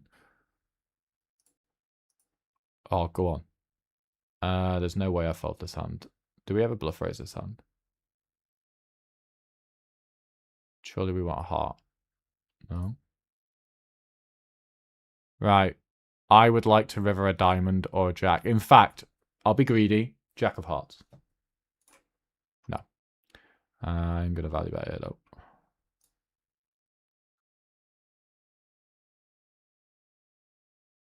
To be fair, I've not had a 20 buy and downswing yet. Don't worry, mate. Your time will come. Your time very much will come. This could be really strong. Yeah, I mean, just, I don't know. I could call, but then I might get shown fucking pocket sixes again. So it's kind of like raise.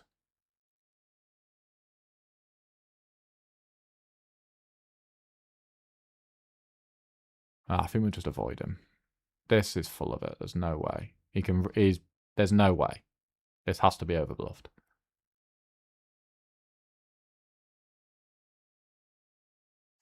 Oh, this is kind of close here. Okay. I still stand by that.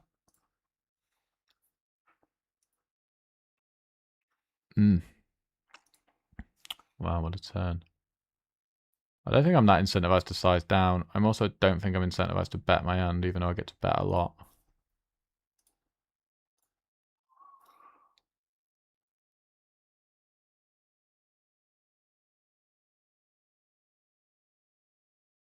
I guess check.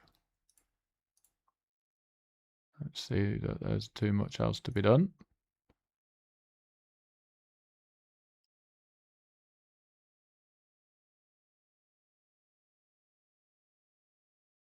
Fair enough. How are you letting me win? Alright. Still think it's probably a bluff, isn't it? But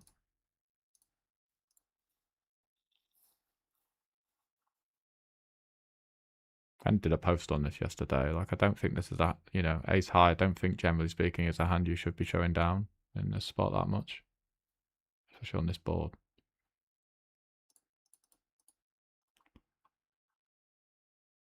You just cold call.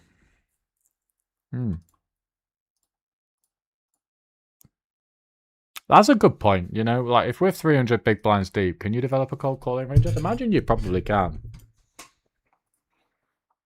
I don't know. Who knows? Let's start with a check.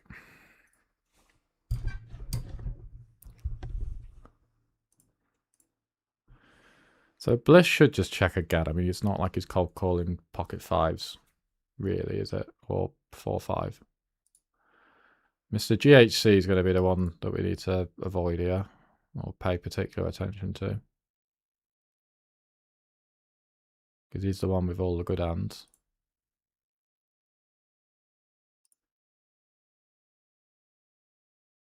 Apparently not.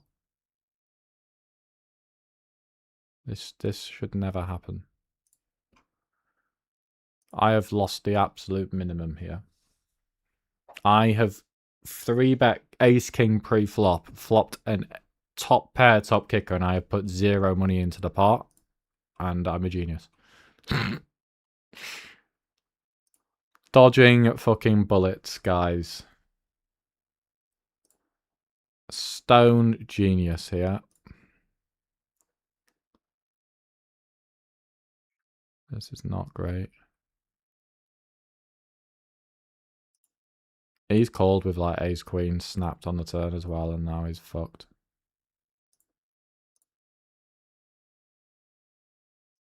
I have no idea what a Bliss has here. Probably a rivered flush, I guess. Yeah. That's minging, by the way. That's stone minging.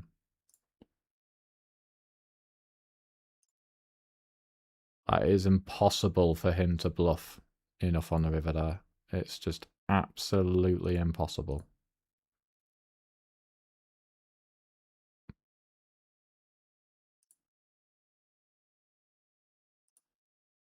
I actually had the best hand on the turn, for what it's worth, but...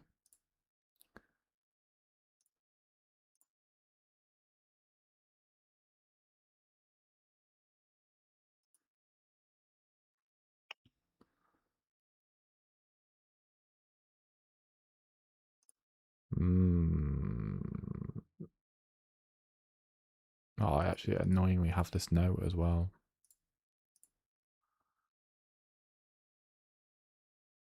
What 6x do you actually have here, bud? There isn't any. Nah. That one feels good. That's one for note taking. That one.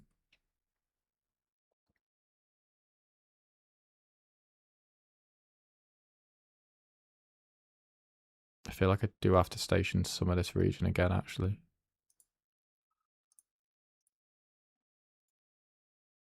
That was a fun hand, isn't it?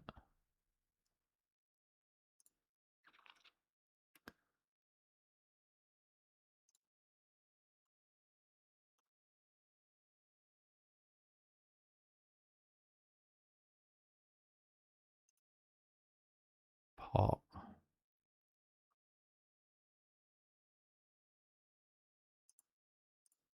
Well, I mean, again, I'm so low in my range here. I just literally never need to defend. The question is... I mean, paired boards are not that easy to overbluff. As well. Yeah, nah. No way.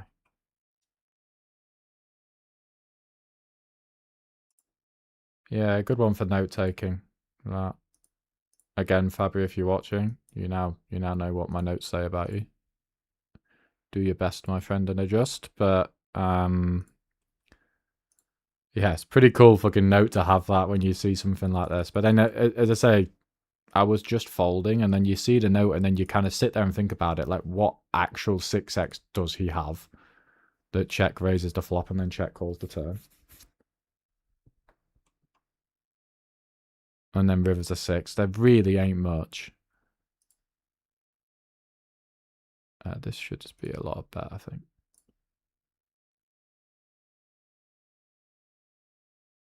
Yeah, I think we just punish him here with the raise. I don't even need to take my time over it either, just fuck him.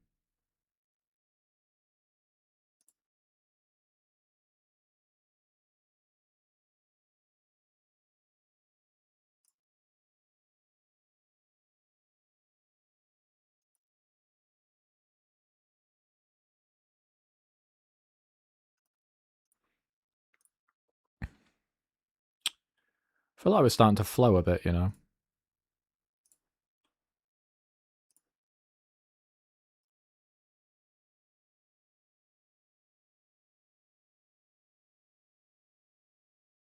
Tamas, hello. What is the blue tag?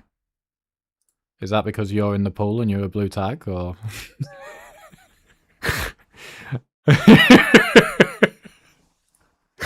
100%, 100%. That is that. That is the reason, isn't it? You're in the pool and you're one of these blue tags, and you're like, "Wow, what does that one mean? I want to know."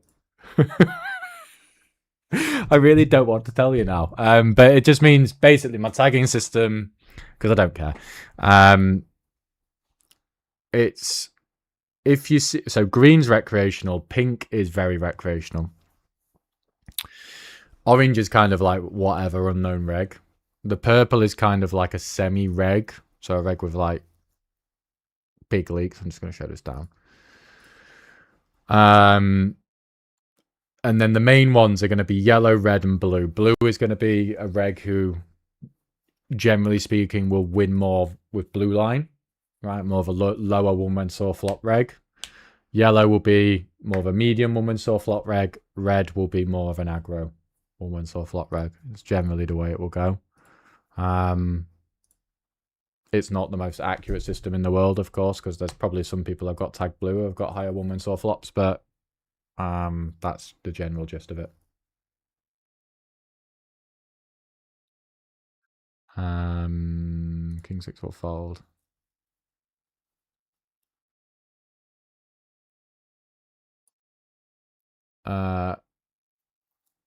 Fives can be in a cold call range, I think. Yeah, I mean, I guess it could. Well, yeah, that was a fun hand, wasn't it? I don't know. I mean, I have no idea. I guess conceivably it could, but it's not going to be a big portion of it, is it? 1K big blinds has never been closer. I think we've peaked at about 730. So we're back down to 657, but we've got kings, so we'll see.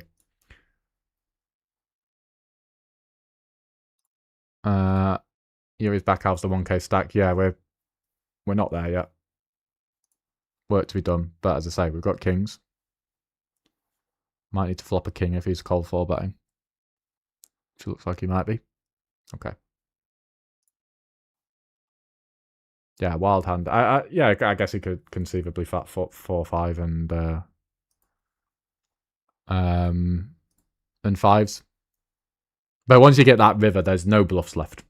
There's just zero. I don't know how you can hero call Ace Jack here unless he just thinks he's a whale. I happen to know that Obelisk is not.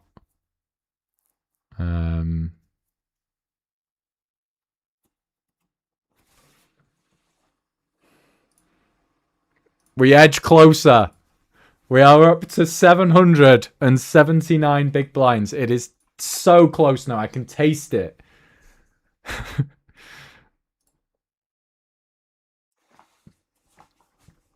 I can taste 1,000 big blinds.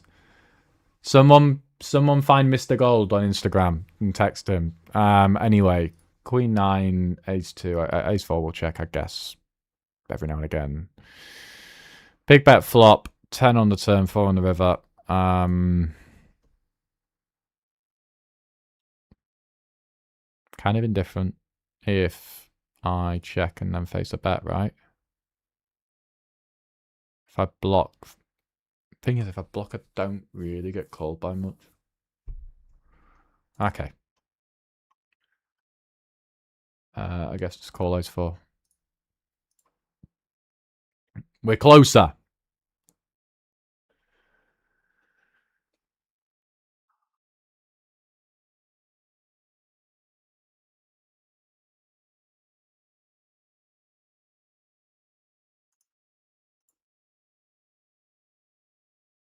Okay, so you're a Bliss. I didn't know that. Right, what the fuck? Overbets turn, checks river here.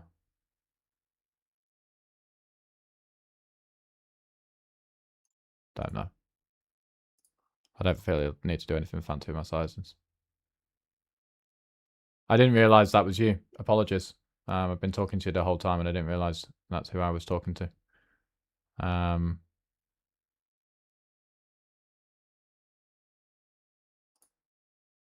So hello. Can't believe I didn't cotton onto that sooner, to be honest.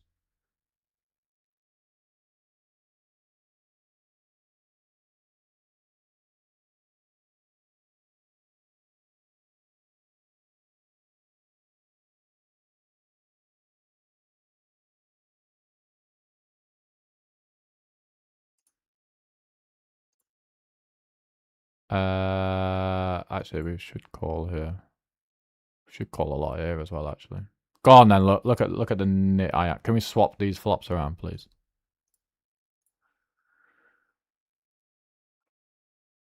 This makes a lot more sense now.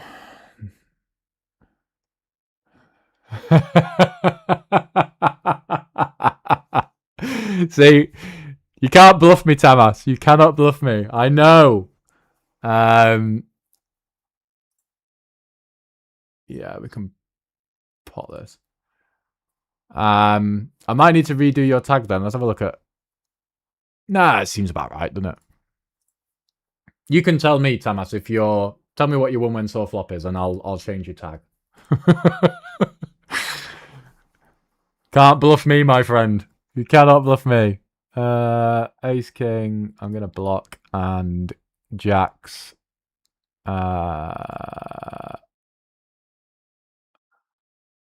I guess fold. But hello, Tamas, as well. Nice to have you here, mate. Might be an old tag, actually. Should we check your notes? We just potential timing. I have no notes on you either.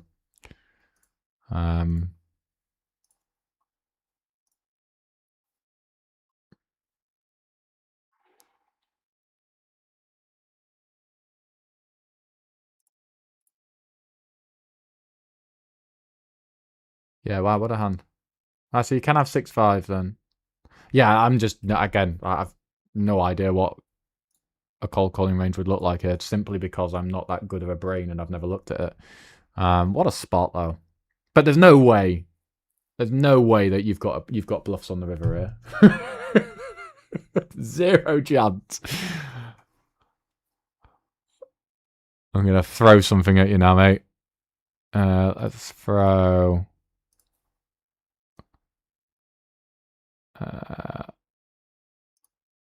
Let's throw a rocket at you. I probably should call though, actually, but I was busy throwing things. Yuri, right. Any particular tips when you feel like you pull traps a lot? Is it as simple as allowing yourself to realize more equity than you should? Yeah, take it as a compliment in a lot of ways. It could be, it could be as well that you're remembering that you know, you remember when they trap and you don't remember all the times you get folds. That could also be a significant factor. But generally speaking, like, think about the way to do it. Think about the kind of hands which benefit from extra equity realization. And if they are genuinely trapping too much, don't get too out of line with how much money you put into the pot. But I would argue they're probably not trapping enough. It's hard to. Queen 10 then. 300 big steep. I guess we'll start with a call. I mean, what value hands do I want to raise on the flop? Like Queen Jack, let's start there. This should just be bet every fucking hand at this point, right? On that turn.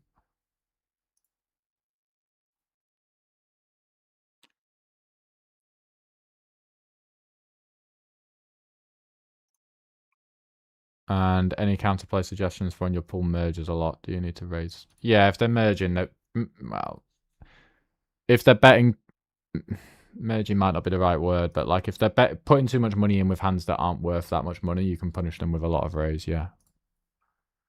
We face the pot, do we? Wow. Hmm.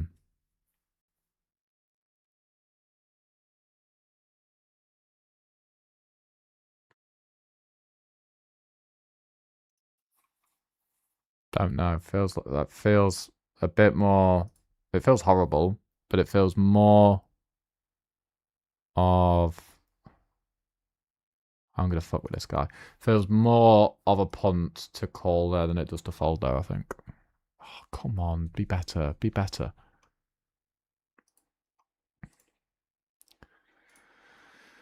I think I just want to block and not do a lot of betting. And I don't want to bet my hand, do I? It's so shit now. Yeah, does face import there. I mean, obviously, again, we're just gonna. Obelisk just gonna have fucking Jack 7 offsuit and ruin our day. And there's nothing we can do about it, really. But it feels like I do have to defend quite tight. Block's got to be good now, isn't it? Is it worth even more than block? Probably not. Don't fucking snap me. Yeah, so it's kind of like one of them. We're gonna, because it's such a polar range. He's gonna have ace 2 off. He's gonna have Jack 7 off. I guess you 3-bet those 300 big steep still. He's still gonna be quite polar, right? And we're just gonna be in the blender, but there's not amazing prospects with this kind of hand at this point. I don't think. I might just be being a nit, but it's got to be something close to indifferent. Queen Jack. Yeah, I think B25 is fine. King Jack, we should just press call, I guess. No. Do I get a lead in range?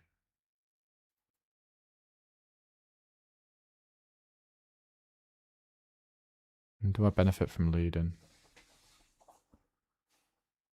No, I think I benefit from. Well, I benefit from checking my hand at least. This. I think this hand just wants to bet again, to be honest. Yeah, and then we just rip it, eh? And we're just gonna have to run this. Unless I can call.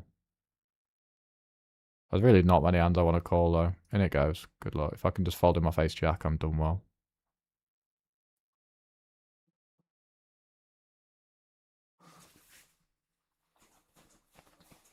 Fucking happening! I'm gonna block here. And we're 144 big blinds away. How can I quit now?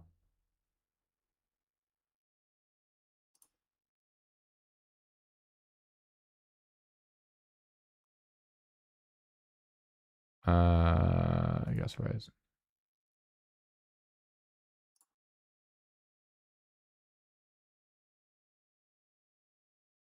9-9 with a club. What am I missing there? I do get raised here. Wow.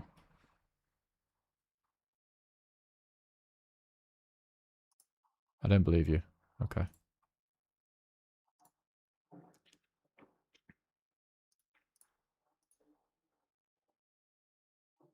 My tag is okay. Fair enough, my friend. Fair enough. They're not offensive tags. They're not offensive tags. It's just, as I say, gauging people on their levels of aggression as a general rule. Yeah, no, probably not actually. This stinks of a 3-bet, right? Thing is, it's not that vulnerable. He took a long time over this. I actually like call. What do you mean 9s with a club? What hand was I missing? Did I have 9s with a club somewhere? I don't know.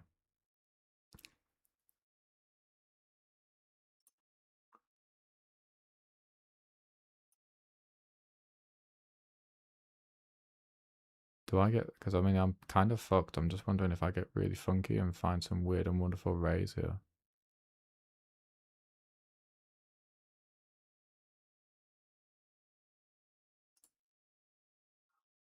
I'm getting special here. This is not to stack off for what it's worth. This has to defend, I guess, with the back doors. It's not great though. Now, surely we can consider leading. Let's just stick this in. Yeah.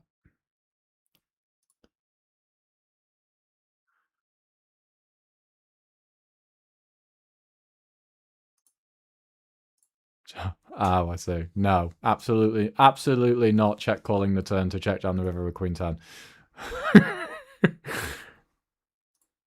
I think my hand can play slightly more than block here, so I think we can just check call. Yeah, it's funky hand with the queens.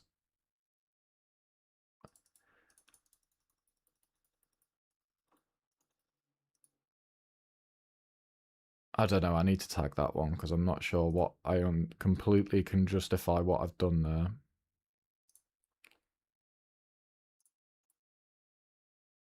Can I still tag it? No. Does he check raise a jack? Does he just bet the turn with like... I can...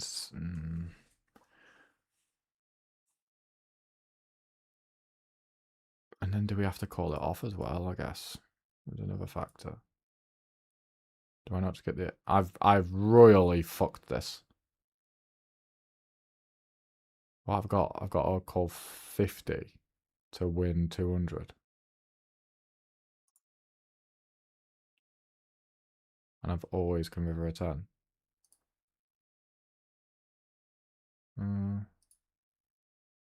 I don't know. I don't know. Might just be easier just to 3-bet the flop side.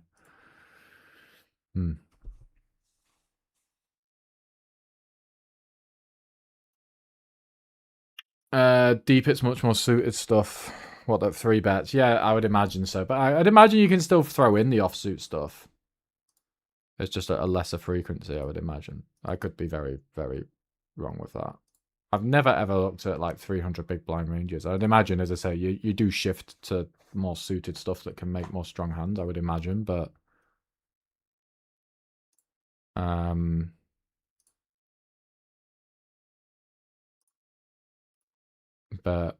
yeah.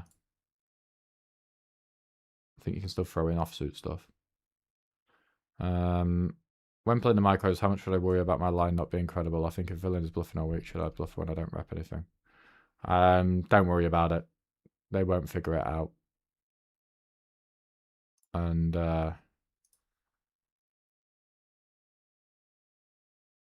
this probably has to defend.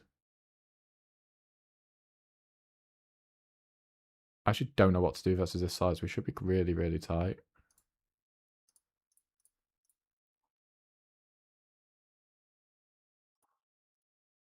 Don't know.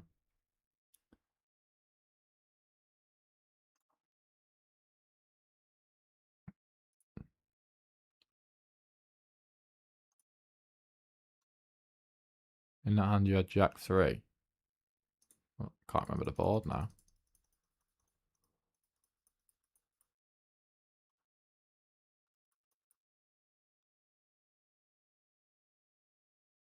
Oh, Jack 3 of clubs has got all sorts going on that, hasn't it? Yeah, I mean, seems good. Yeah, it makes sense.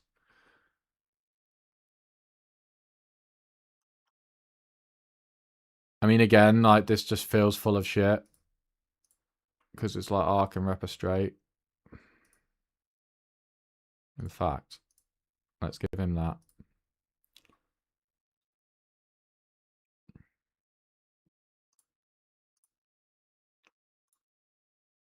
My only reasoning behind this is I think he can maybe raise some 2 pairs. Maybe I'm just completely off it, but it feels full of shit. Nothing would make me feel worse there than being shown fucking 9-8. So how bad can it be, I guess? And if it's over bluffs, then the EV of raise is always high as well. Alright.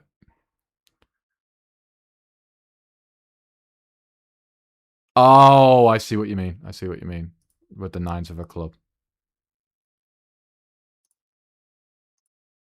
I see what you mean. I was like, I have no idea.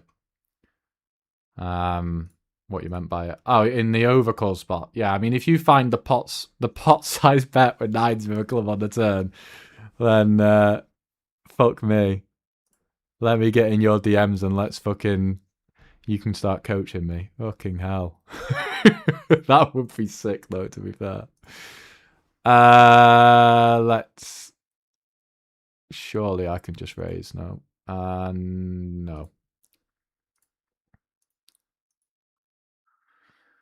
I kind of wanted to wrap the stream up around this time. YouTube is not responding. Don't do this to me.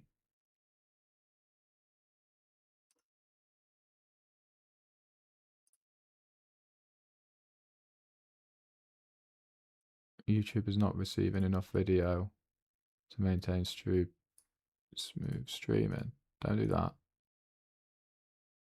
What do you mean? Oh, we're starting to get dropped frames.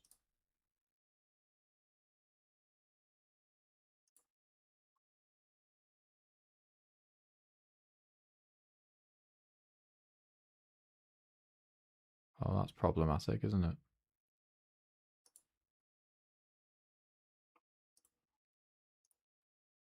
Well, that might have to cause me to quit the session. I'm on a delay, so in a couple of moments, guys, if you're struggling to see me, can you let me know if the stream is now completely fucked?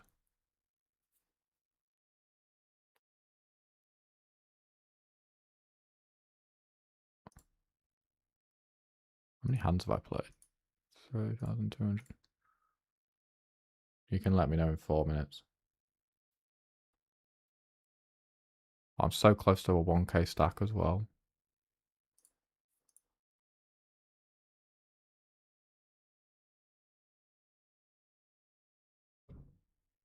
I shouldn't do this, but I'm going to do this. Oh, it seems to have fixed itself now.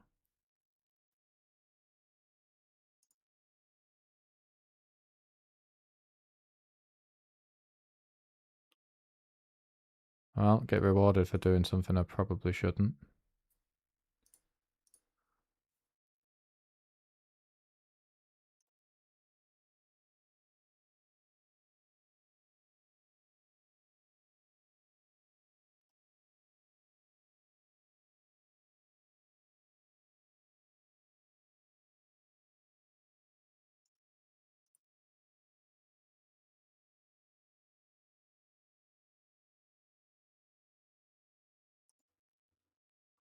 Right, I'm just going to sit out for a second. Collect my thoughts. Use the toilet, and then I'm going to come back.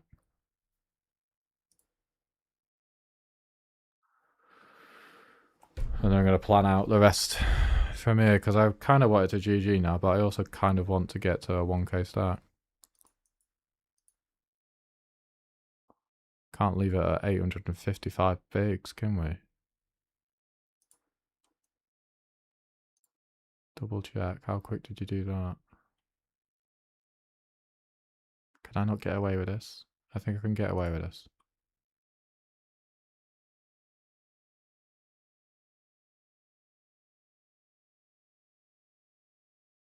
Oh, I'm going to value back the river, guys.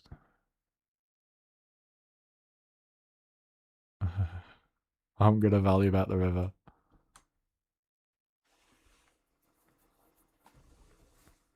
Boring. Right, be right back.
Okay.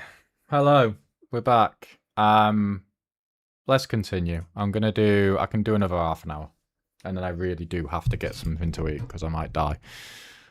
Mr. Edmund Fitzgerald, hello. I was talking about you earlier. I hope you're doing well, mate. I've got 30 minutes to try and get this table on the bottom right to a 1k big blind stack. All or nothing. But 6:15 is my cut-off point, and then I really do have to GG. So it's all or nothing at this point. All or nothing.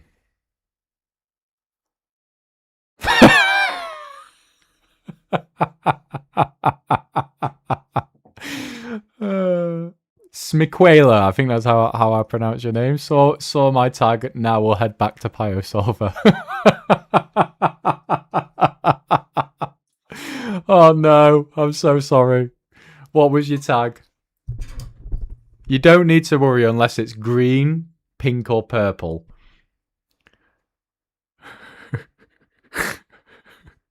If it's any of those things, then yes, maybe you do need to worry. But hey, I don't know. I don't know everything. Maybe you're crushing. As long as it's not green or pink, you're fine. Purple, I give out quite liberally, and purple doesn't necessarily mean you're bad.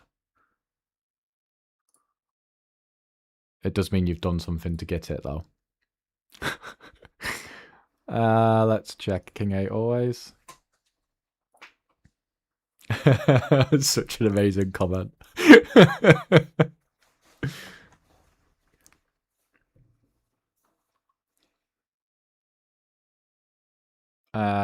Right, Queen 10, let's C3. Let's try and show down King 8. Let's... As soon as I get, like, min-raise snap check here, I'm thinking 3 streets, to be honest.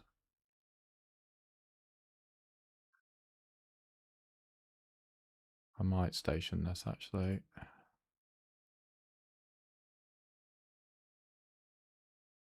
Yeah, I'm going to station this. Okay. Yeah, I'm gonna get in the mixer here.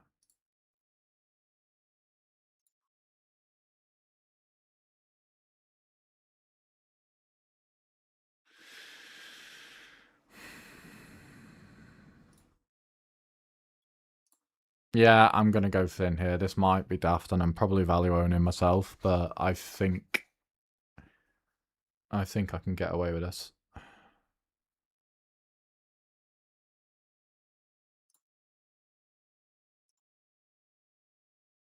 Give me a 6 and then a 4, please. Oh, it's the same hand.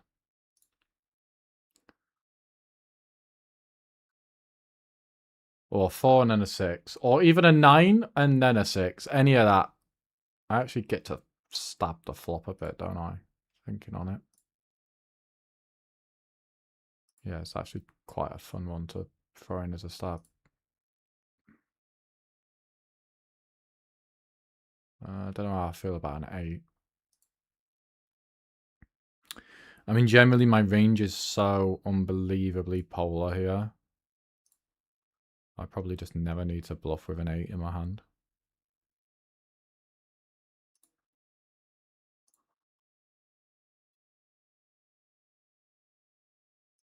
My antivirus just came up with a pop-up that your stream is a deepfake. Are you really you? There's no way I can answer that, unfortunately. If I say no, I'm not, that's exactly what a deepfake would say. I'm going to check and win. Okay. 9 and then a 7. That would have been good.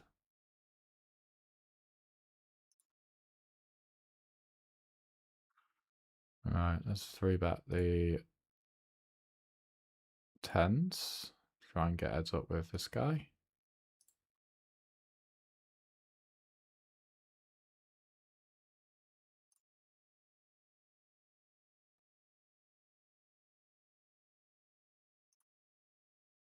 Oh, my brain hurts now. I'm flagging. It's the hunger. It is the hunger.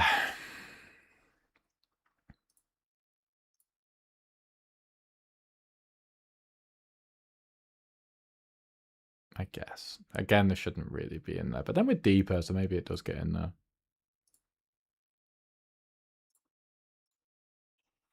Good things. Yes, it was, actually. We were just talking about how we used to study together. Someone asked me if I study alone or if I study with someone, and I said I used to study with you. Until you outgrew me.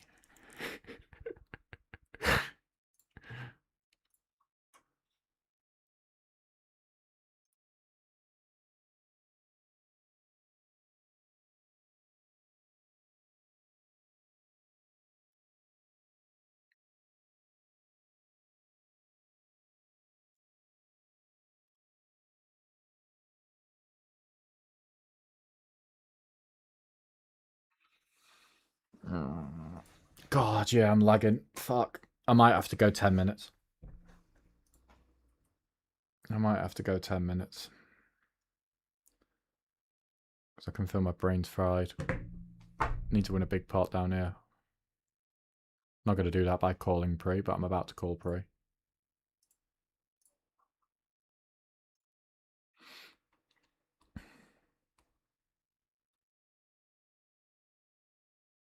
And fold.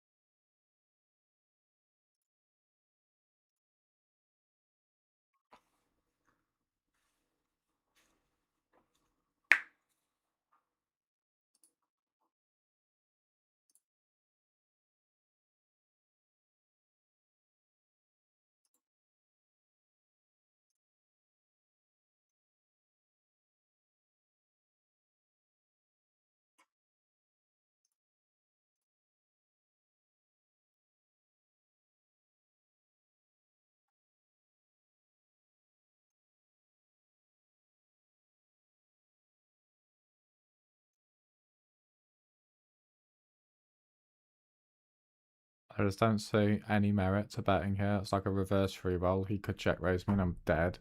And I just don't see him check calling 5-4. Yeah, it's exactly the kind of hand that goes straight in my face as well. Weird spot, actually.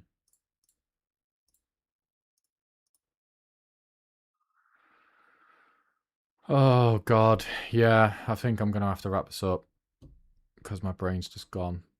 I've got nothing left to give. I got so close, but there's just no way I can generate 170 bigs out of thin air just for the sake of it. So let's do next big. We got so close. Tomorrow I'll stream again, and tomorrow I'll be able to send Mr. Gold a 1k stat. But for now, let's have 3 cards of ace 5.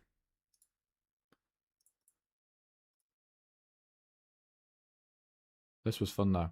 5 hours of stream for. That's why my brain's fried. Now then. Ace 5. I mean, it's got to be okay. I mean, it is okay as a stab. I'm just thinking if I want to, how much I want to check it, to be honest.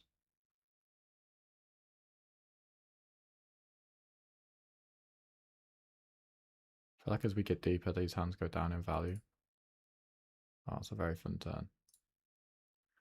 So we can just stab really often for protection, like with 8s and shit again here, and just fuck with ace high. So I think this is quite nice.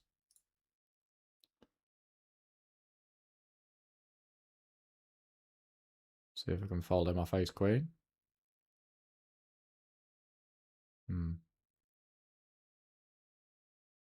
It's not an amazing river, that. You will have a river to flush infinitely. So whilst it is a spot I do get to be very aggressive, I'm no longer going very thin here. Do I have hands with 1 diamond in? This might even be a spot where I bluff 5s with a diamond and check this. Yeah, seems fair. Seems fair enough. Just a bad river, because like you could just have like all the ace king, ace queen 6-5. Maybe an ace-3. Ace-4, ace-5 of diamonds. All going to go in there, I think.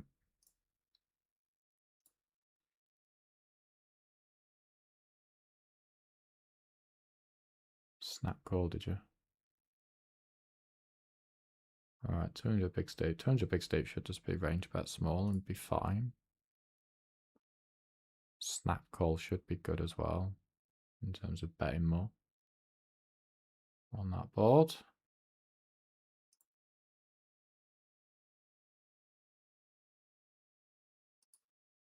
There's the last hand. No, one more. Alright. That might be the last hand. We'll do some results as well. I feel like we should have restuccoed something. Probably still lost, but oh my god, it's not the last hand. Alright, how did we do?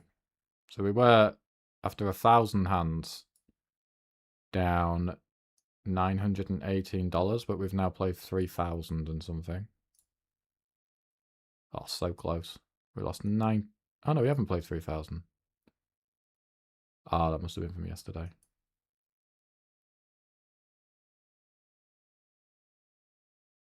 A nice little restucco. Got the red line back, didn't we? That's why. Red line carries. And we now ran a bit better as well. Fun. All right. I'll screenshot my 837 big blind stack for good measure. Right. We'll GG it there. 5 hours of streaming fun. I plan to do this again tomorrow, and then I've got a flight to catch on Thursday. So this was a lot of fun. I hope you all enjoyed. If you want to get in touch with me regarding anything coaching related, you've got a link in the description, or you've got a link in my bio on Instagram, or you could just directly message me. Oh, hello, Mark. Why do you run it once? I'll finish on this then. It's an interesting story. I always run it twice, and I always used to hate people who run it once. And then more and more people started running it once, and it used to tilt me when I would expect it to go twice, and then we'd run it once, and then I'd lose a flip. It used to annoy me. So I instead just went, I'll just run it once always, and then at least I know it's always going once. So it's me coping with my my weaker mental game, I think. But that is why, in a nutshell. If I run it once, at least I know it's always going once. If I run it twice and then we run it once and I lose a flip, it kind of annoys me. So yeah, DM me if you need anything. I'll run this back tomorrow. It was a lot of fun, but I will press stop streaming now.